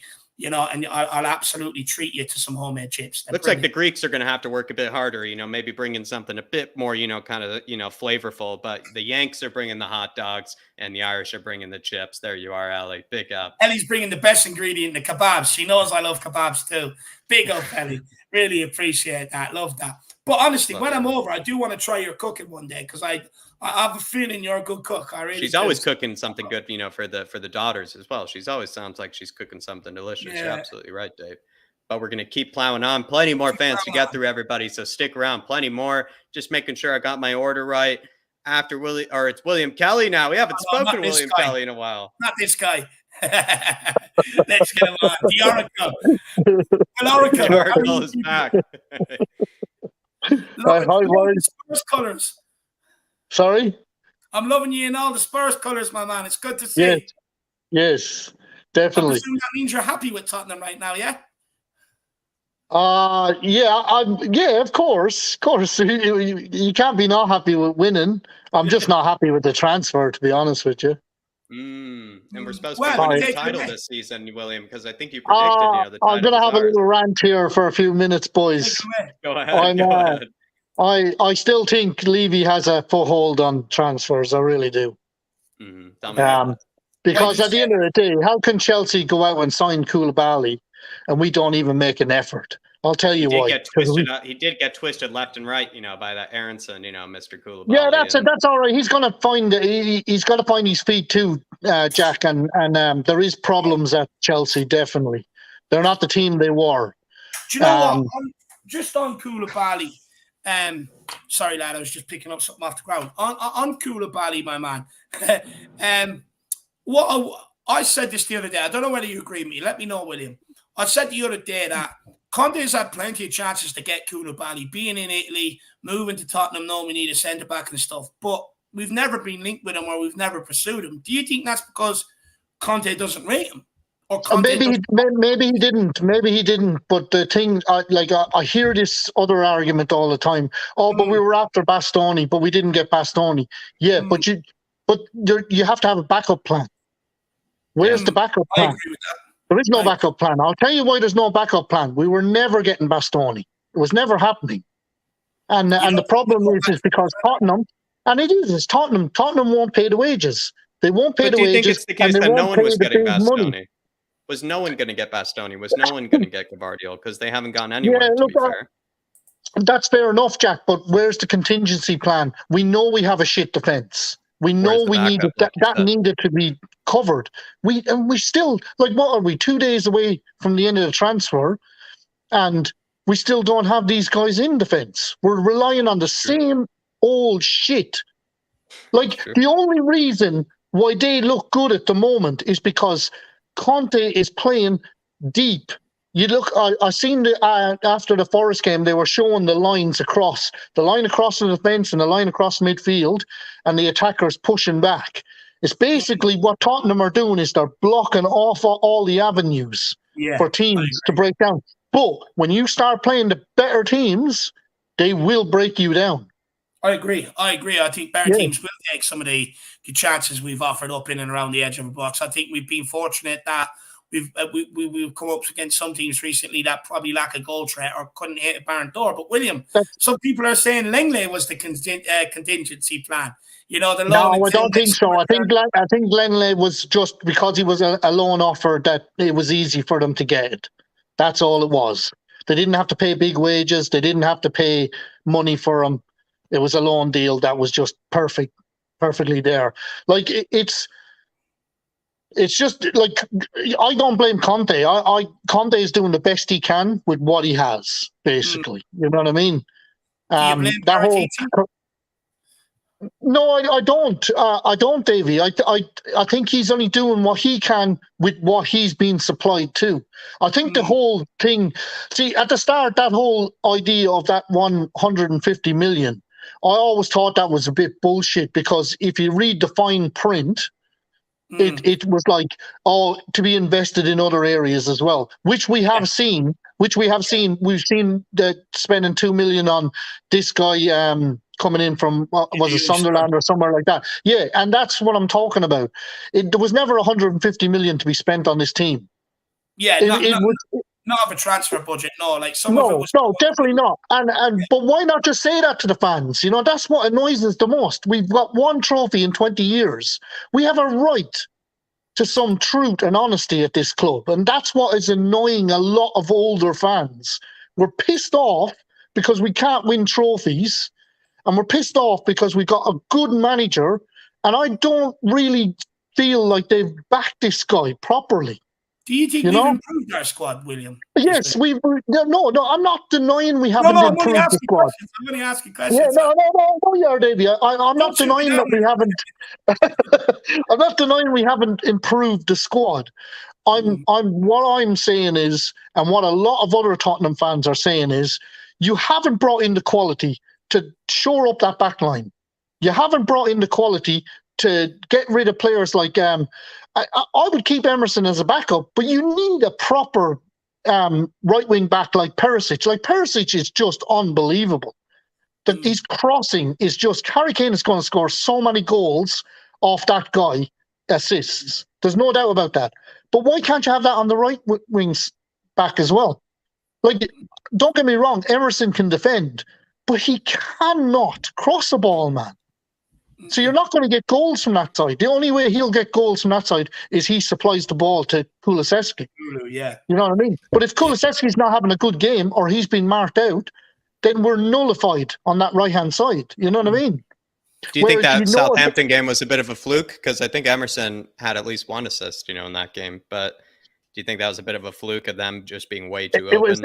It was Southampton on the first game of the season, Jack. Yeah, maybe. Southampton on the first game of the season, and you're at home. Pretty they're not turning up. Like, let's be honest. They're not doing that again. Yeah. No. What would you say to people who's like, William, shut up? We're unbeaten. The window's been a good one. I'm not denying. I'm one. You know me, Davey. I'm 100% behind Conte, I think the tactics that he's doing is exactly like what Leicester City did when they won the title. If you look at their first 10 games of the season, they done the same thing, and they caught some of the big teams off guard. And they got the points on the board, and then they started to get that momentum. But Conte's thinking the same way. Conte's thinking the same way. Let me ask you another question, William. Do you think we haven't seen the full effect of the window or the players we've brought in yet because we haven't got nowhere near enough of them into the team? Yeah, of course, in certain areas, but defense we are not covered, not one bit covered. I think we are, and I'm telling you, come the big games, we are going to get found out something bad. I agree. You give chances like you did to Forest to a team like Liverpool, and you will get punished something terrible. Definitely. Lee Richards says here we've only let in 8 goals in 15 games. And look, it's something I disagree with as well, but I'm not here to give my opinions. It's you, William. So is the defense maybe as bad as I let on it is maybe? Yeah, but Davey, if you want to play expansive football, let's not do that back line that big brick wall that they have at the moment. Like you're playing Nottingham Forest, you're playing Wolves. Wait till you face the big teams. I guarantee you, they will break you down. You put Haaland in that Forest team, and he would have had a hat trick against Tottenham. To be fair, he's had a hat trick against every team, but but it's just like it's logic. You got to think logically. It's all well and good, and I'm not complaining about us not conceding goals, but the likes of Sanchez, Dyer, and Davies will get found out. They will in the big games get found out against better players, better opposition. But are we going to go the whole season sitting back like that? Do you think Tottenham could be looking in January like that? Do you think they looked at the squad and said, okay, defensively, you know, Tanganga's not going out, so we're not going to get anyone else in. I think we've got enough defensively. And do you think maybe we might re-go for someone else again in January in that back line? Do you think we could be holding back? Like this whole narrative that it's notoriously hard to get someone in January is just bullshit to me. That's a Levy ending. Yeah. Of course it did. No, that came off the back of Ennick and Levy, to be quite honest with you. I still think this club could potentially do way better. Way better. And I for one want them to do better, you know? But I just think this hasn't been the best transfer window that people are humming and hawing about. I really don't believe that. We have not secured that back line. Where's the central defender to cover? What if Dyer gets injured? Who are you going to play in there then? You know? Yeah. There's going to be problems, guys. Look, I agree with you, William.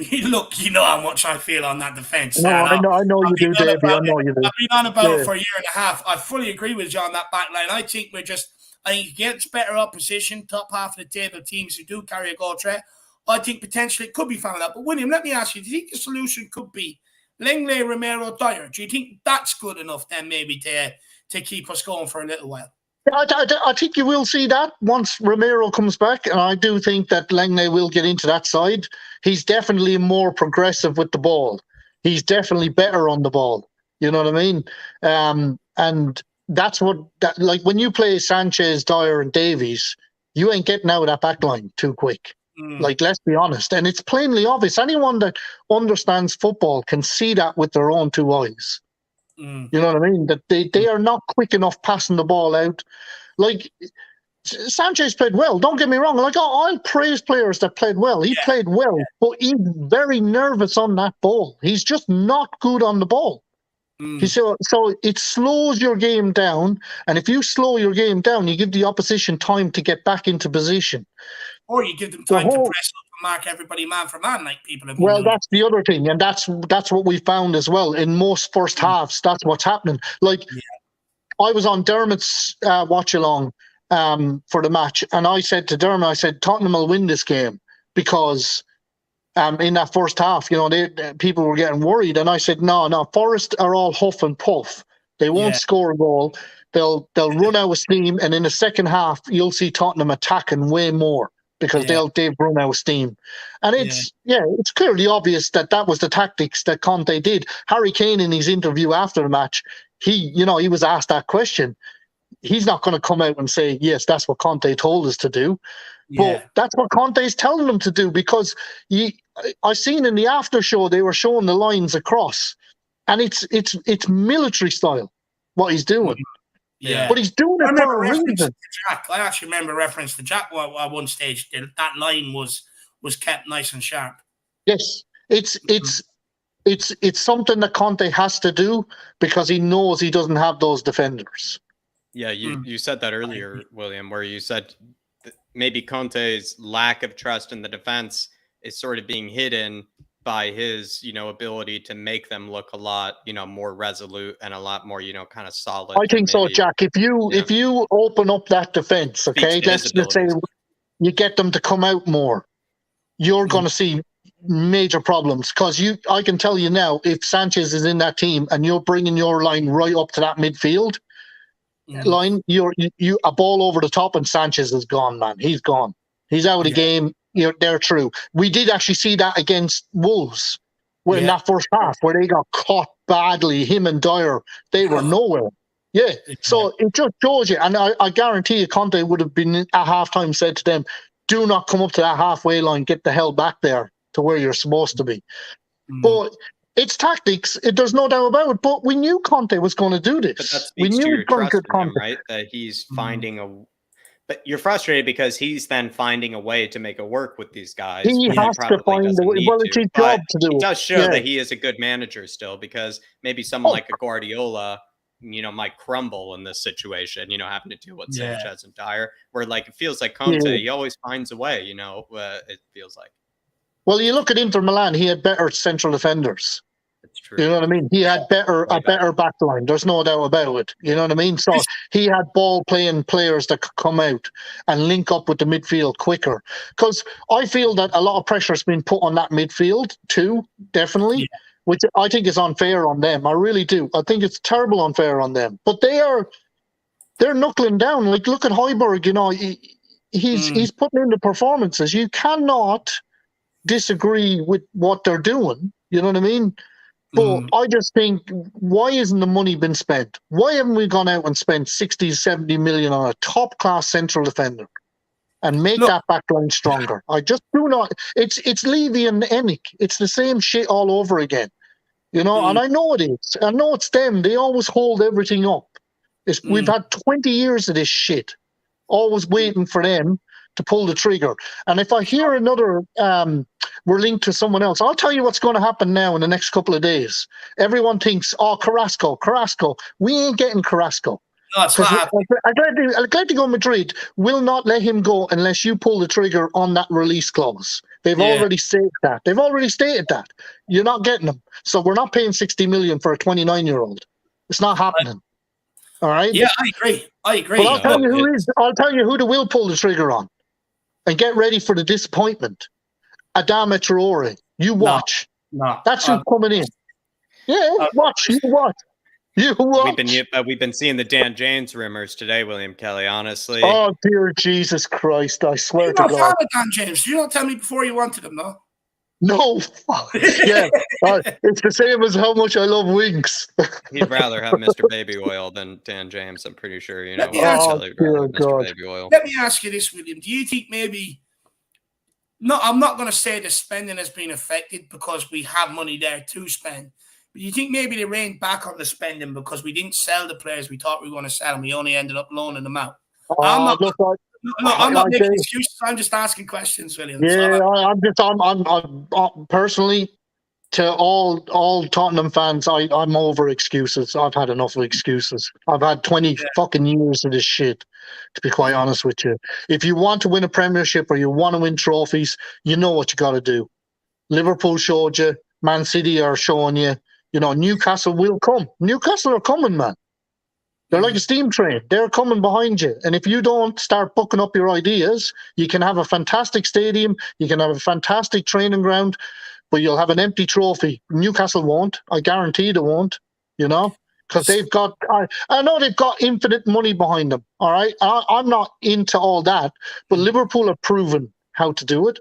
So why aren't we following that model? You know what I mean?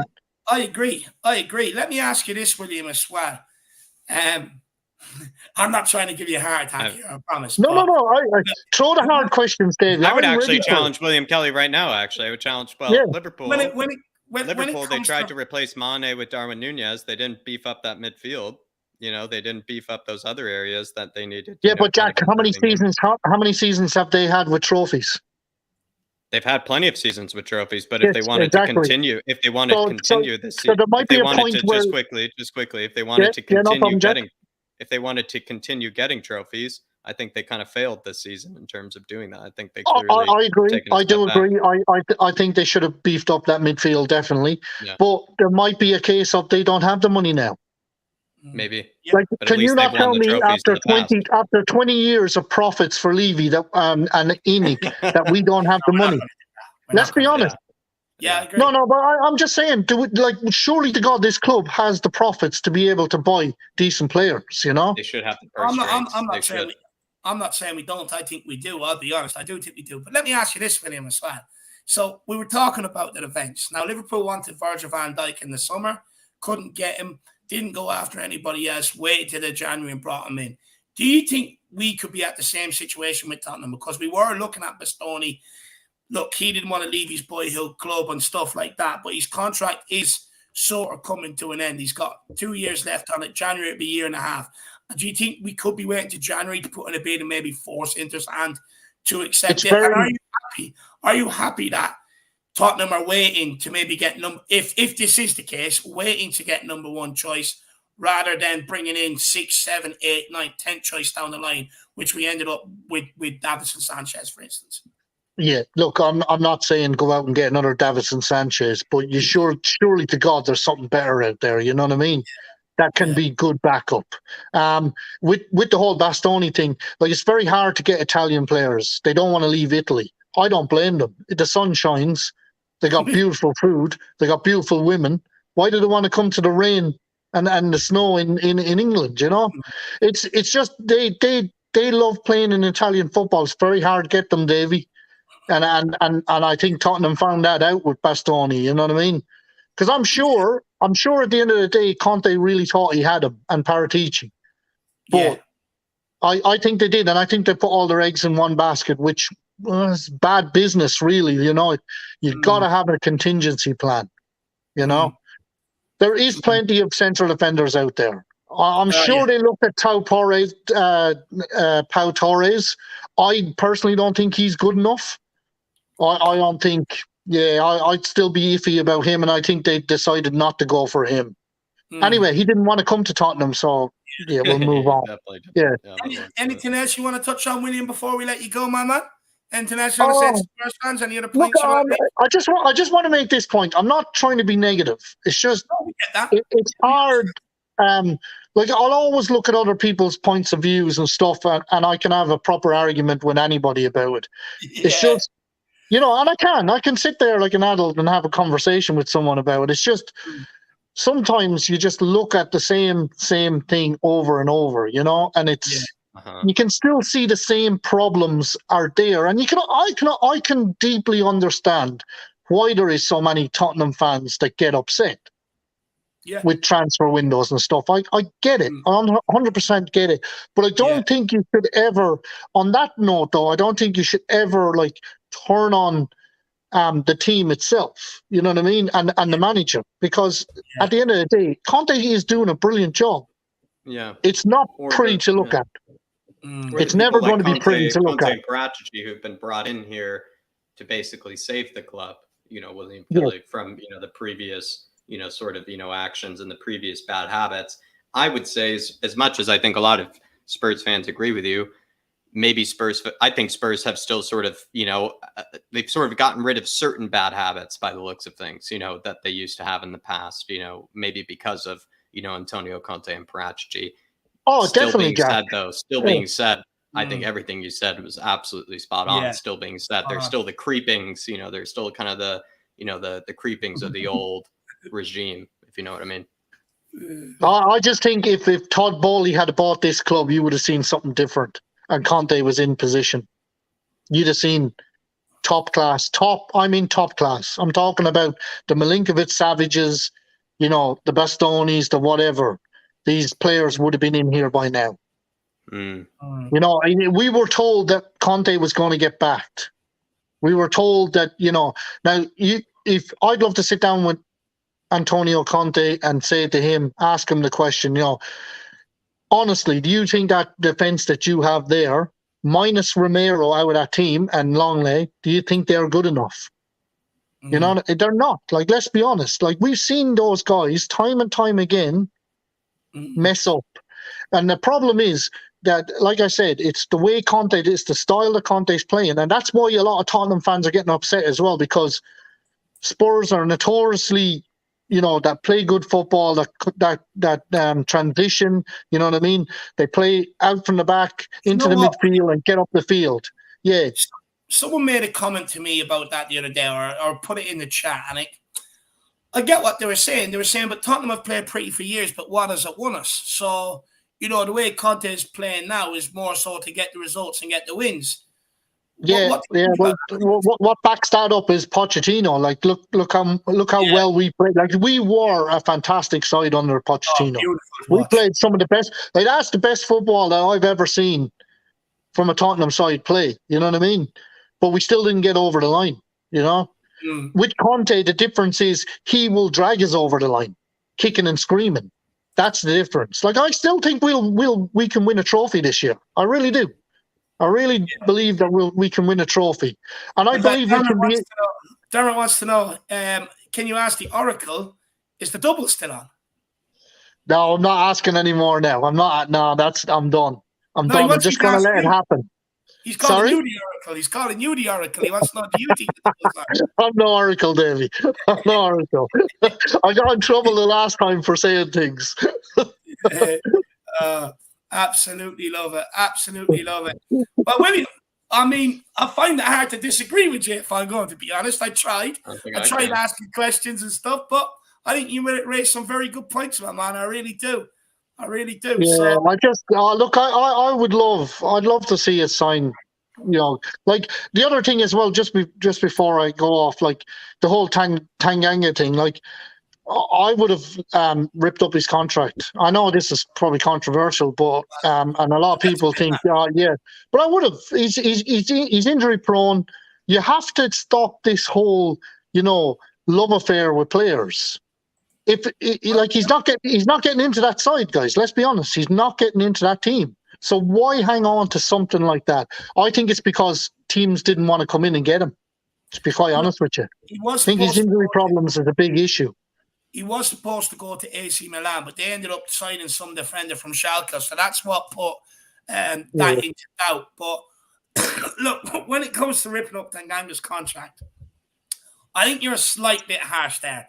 I think I do. I think the guy's been injury prone, and it is nice to see clubs stick by these players with the injuries to help them redevelop and stuff like that. Because the last thing you want to do is just put them out on their air. I am glad that we do sort of take care of these guys, but I agree with you to a point that if they were looking to ship him on, they clearly don't think he's good enough. But the reason why he's still here is because Conte wants 2 players for every single position, and he's stated that multiple times, and that's the only reason why he's here. It's the only reason why he's here. I know.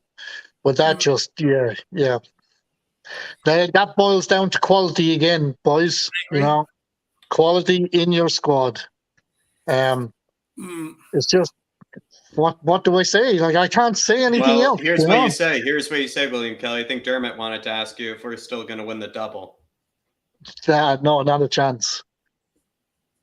Not a chance. We'll win a trophy, but not the double. No, I think Dermot's more delusional now than I am. Well, someone's speaking of clairvoyant, and it isn't Dermot. I'll tell you that. But I love that. But look, William, we've got to keep kicking on, my man. It's great to see you in full smiles as well. It's good to see you're enjoying the results, my man. Man. Yeah. As long as it keeps coming, I don't care. Well, William, what I will remind you of, in and around this time last year, you were really unhappy with Conte, and you were about to give it all a break. Or not Conte. Not Conte.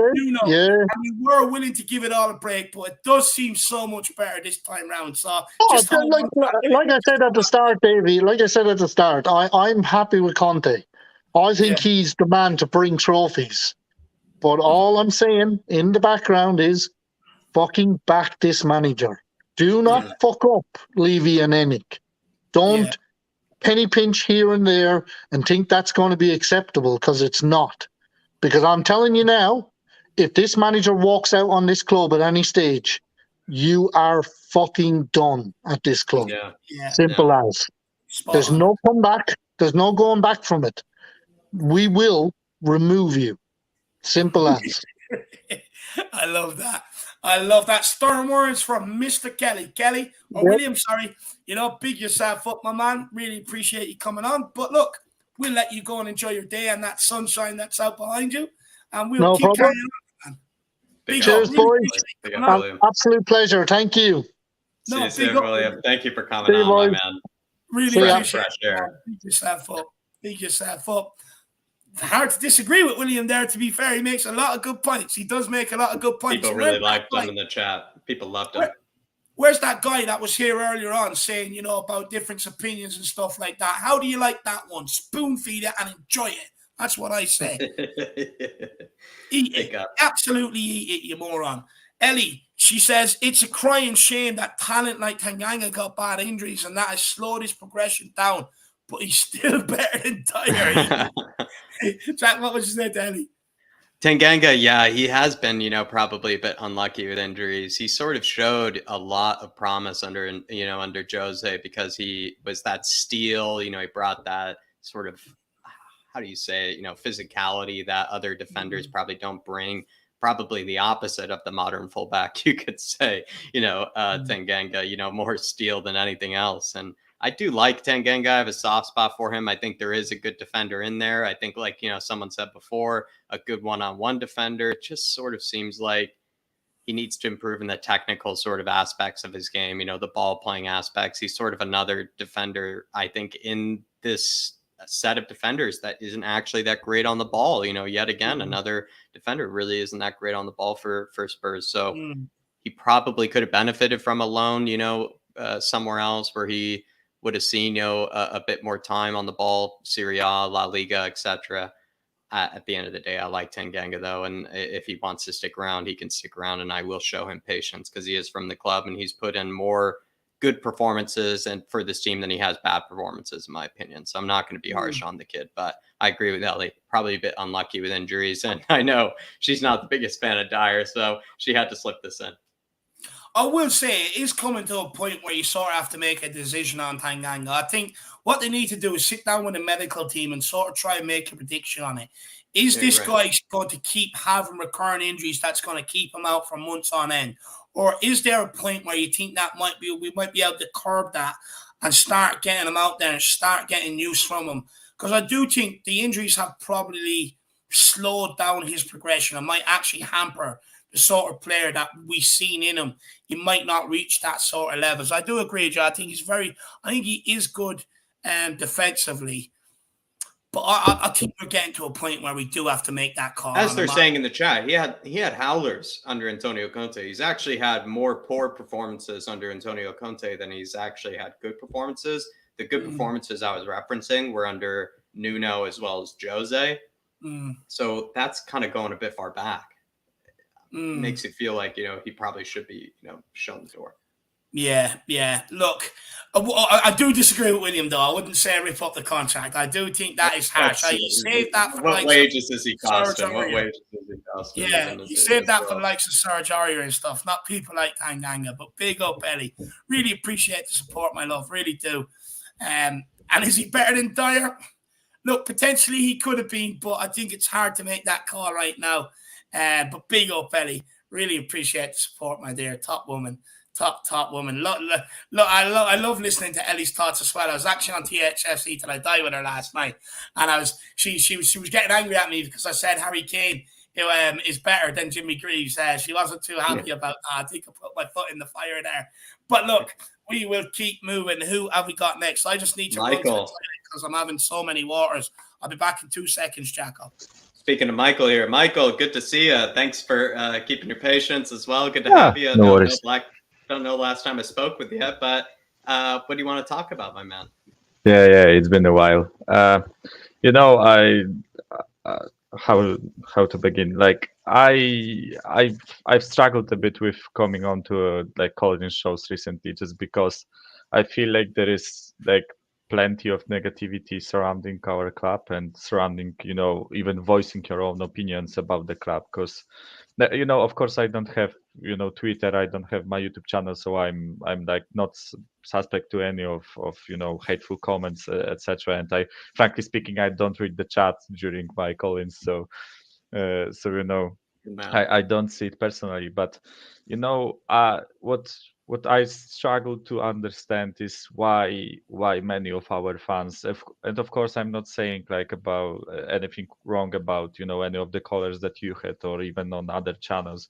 I just in general I struggle to understand why we as a fan base are so binary right now, because there is 0 and there is 1 and there seems to be nothing in between. and you are either super delighted with the performances, you are positive, and you are critiquing everyone who says anything or negative, it's the opposite, or it's completely opposite. We are shit, everyone is shit, this player is shit. I've even heard some people like criticizing Conte recently, and it's true. People have even been saying it's Nuno ball right now. Yeah, which this comment is just ridiculous for me. But what I'm trying to say is that we should find some balance in all of that, and we should also remember that what it is about is enjoying football in general. It's the sport that drew us, and only then we picked a team. For most of us, at least, it was this way, right? So on one hand, I see why some people are upset with the performances. I see some issues in the way we play, but on the other hand, I don't think that they are as bad as people make it out to be. I just feel like we had a great performance against Southampton, and that performance coupled with the end of last season raised people's expectations really high. And we will talk about transfers later probably, but just about the game itself, right? We set the bar really high, and after the Chelsea performance, people weren't satisfied because there was this narrative that we are going to smash them, which in all honesty we never smashed Chelsea. So we've never smashed Chelsea. Yeah. Then there was the Wolves performance, which wasn't great, but we won. And there have been some things that in a game that we sort of actually got smashed in last season. Yeah, in a game that we got completely outplayed last season. And I watched this Forest game twice actually, because I am fortunate enough to have Polish media, and we have replays here for 2 days after the match, so I don't have to. What was it like watching it the second time? It's a different experience. I want to bring this point that watching this game, I saw plenty, and I mean plenty of chances that we had on the counter attack, where if we were a bit more clinical, we probably would have won that game like 4 or 5-0. There have been plenty of chances where we had a little bit of a misplaced pass, or someone was a bit too selfish and didn't pass the ball. And I feel like people, like, because of the previous two performances, we just start watching the game negatively, like from the bat. People struggle to like giving each game a clean paper, and we just struggle to look at the games objectively. And I know this will be like maybe some cherry picking of stats, but just for the argument's sake, right? In that game, we conceded 17 shots, 1 on target, and 56% possession by Forest, right? And then I look at the Leicester game, where from the previous season, right? Leicester game, we had 39% possession, and we conceded all those 6 shots, but we didn't have the ball for majority of that game. Then there was the Leeds game, which we won 4-0, and we had 51% possession, and we conceded 19 shots, and 3 of them on target, right? Then there was the Villa game, where we also had 49% possession, and we conceded 19 shots, 8 of them on target, and we won 4-0. So, and nobody was shooting bricks during those games, right? Nobody was coming, to any fan shows and saying, we are playing, it's pathetic that we cannot, dominate Leicester in our home ground, because we won 3-1. So I believe that, as I said, because of the performances that we had recently, I feel like we struggle to like evaluate games properly. And all I want to say is that we should treat this game as as it is. We should crack open a cold one, lay back and just enjoy some fucking football. Because seriously, like there is plenty of like animosity towards each other in our own fan base. We shouldn't like hate each other for voicing opinions. We should hate the Arsenal fans, you know, West Ham fans, Chelsea fans. Of course, hate in like in a peaceful way. I mean, you know, banter and you know and shit talk, etc. Right? I agree. But you know, especially while it feels like, you know, we've had 10 points from possible. I agree with you. It feels like we've had, you know, we're in the position that we expected us to be in when we came into this season. 4 games in, what did Spurs fans want? They probably wanted 10 points from 12. They wanted at least a draw against Chelsea. Let's say all the, you know, not all the performances were convincing. Not all the performances were 10 out of 10. Everybody played well, but we still got the points that people wanted us to get. And I'm with you, Michael, where it doesn't need to be like as if the house is burning down. It doesn't need to be like as if, you know, the house is built on, you know, a gold foundation. There can be a bit of a middle ground here where perhaps, you know, Spurs are not playing as well as we know they can be. And perhaps Spurs could be, you know, improving on some things. At the same time, Spurs are in the position that all Spurs fans wanted us to be in. Yeah, you know, Jack, I just feel like, you know, we should give this team a chance to improve us. And you know, there is plenty of people saying that, you know, if we play like that, we'll get smashed by City, by Liverpool or whoever, right? We lost to Burnley, Chelsea, Wolverhampton and Southampton 4 games in a row, as far as I remember, right? And then, or no, sorry, Burnley was after the City game, which was the point I was going to bring. We all expected to get fucking smashed that game, and we won 3-2 against a team that, like, with all arguments by their side, they should be winning this game like 5-0 with the form that we displayed in the previous matches, right? And this team has something in it to impress us, right? And you know, all that being said, that was the positive side, right? Now the negative side, I feel like Dyer had a woeful game against Forest, right? Sonny isn't in his peak form. We have Shabos getting overwhelmed in the midfield. You know, there is like concerns about the transfer window. All that, yeah, I acknowledge that. I understand that those are issues that we should be talking about. I just feel like, you know, people tend to go like all the way to one side, and you know, they don't appreciate what's good about the club too, right? Because you know, we spoke about the transfer window, and I said back, I think in July when we had like all those signings except Spence, I said that for now it was for back then it was like 7 out of 10 or 8 out of 10. But I said if you don't bring anyone else in, it will go to a 2 for me. Of course, that was an over exaggeration, but what I meant is that I see the gaps that this team needs filling, and we actually didn't fill those gaps. I still feel like we need a center back, we need a right wing back. We would we would have a good use out of a attacking center mid. I don't think it's as big of a priority as people make it out to be, because you know we can play free in the middle with Bissouma, Højbjerg, and Bentancur, and I don't feel like we'll get as run over as people might think we will. And playing those 3 guys in the middle gives one of them a license to be more creative, which is the way that Denmark play with Højbjerg, who is an advanced playmaker, right? Or deep playmaker, or whatever you want to call him, right? So I feel like there are like ways to fix this team without bringing a center attacking mid, whereas I feel like there is a lack of quality in the defense that we should be fixing. But I am positive with what I'm seeing right now from the team. I know it's not like the prettiest to watch, but you know, just appreciate that we are winning, you know, because like we won 2-0 against Forest, and not for a second in that game I felt threatened that we are going to lose.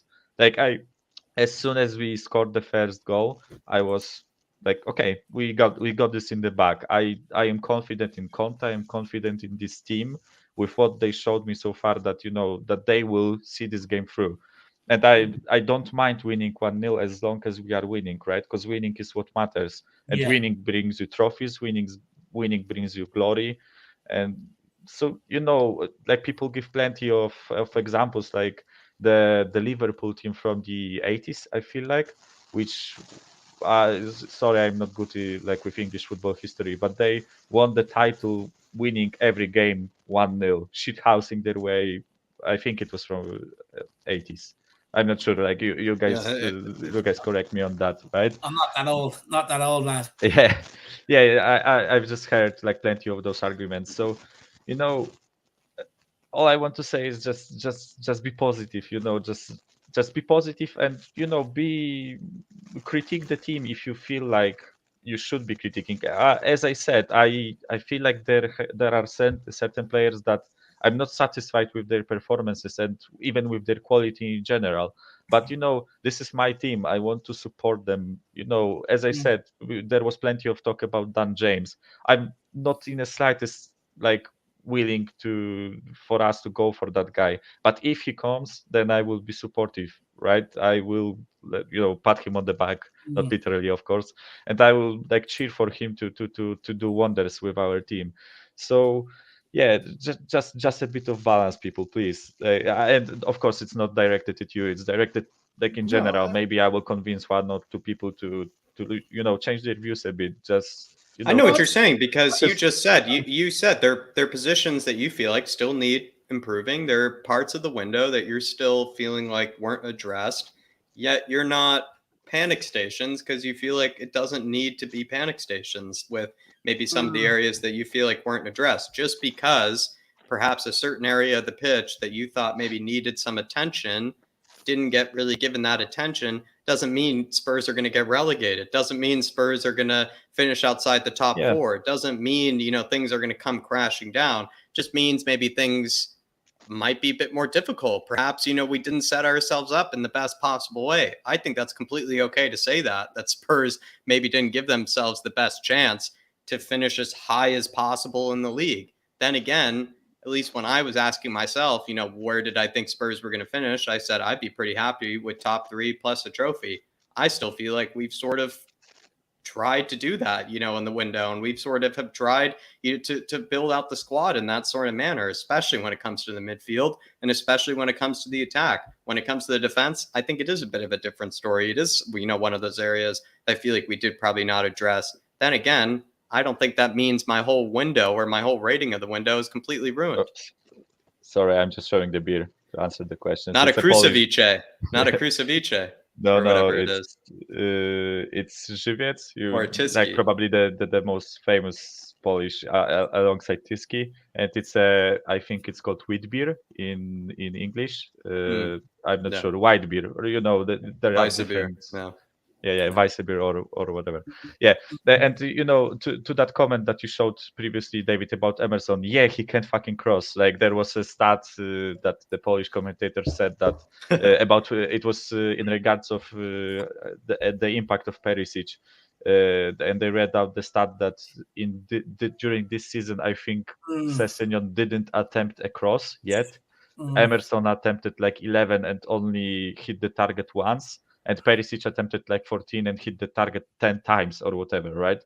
And this is a valid critique of the team. I am not satisfied with the offensive output of Emerson, but I'm not going to like call anybody saying that they are satisfied with Emerson an idiot, because it's their opinion. And we need to find some balance. We need to have like constructive criticism. We need to have discussions. But right now you are live streaming and there is a guy coming to your chat and saying that you are an idiot for saying that someone I didn't hear exactly what you got pissed off about. No, he was just basically accusing us of backing average players for the sake of the viewers of the channel. I'm kind of sitting there, I'm like, but I get berated every week for backing up Emerson and Højbjerg. So I think the guys probably got it wrong, in my opinion. But the thing is, like, it's just all that not stupid shit has to stop. Like, at the end of the day, you know what I mean? It happens on both sides. People get called negative or people get called happy clappers and accused of doing things for the club and everything else. It's got to stop. Why can't we all debate and have debates, without having to argue? I mean, we have Kuva on here who thinks, I'm not going to say completely different to myself or Jack, but would have maybe slightly stronger opinions on stuff than myself, and I'd have slightly stronger opinions than him. Exactly. We never end up falling out. You know what I mean? And this is the thing. This shit has to stop. It's got to stop. We can all have debates without falling out or without being accused of shit that just is not true. It's absolutely childish and it's absolutely ridiculous, in my opinion. it just frustrates me as well. Like, the guy wouldn't mention that I had Daigle on the channel all last January promoting the protest because it doesn't suit his narrative. You know what I mean? It's absolutely bollocks, and it winds me up. And, like, you know, just to go after the argument, not the person. This personal shit has got to stop, and these arguments have got to stop. I don't understand why people can't see things differently, but still sit there at the end of the day and have a laugh and a beer or whatever else, you know? Yeah, to back your point even further, David, like, you back Højbjerg or Emerson, but you absolutely shit on Dyer. And on the other hand, when Højbjerg had a bad game, you weren't like shy of commenting on that, right? Yeah. Me, myself, I really like Højbjerg. I actually think that he's a really important part of that team. But against Southampton last season, he was absolutely woeful. And I wasn't shy of saying that he was absolutely shit. And he needed that rest that he got in the game against Wolves, if you remember, guys, right? He got rested, then we played City, I think, and he was brilliant in that game. And same thing, like, for example, like the worst topic right now is Sonny. And, you know, people's opinion on Sonny, right?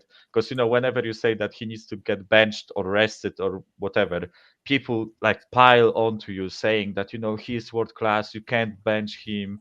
I actually think, even though he is the primary reason why I started supporting Spurs, he and Eriksen, right? Those two players, not Kane, not anyone else, Eriksen and Son, right? And, you know, even though I love this guy to bits, my girlfriend, who doesn't watch football at all, loves Sonny to bits, right? She absolutely adores him. I think he shouldn't start the next game.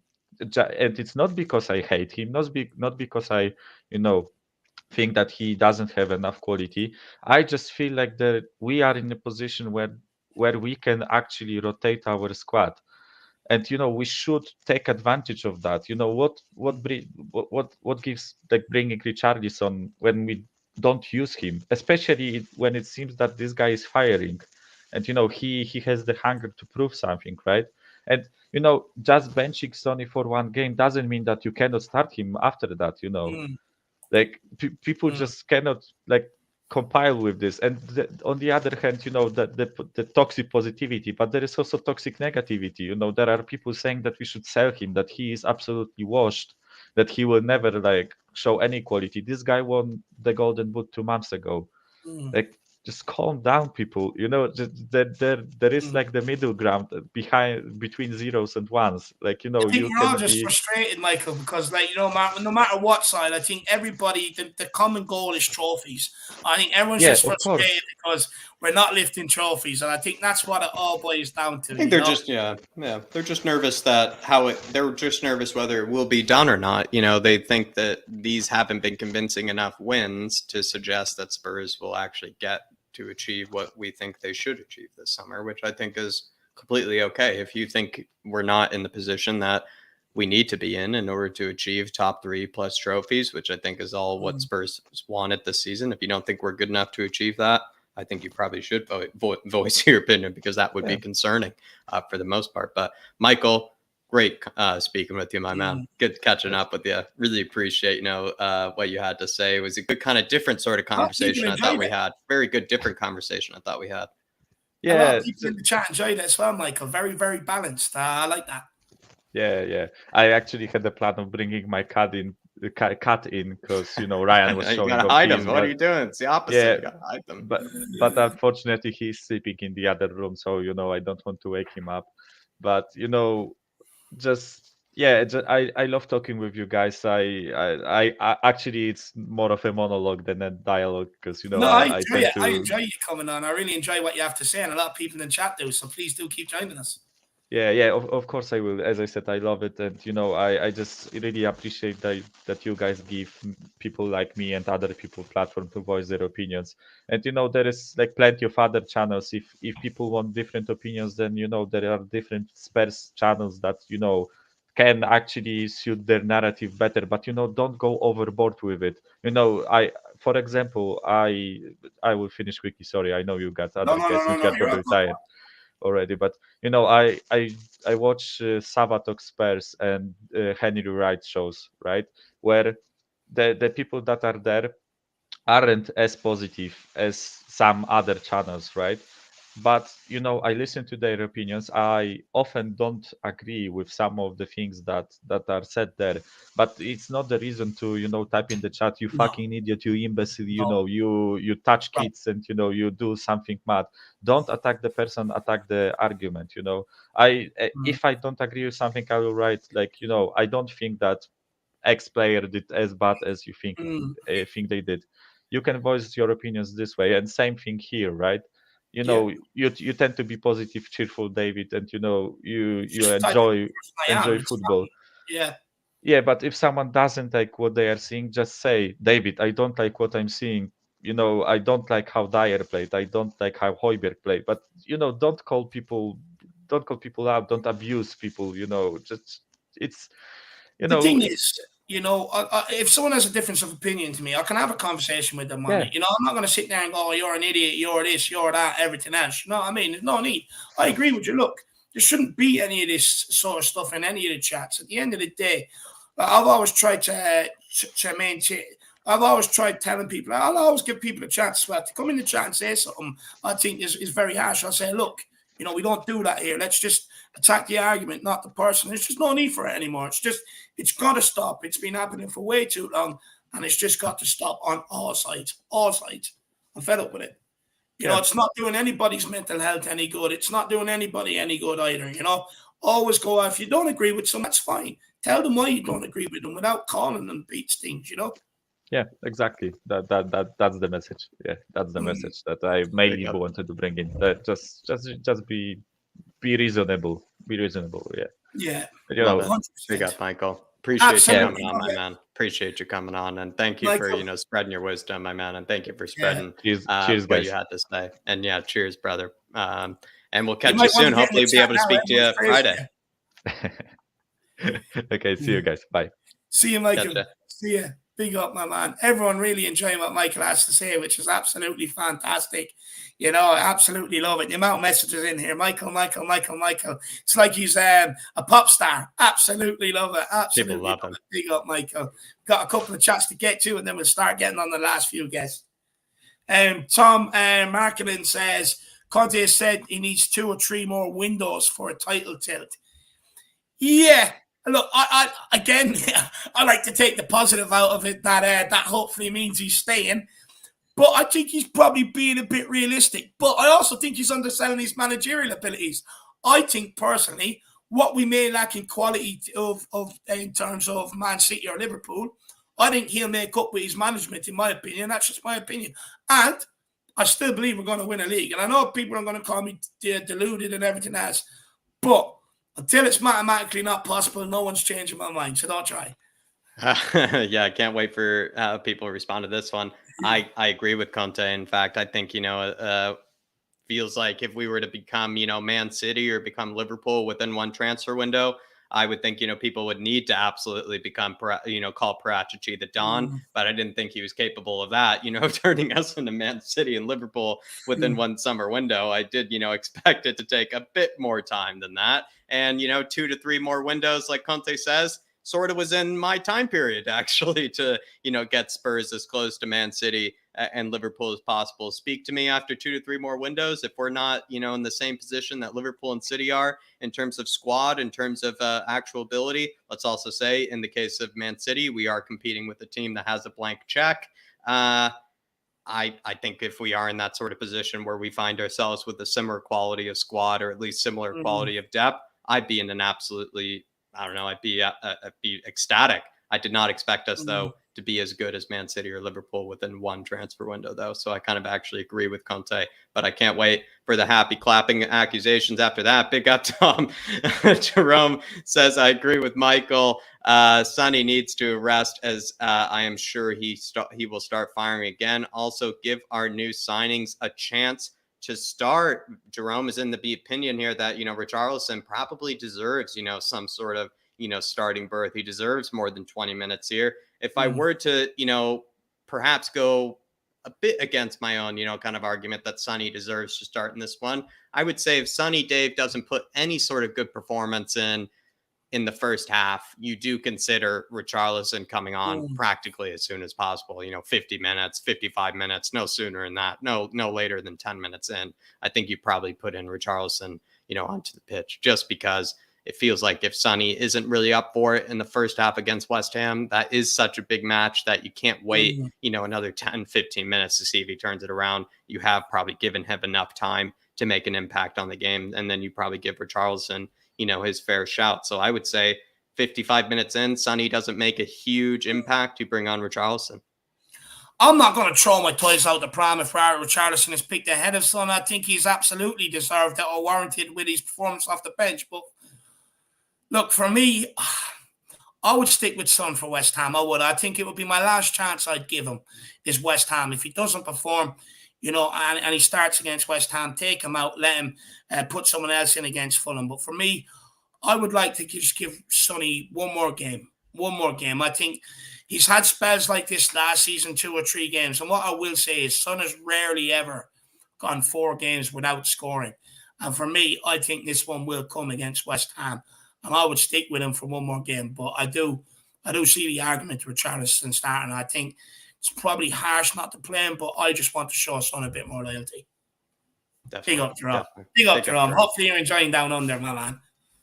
But we're going to keep moving on, and we're going to go on to our next guest. Big up to Rob, but we're going to speak to the stats man over on THFC Till I Die. See what he has to say. It's been a while, at least, from what I can tell. So hopefully he has plenty to say. Ishan, good to see you. Yeah, good to see you. Can you guys hear me? Loud and clear. Yep. How's it going? All right. Yeah, good to be back. It's been good a to while. Have you back. Yeah, how's it going? Yeah, I got a job in the summer. The hours were really bad, so it was really difficult for me to come on. But now I think I'll be coming on every week. So what have you been thinking about? While you've been grinding and while you've been working so hard this summer, what have you been thinking about? Spurs wise. To be honest, I think that we've been doing really well. Like I'm surprised at the negativity. It seems like some people will be unsatisfied no matter what. I think we have spent quite a bit of money in the transfer market. We've brought in a lot of good players. It's shown with the performances on the pitch. We're undefeated. We have 10 points out of 12. If you told me that at the start of the season, I would have gladly taken it. So I just don't really see why a lot of fans are being so negative. Mm-hmm. Would you say you're concerned at the manner of the performances in the last couple of games this time? The way, I think that, especially for me, where I see it is how can Forest pass the ball around the way they did? And they're all practically new to each other. But yet, we have players in the back line. 2 of them have been together for 8 years, and one of them here 5 years, and other players. But yet, we can't string passes together like they can. Does that concern you? Yeah, I do agree. That's actually what I wanted to talk about. I actually wrote down a lot of stuff before coming on. Go on, we'll just let you go. So this is perfect. But yeah, I feel the frustrations with the fans comes from the fact that we're grinding out results rather than really dominating. And I do understand the concerns. It seems like in the first half we're just way too slow, and only in the second half Conte probably rips into them in the dressing room. What are you doing? And then we start performing. So I think the main issue comes from the inability to play out from the back. We're not that good in possession, just way too sloppy, way too scrappy, and against. We saw that against Chelsea, we were really, really poor, and you could argue we really didn't deserve the point. Although I'll take it any day of the week. Yeah. I agree with you, but sloppy in possession. Is it because of the center backs? Is it because perhaps the patterns of play? Why is it that we're so sloppy in possession in your eyes? Because I agree. I think, and I know Dave agrees that has been our biggest problem. Or maybe why we've been so unconvincing, in possession. Yeah, I think it is 100% because of the center backs. I've been saying this for quite a while. How bad we are playing out from the back. teams like Man City, Liverpool, Chelsea are so much better than us playing out from the back. And I think this season is the season to surpass Chelsea. I don't think that title challenge is that realistic, to be honest. Like against Man City, there's like in one window, I just don't think that's possible to surpass or get on that level.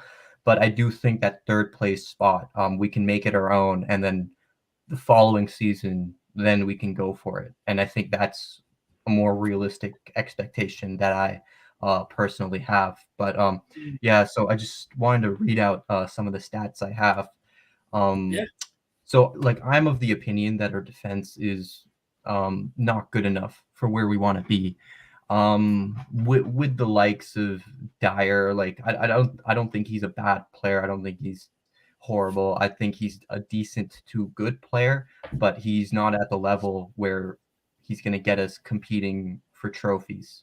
I think he'll be fine against the likes of, like Southampton, against like lower half teams, but against the likes of City, Liverpool, and whatnot, he will struggle. So I'll read this out. I just want so I got all the results or I counted how many goals we conceded against all top half teams from last season. So like 10th or above. So we conceded 2 against Chelsea. We kept a clean sheet against Arsenal. They had one man sent off, so keeping a clean sheet is sort of to be expected. Yeah. We conceded 1 against Liverpool, conceded 1 against Leicester, conceded 1 against West Ham, 3 against United. We conceded 1 against Brighton. We lost that game as well.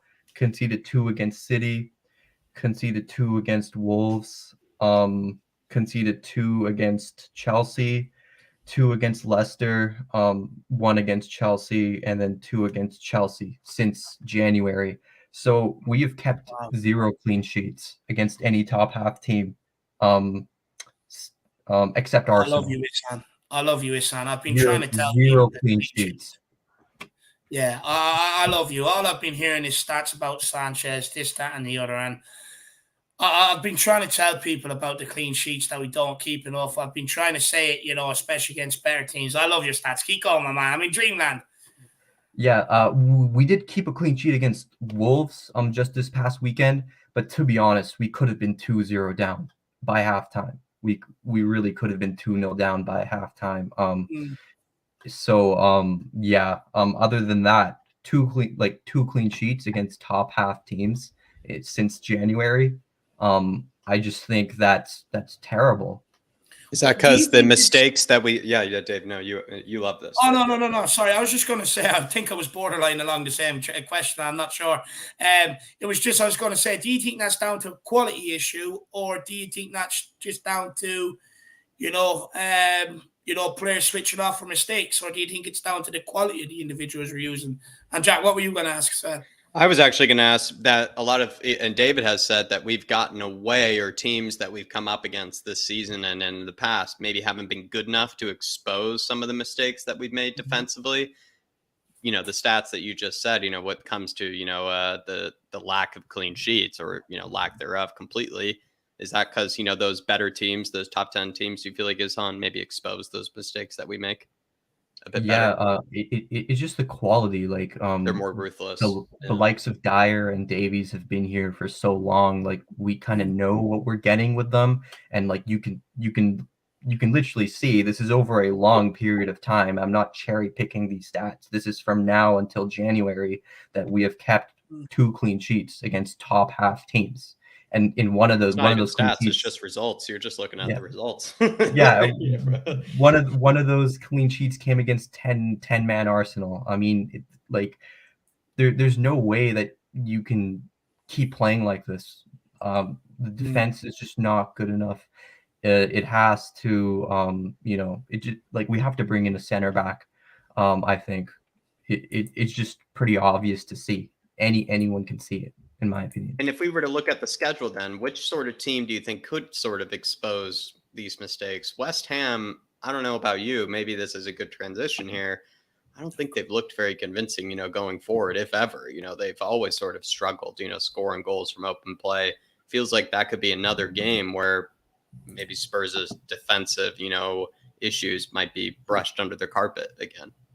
Yeah, but the thing is with West Ham, it's like a London derby, and in the West Ham and Tottenham games, a lot of goals are scored. So That's who true. knows? They are Like high scoring. West Ham could turn up. Like, we saw Liverpool turn up against Bournemouth after a slow start to the season. We could see West Ham turn up. Maybe one shot goes in, suddenly we're 1-0 down, and we're under a lot of pressure. So anything could happen. Ellie says, "Oh my God, THFC till I die is out in force tonight. Isan's such a cool lad, highly intelligent, and he's one of our own. He talks so eloquently. Big up, Isan. You're so on point with your analysis and stats. What do you want to say to Ellie and Isan?" I mean, Ellie, you're the queen of White Hart Lane, in my opinion. So it really means a lot. You always gas me up, maybe a bit too much, but just thanks a lot. You're amazing. Big up, Ellie. I'm turning red on your behalf, Isan. I'm turning red. Very, very kind, Isan. Very, very kind, Ellie. Very, very, very, very kind. Very kind what you said as well, Isan. I'm loving this. Very, very nice of you guys. THFC till I die. Nice channel. I just put in the link. Very kind over there to each other, the panelists and the channel members. They show a lot of appreciation for each other. It's good to see. It's good to see. But I love the way Isan's been away all summer and then just comes back and feeds me stats that I'm going to absolutely eat up. Oh, yeah, he did. About that backline. Only Isan can do that. Absolutely love it. Isan, anything on the midfield? Is midfield on your talking points? What's next on your talking points? I don't think the midfield has been as bad as people are saying. It's just like the midfield doesn't perform for the full 90 minutes. It's just like after only they have a bad first half, and then in the second half they start picking things up. I think we have Basuma on the bench as well. We can rotate around. We have Skip. We have Pape Sarr as well.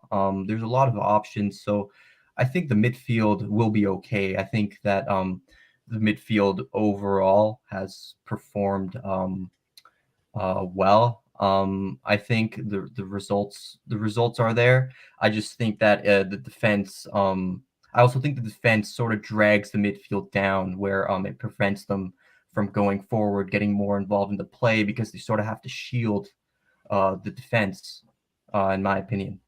Mm-hmm. I know exactly what you mean, actually. It feels like the midfield, in fact, is probably not given enough credit, in fact, for their defensive work, because even not yesterday, or actually, yeah, what am I saying? Wow, it feels like a lot of time has passed. Even yesterday, with the Forest game, Højbjerg, Bentancur, they were getting stuck in so many moments, I thought, Isan, that nobody gave them credit for, especially Bentancur. I thought made a lot of, important interceptions or just ball recoveries in that game. Højbjerg at one stage, people thought he teleported across the 18, to make a block. I agree. I feel like it feels like the midfield is probably not given enough credit. I know they're maybe not Thiago on the ball, but they're not given enough credit for also shielding the defense, like you said. Yeah. So, I think that, just one center back, if we could bring someone in, I think I'd be completely satisfied with the window. I know some people want, attacking midfielder, bring in another winger. In my opinion, I just want a center back. And if we don't make any more signings after that, I'm totally okay with it. I think we've spent a lot of money, and there's no need to spend money for the sake of it. So overall, I think we're doing well. I know I have put down the team a little, but I just think that things are going really well here at Tottenham, and we have good management in terms of coaching staff.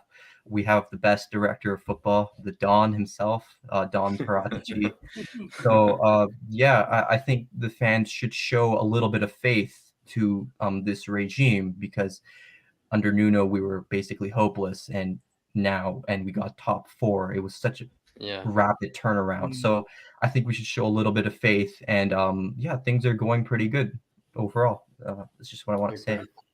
I love that. I love that. Well, Isan, anything else you want to say before we move on to onto Dermatron? I don't know. I guess just stay positive. The results are good. The results are there. Let's not overreact. If we get one loss, I think that the team is performing well. So if last season the team was good enough to get fourth, with the upgrades, we should be good enough to get third. And I think we're in for some cups. The season has just begun, and we've started off strong. There's a lot to look forward to. The transfer window still isn't closed. So yeah, let's just keep our hopes up and let's stay positive because things are going really good here at Tottenham. I love that. It's good. I'm loving hearing everyone's opinions today. It's brilliant. Well, listen, it's been an absolute great reappearance, my man. Yeah. I think you've been I've really enjoyed that, my man. I really appreciate you coming on. Do you want to give Key HFC Till I Die a plug before we let you go, man? Yeah, THFC Till I Die. It's an amazing channel. We do a lot of stuff. We do like sort of player profile tributes to our legends. We go over old games. Obviously, we have transfer shows and stuff too, and watch alongs. It's just an awesome channel. There's we have legends like Ellie, Dermot, the Godfather, Philip Brady as well comes on quite a lot. So just really check it out. It's an awesome channel. I think if you guys like this channel, you'll probably like that one as well. Exactly. So, well yeah. said. Well said. Love it. Now listen, big yourself up, my man, and go and enjoy your day. I know it's still early over there, so go and enjoy it. Get out, brother. Yeah, thanks for having me on once again. See you guys. Catch you soon, Hassan. Good to have you back, my man. Good to have you back. See you, son. Yeah, bye-bye, my man. Gotcha. Absolute legend. Everybody, give Hassan a big up in the comments. A great appearance. Absolutely great appearance. Give him a big up. Jack also says, Hassan, I agree with you on most things that you've said, but Paratici's a fraud in my opinion. But I know the fan base is pretty split on it. Yeah, no, I'll be honest, I disagree with you on Don Paratici. I do think he's a don. I think he's done good business since he got here. But that's a conversation for another day. But Jack, I would like you to put in the comments. I just want to know why you think he's a fraud. It'd be good to try and understand the other side of the argument. Here's how much of a don he is. I would let him do my taxes. That's how much of a don he is, because I know he would find, save me money, somewhere. I know, he finds some loophole, for something. This is how much of a don. That's how much I trust Parachi. I'd let him do my taxes for me. Yeah, I love it. But Jack, get your comment in and let me know, my man. I'm interested to see why. But look, we're down to the last two people who live the evening. One of them, we've got Dermatron, and the last one, then we've got Ellie. So, Ellie, get yourself into the background. Get in here. Come on, Ellie. If you're not falling asleep, but I doubt you have. And we've got, let's get Dermatron on. Dermatron, how are you keeping? Yeah, sorry. Just woke up. Sorry. How are we, lads? Good. Keeping well. Had a good conversation with your partner in crime, Isham. Yeah. I just want to say, I've been watching a lot tonight with the comments and everything about you and Dave, even the thing the other day. This has to stop. The attack on Dave. The comments have been lovely, my man. Apart from that stop. one, the comments have been lovely, just to be fair. I think everybody has shown us a lot of support, though. I think just for that one. You two are the kindest, loveliest people on YouTube. You help me, you help any of us when we need help, day or night, you're there. So please, leave the lads alone. No, I appreciate that. But anyway, look, I want to move on. I don't want that idiot, I can't call him that. I don't want that person to affect my psyche while I'm in a good mood. It's been going for a few days, Dave, and it's been boiling in my head, and I just had to get it out, so I apologize. No, you're all good. You're all good. But look, Dermatron, I mean, what do you want to talk about tonight? I'm not even going to ask you. I'm not even going to guide you. What do you want to talk about? Look, the Forest game, 3 points, unbeaten, joint second in the league, another clean sheet. I think it was a better performance than the performance before, though Forest played well as well, so you've got to give them credit where credit's due. It was a good end-to-end game. We should have won 4-5 if we took our chances. But look, it's there, it's 3 points, and as for Sonny, Dave, you know my opinion on this. We need to keep playing him. I know but these people watching don't, so tell them why you think he needs to keep playing. Because did we drop Harry Kane when he was going through his bad patch? No. Who won our Golden Boot last year? Sonny. Did we drop players in the past? Glenn Hoddle, would we drop him if he was going through a bad patch? No, because you don't drop your best players. It's like going to the pub and having steak and chips and having it with a glass of orange. You would have it with a bottle of beer, or a pint of Foster's. You know, you just don't drop your best players. And for me, I've seen Holberg. For me, was my man in the match yesterday. I thought him and Bentancur bossed that midfield yesterday, and I thought this season, for me, Holberg's been one of our better players this season. And you know, I don't know what people are not seeing, but Holberg is a decent player. I thought. Sorry, Dermot. I was going to say I thought Bentancur. I thought Højbjerg had a great game. In fact, you know, he needed to have a good game probably. Bentancur, though, he felt like he never put a foot wrong, despite, you know, how little, you know, we had of the ball. He had fabulous touches. I thought he got stuck in all over the place. When I look back at, you know, some of the other stats as well, I think he had the most pressures, you know, than anybody. So he was working the hardest, as you can see. It's just so many things about, you know, the midfield that I thought, you know, despite how little we had of the ball, they worked their socks off and they did what they could, you know, with the opportunities they were given. I mean, Bentancur for me is like, I've watched him playing for his national side, and you could just sit back and it's like watching a genius at work, a painter like a Michelangelo painting the Sistine Chapel. When you seen Bentancur in full flow, it's just like watching. I don't know. It's like watching your lovely wife just walk out of the shower or something like that. It's just lovely. We know what's on Dermot's playing tonight. Okay. Why do I say these things? But no, I thought Holberg. As for defence, Sanchez had a good game for me, and I never thought I would say that. Dyer looked like a pointing policeman. He was just pointing everywhere. I mean, he was directing where he was going to pass the ball. And as for Davies, I thought he had a poor game. Emerson, what do you think is wrong with Davies, though? Because look, Dyer, I think he's actually been better this season, or he's been decent this season, bar maybe the last game. But Davies is with Davies, you notice how far he's fallen off, even defensively. Look, I never thought he was the greatest on the ball, but I did think he was solid defensively. But this year, he doesn't look as solid defensively, Dermot. Why? I don't know. It's changed. Something's changed. Mindset's changed, I think. Either he knows there's somebody coming for him and he's not going to be... Longlay's come in and he feels that he's not going to be first choice once Longley is fit. He could be just having a bad start to the season. It could be as simple as that. But it does affect Dyer. And Sanchez, for all the criticism I've given him on here and I've ranted, I think it's brilliant that he actually had a good game. It didn't let him affect him. The rim backs for me, I thought Emerson had a good game. I think the whole team had a good game. And as for Richarlison and Shahousery, I loved it. I absolutely loved it. What do you make of, I mean, these pundits who get paid a fortune and you'd swear they've never done a bit of skill in their life? Well, Carragher hasn't because he's a fucking defender. But, you know, what do you make of these idiots that are saying, oh, you should have been booked, it's unsportsmanlike? I mean, last time I checked, it's football and skill was a part of the game, no? You could go back down the years. Graham Souness said it on Talk Sport this morning. He said he done it. Alfie Conn, he sat on the ball when he played for us, and Elliot will tell you that. You've got Gaza doing what Gaza done when he played for us. All these players are going to do shit. If you're good enough and you've got the talent, of course you're going to show it off. And of course it gets our fans going as well.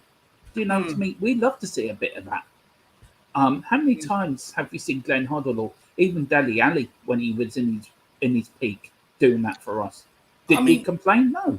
Not only that, Dermot. I mean, some of the stuff we've had to watch over the last couple of years, you know, players not being able to control the football and stuff. I mean, it's just nice to see someone that can actually do a bit of skill while in the middle of the game, considering we've seen players that can't pass, can't control the ball. You know what I mean? It's like let us have it. Like, why does anything that happen at Tottenham, everyone else, bar Tottenham fans, have to absolutely pull their pants down and shit on it? It pisses me off. I don't know. I've been rewatching the All or Nothing series on Amazon. It's good, and I have to say some of the things are making me thinking, look how we were then to look how we are now. Exactly. I mean, people are complaining about the transfer window and they're complaining about the quality of players we're bringing in. Where were we last summer? We were the laughing stock of European football. We couldn't get a manager, but for love nor money. We had to bring in the garden gnome because we just couldn't find anybody else. So Levy decided to go down to B&Q and get a garden gnome and stick it in the box for a couple of months. And then we got Conte. But he didn't hit the ground running. It's taken him time to get his feet under the table and to get this team going. We are seeing a better and improved Tottenham. Not everyone's going to be happy because you can never please everyone. But for me personally, it's been a good window. I know we're going to bring somebody in. I hope we do. I think we will.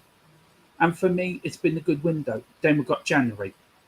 And then we get a few more players in then. And then the next summer, then we'll get a few more players. Go for the title then. But we can win a trophy this season.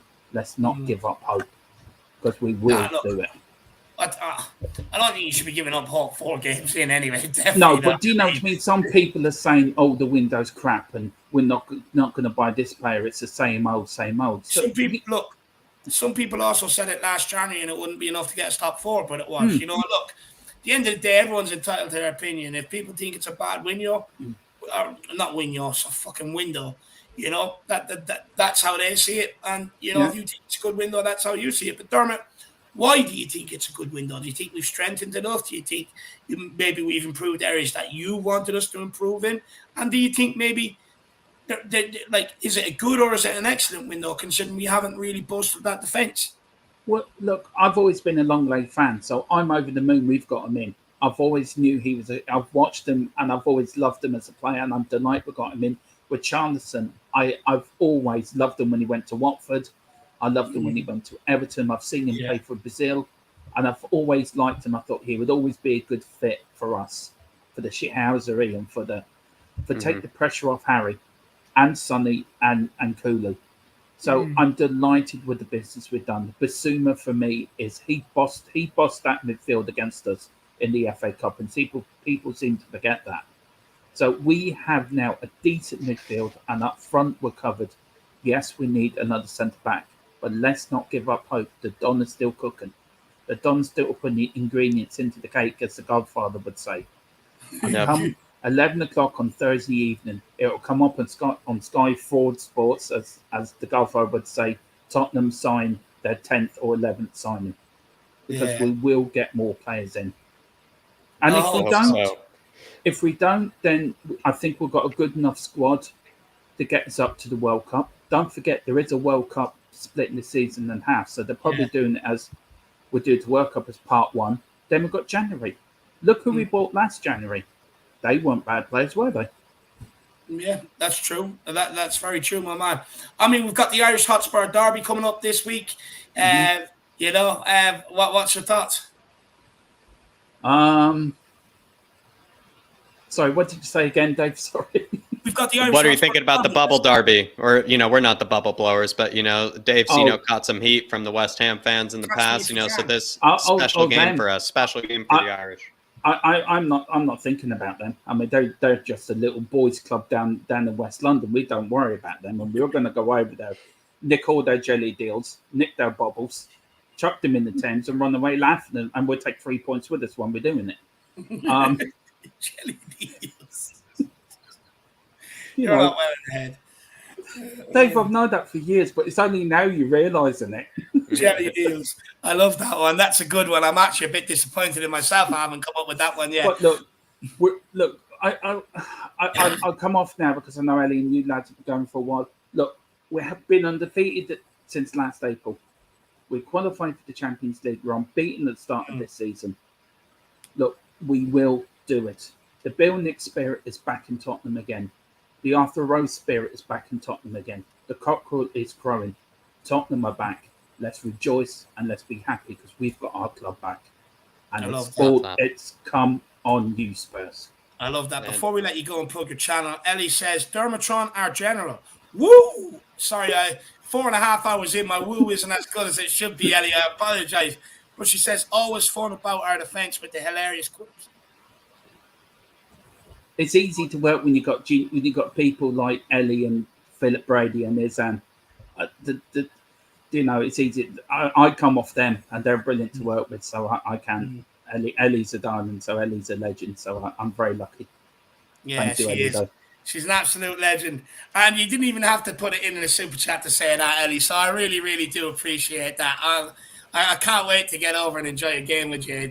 Honestly, I do love Ellie's enthusiasm before a game. I absolutely love it. It gets me pumped up. Even if I get down there a bit tired, you know, Ellie's just like, come on, you Spurs, Højbjerg. And I just start getting pumped up. I love it. I was doing the watch along with her yesterday, and she couldn't hear. And somebody said to me, it was like watching a scene out of Apollo 13. It's broken up in space, and they can't contact with Houston. I mean, Ellie we were doing dual commentary. It was just funny to see. I love that. I love that. Big up, Ellie. Really appreciate the support, my dear. And you will be on in just one moment. But before that, you've got to let Dermo plug the magnificent THFC Till I Die. So, Dermo, plug it away, my man. I'm just trying to find the link again. Yeah, I mean, firstly, I want to thank everyone. We reached 600 subs on yesterday. And while I'm here, I want to thank Ellie. I want to thank Philip, Izan, Mark Cousins, you two, and the Harris Army and the Flat Cap Army. I would not be there if it wasn't for all you lot. You know, the channel wouldn't be here if it wasn't for everyone watching. So I sincerely thank you so much from the bottom of my heart for all the support you or every one of you have shown. Yeah, we've got stuff coming. We've got the West Ham watch along this week. We've got the post-match show. We've got the pre-match show, and we're also doing transfer deadline day. Me and Izan are going to do a shift on Thursday from 4:30 to 11, and we're going to have different people on. If you're not on, hopefully you two will jump on at some stage during the. What day? On Thursday. What time? We're on from 4:30 onwards.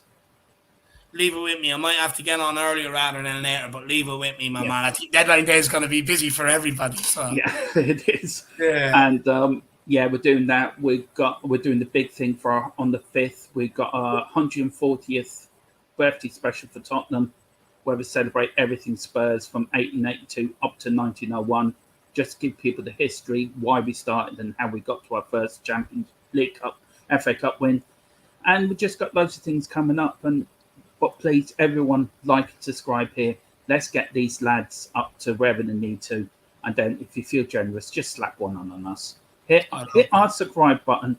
It's like you're hitting Lego Man's head with a toy hammer. Look, everybody did. You know, there's great characters that, you know, form the fan show here that are over there, you know, are forming that channel. So, guys, you're going to enjoy it. Get over there, smash the subscribe button.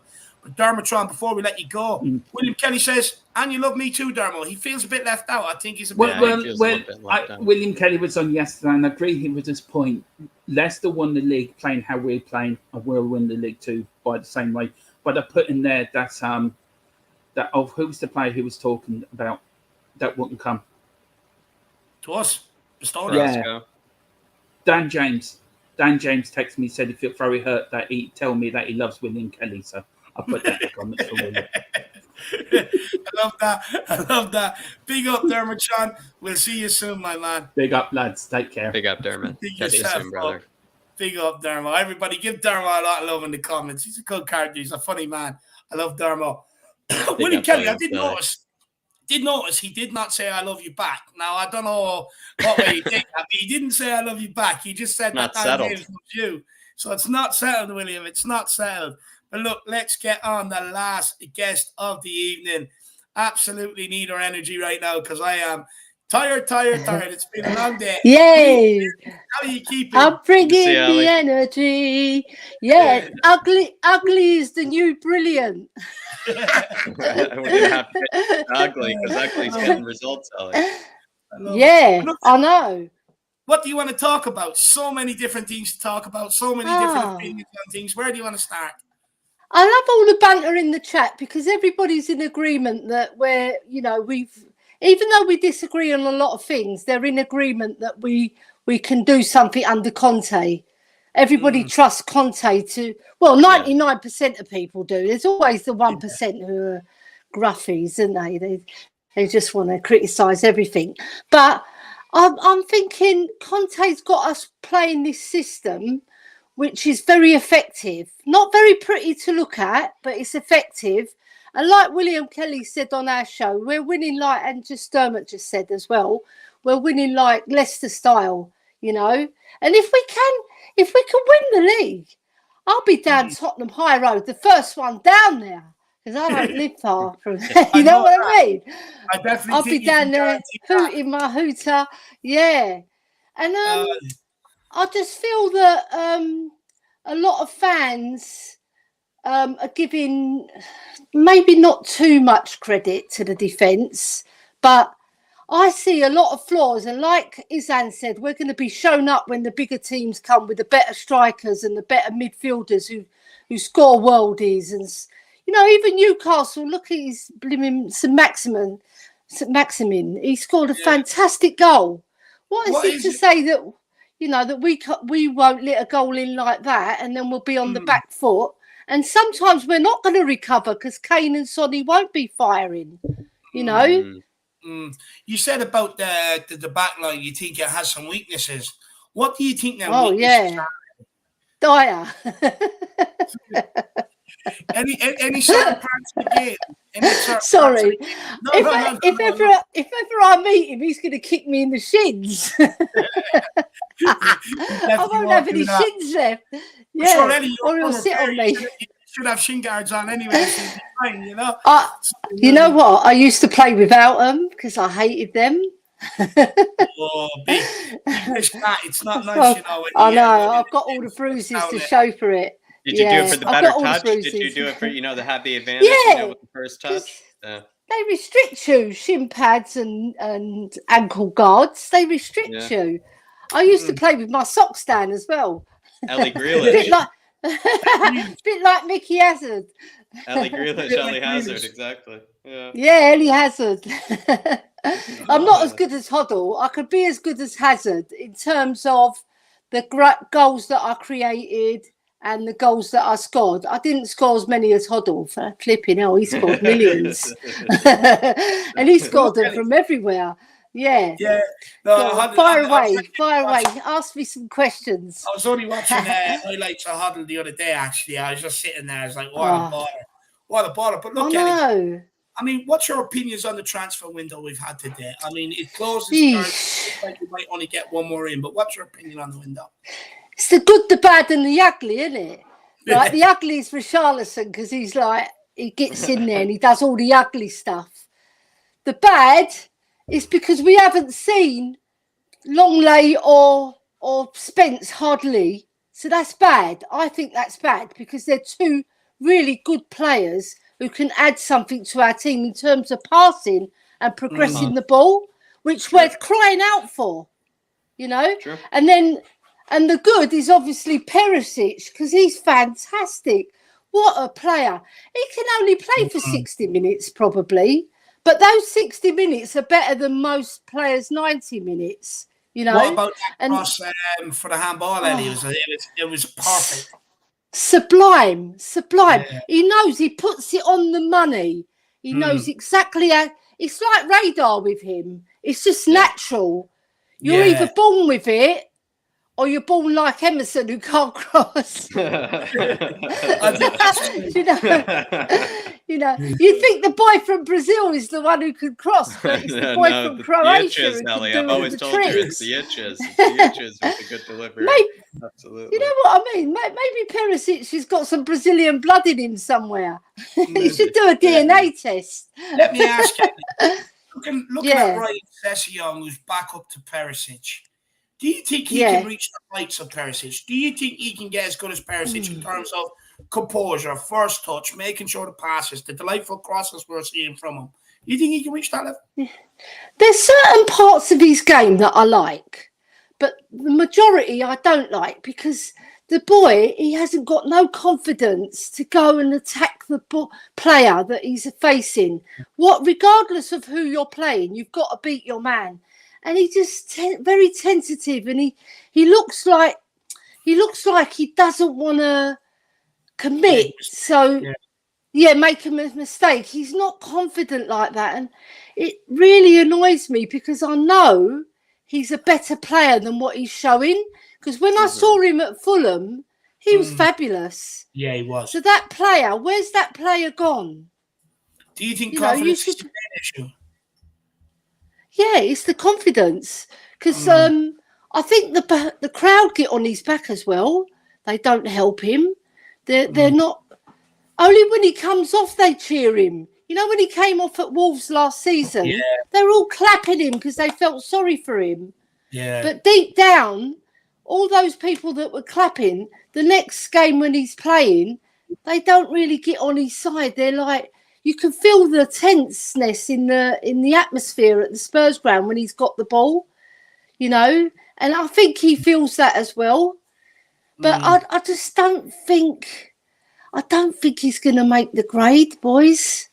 I don't think he's going to make it.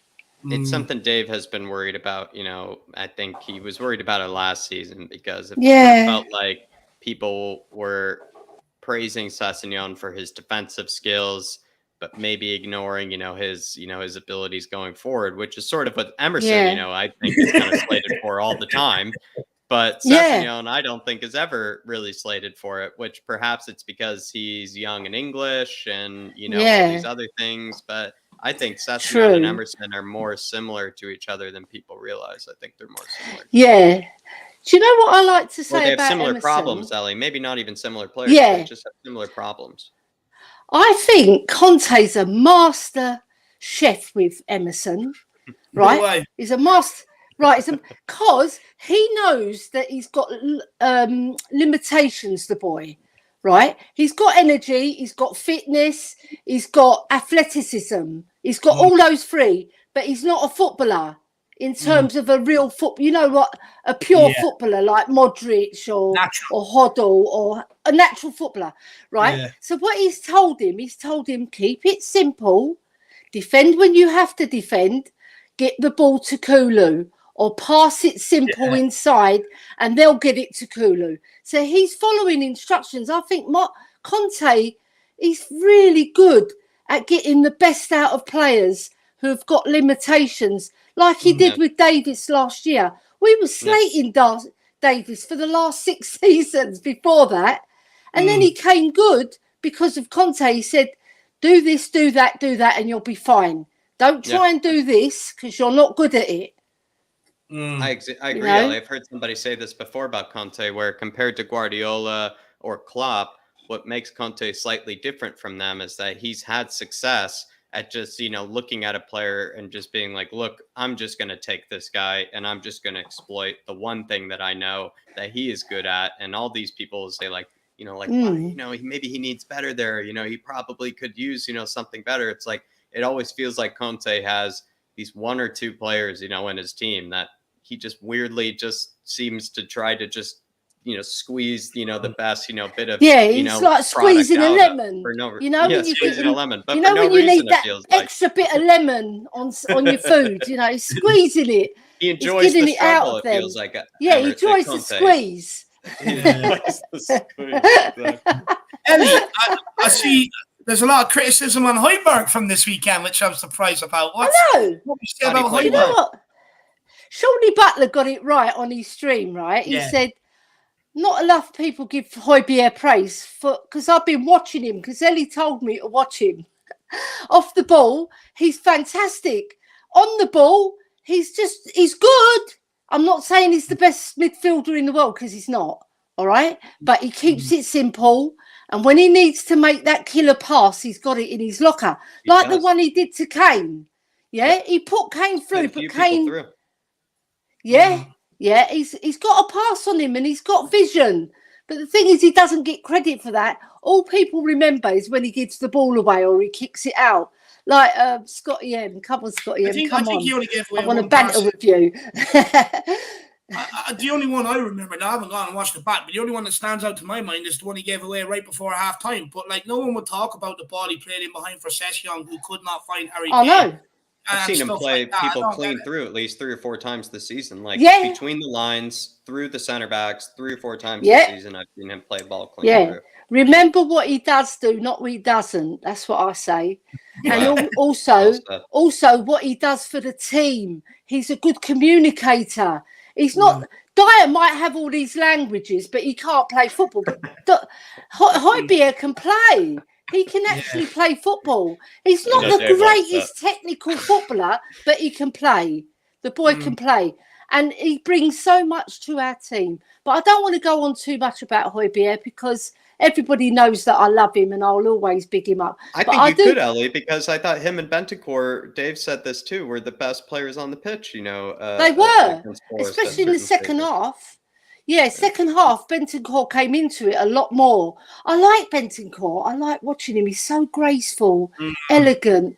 He reminds me of Berbatov, but in midfield. You know, he's got that lazy style. Elegant. He's very cool and calm on the ball. Lazy elegance, I agree. Yeah, you never panic when Bentancur's got the ball because he's so classy. You know, he cuddles the ball and then he looks around. If he hasn't got an option, he'll pass it short to either Dyer or to Højbjerg because they're always looking for the ball.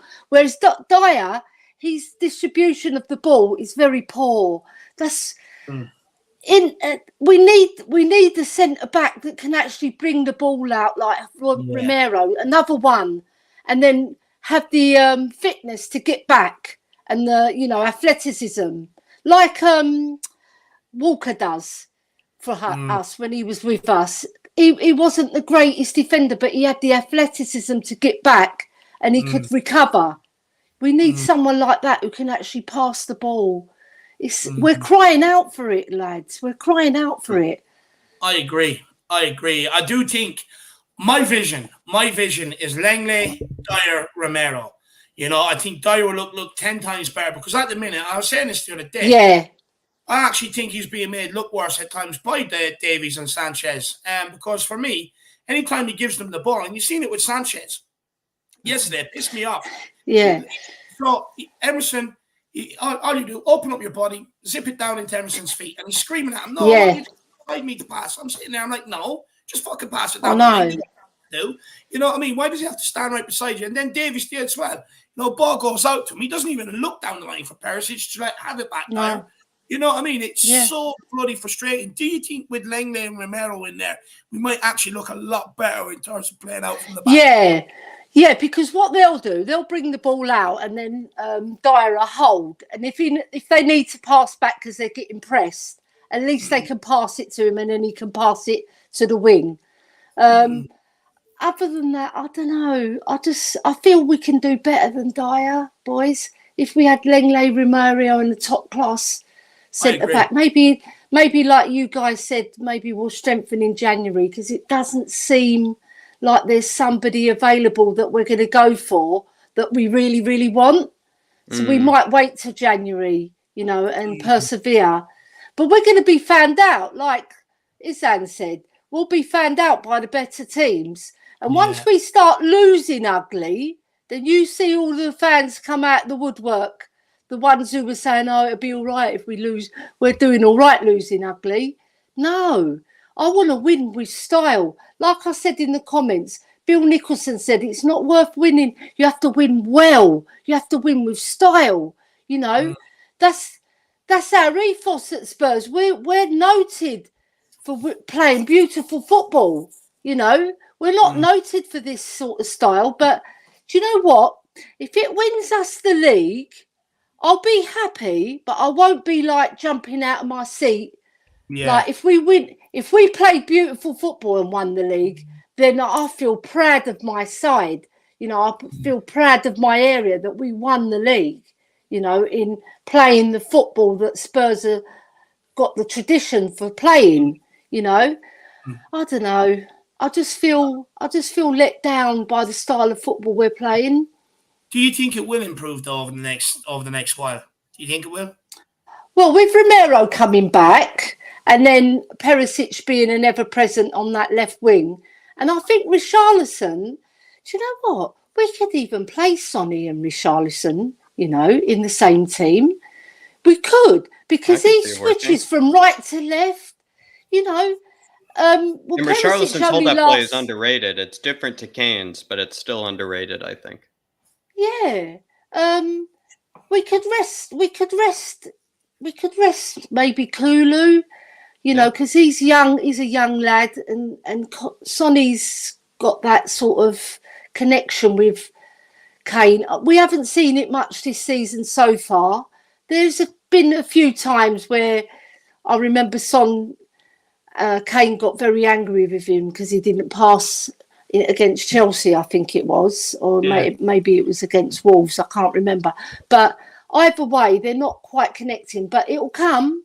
It'll come because those two lads will be working, and they'll be really up for it against West Ham, especially Sonny, because he's getting a lot of criticism, and some of it's been unfair.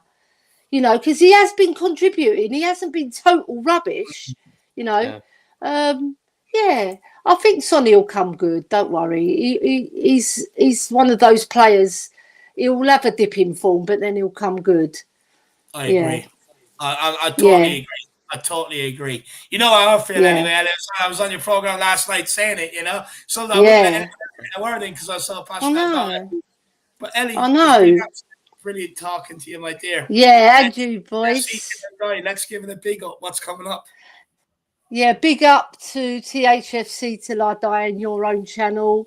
On THFC Till I Die, we're trying to go more, you know, more program, getting more shows out, being more consistent. And we're trying to get to that 1,000. So, you know, it's hard. It's a hard slog, you know. But the main thing is all the fans that we're getting, they're really loyal to us. Like we've got Lisa Odell, we've got Carl Simpson, we've got loads and loads of people. We've got William Kelly, obviously, and there's so many more that I can't, too many to mention. But we're getting our regulars now, and even if it's just small regulars, that's what you build on. The shows that we're doing, we're going to do the good, the bad, and the ugly. That's going to be a good one. And then the King, the Queen, and the Godfather. Obviously, the King being Dermot because he's our general, and the Godfather being Philip Brady. Because that man, I'm telling you, that man is the best person to have on.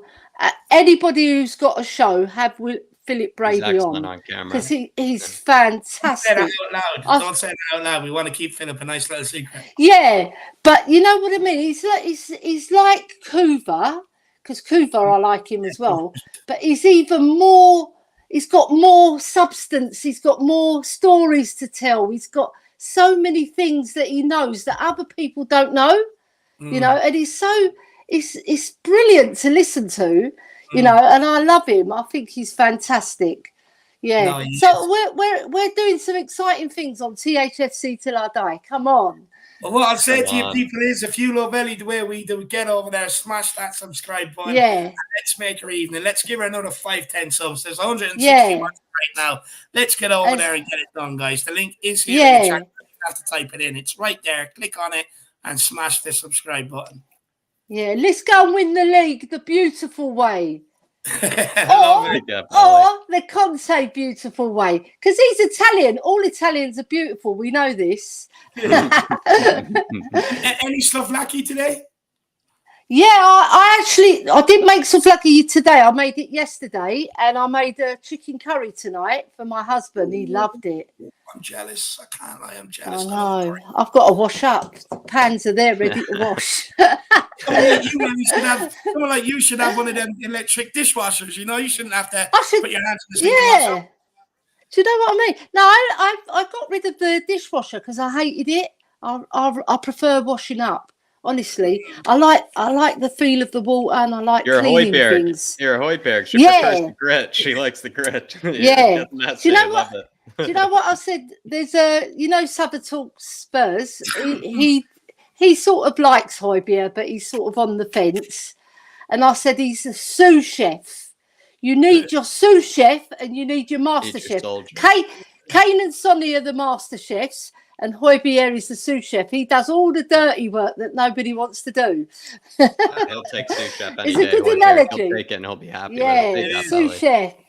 Appreciate talking to you, lads. Appreciate thank you very much. Up the Spurs. And let's go and smash the spammers on Wednesday. Come on. Come on, you Spurs. Nice one, lads. You take care. Thank you, Ali. Appreciate you. Bye-bye. Bye-bye. Bye. Oh, absolute legend. I love Ellie. I have such a soft spot for Ellie. Don't tell her that, though, but I do. Absolutely love her. William Kelly says, I'm disgusted. Bad form from Dermo, no love. I mean, I thought it was bad form, William. I don't know about you, you know. He could have said, I love you. He could have said it, but he didn't. But big up, William. Big up, my man. And he also says... And also just quickly, Bobby K celebrating 7 months, saying, big up, David, Jack, Queen Ellie, and all in the chat. Big up, Bobby K celebrating 7 months. Big up, 3 Spurs Boys channel, Bobby. Hopefully you're keeping well this evening. And not too much of Dyer being mentioned. So hopefully, you know, Christian and the rest of them, you know, are okay with us tonight. Big up, Bobby. Yeah, big up, my man. Good to see you, Bobby K. I hope you and the two boys are keeping well, my man. And then William Kelly says, that's up to him, Session, to come over. But like you guys, he will never reach Perisic level. No chance.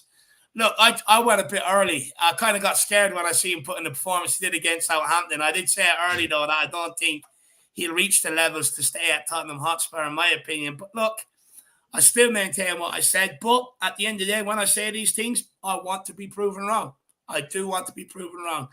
But look, William, we've got a Destiny Udogie coming there next summer, so I'll wait and see what happens there, my man. Can't wait to see him in action, and scored at the weekend as well, by the way.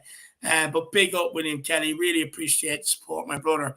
Big Jack, up, I think we'll end it here, my man. We have been going for 5 hours now. What an awesome show. I absolutely loved it. So many opinions.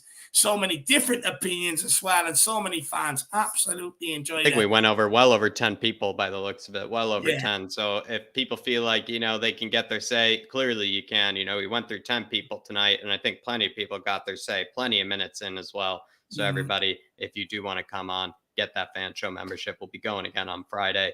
But I would say for tomorrow, stay tuned for Stats with Jack. Going to be there bright and early for you guys, you know, 9 a.m. David's time, you know, in the UK. Stay tuned for that. Your preview for Tottenham. You know, we talked about everything about how West Ham will set up, as well as how Spurs can win the game. Predicted lineup will be coming out that day as well. Bit of a debate, you know, show, you know, lined up too, you know, just in preparation, you know, maybe to take your mind off of West Ham, as well as, you know, get you pumped for the bubble blowers. And then the watch along is all that good stuff as well.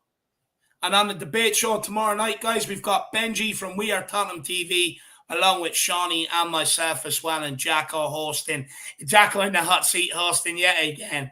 But everybody, big yourselves up. I want to say a massive thank you to all the guests who keep coming on, who create this show. I want to say a massive thank you to all the guys in the chat who also put in your comments. And, you know, I've been reading them, been engaging with them tonight, so keep getting them in every show we do. And I want to say a massive thank you to everybody who smashed the like, subscribe, and help support this channel financially. Some big donations tonight, which really are very, very you all. appreciative, guys. You were way too kind to what myself and Jack do here. Really appreciate it. But, guys, go and get some sleep. Enjoy if you're over in Jack's side, go and enjoy the rest of your day. And we'll see you back here tomorrow at 9 a.m. with Stats with Jack. Come on, you Spurs. In Conte, we trust.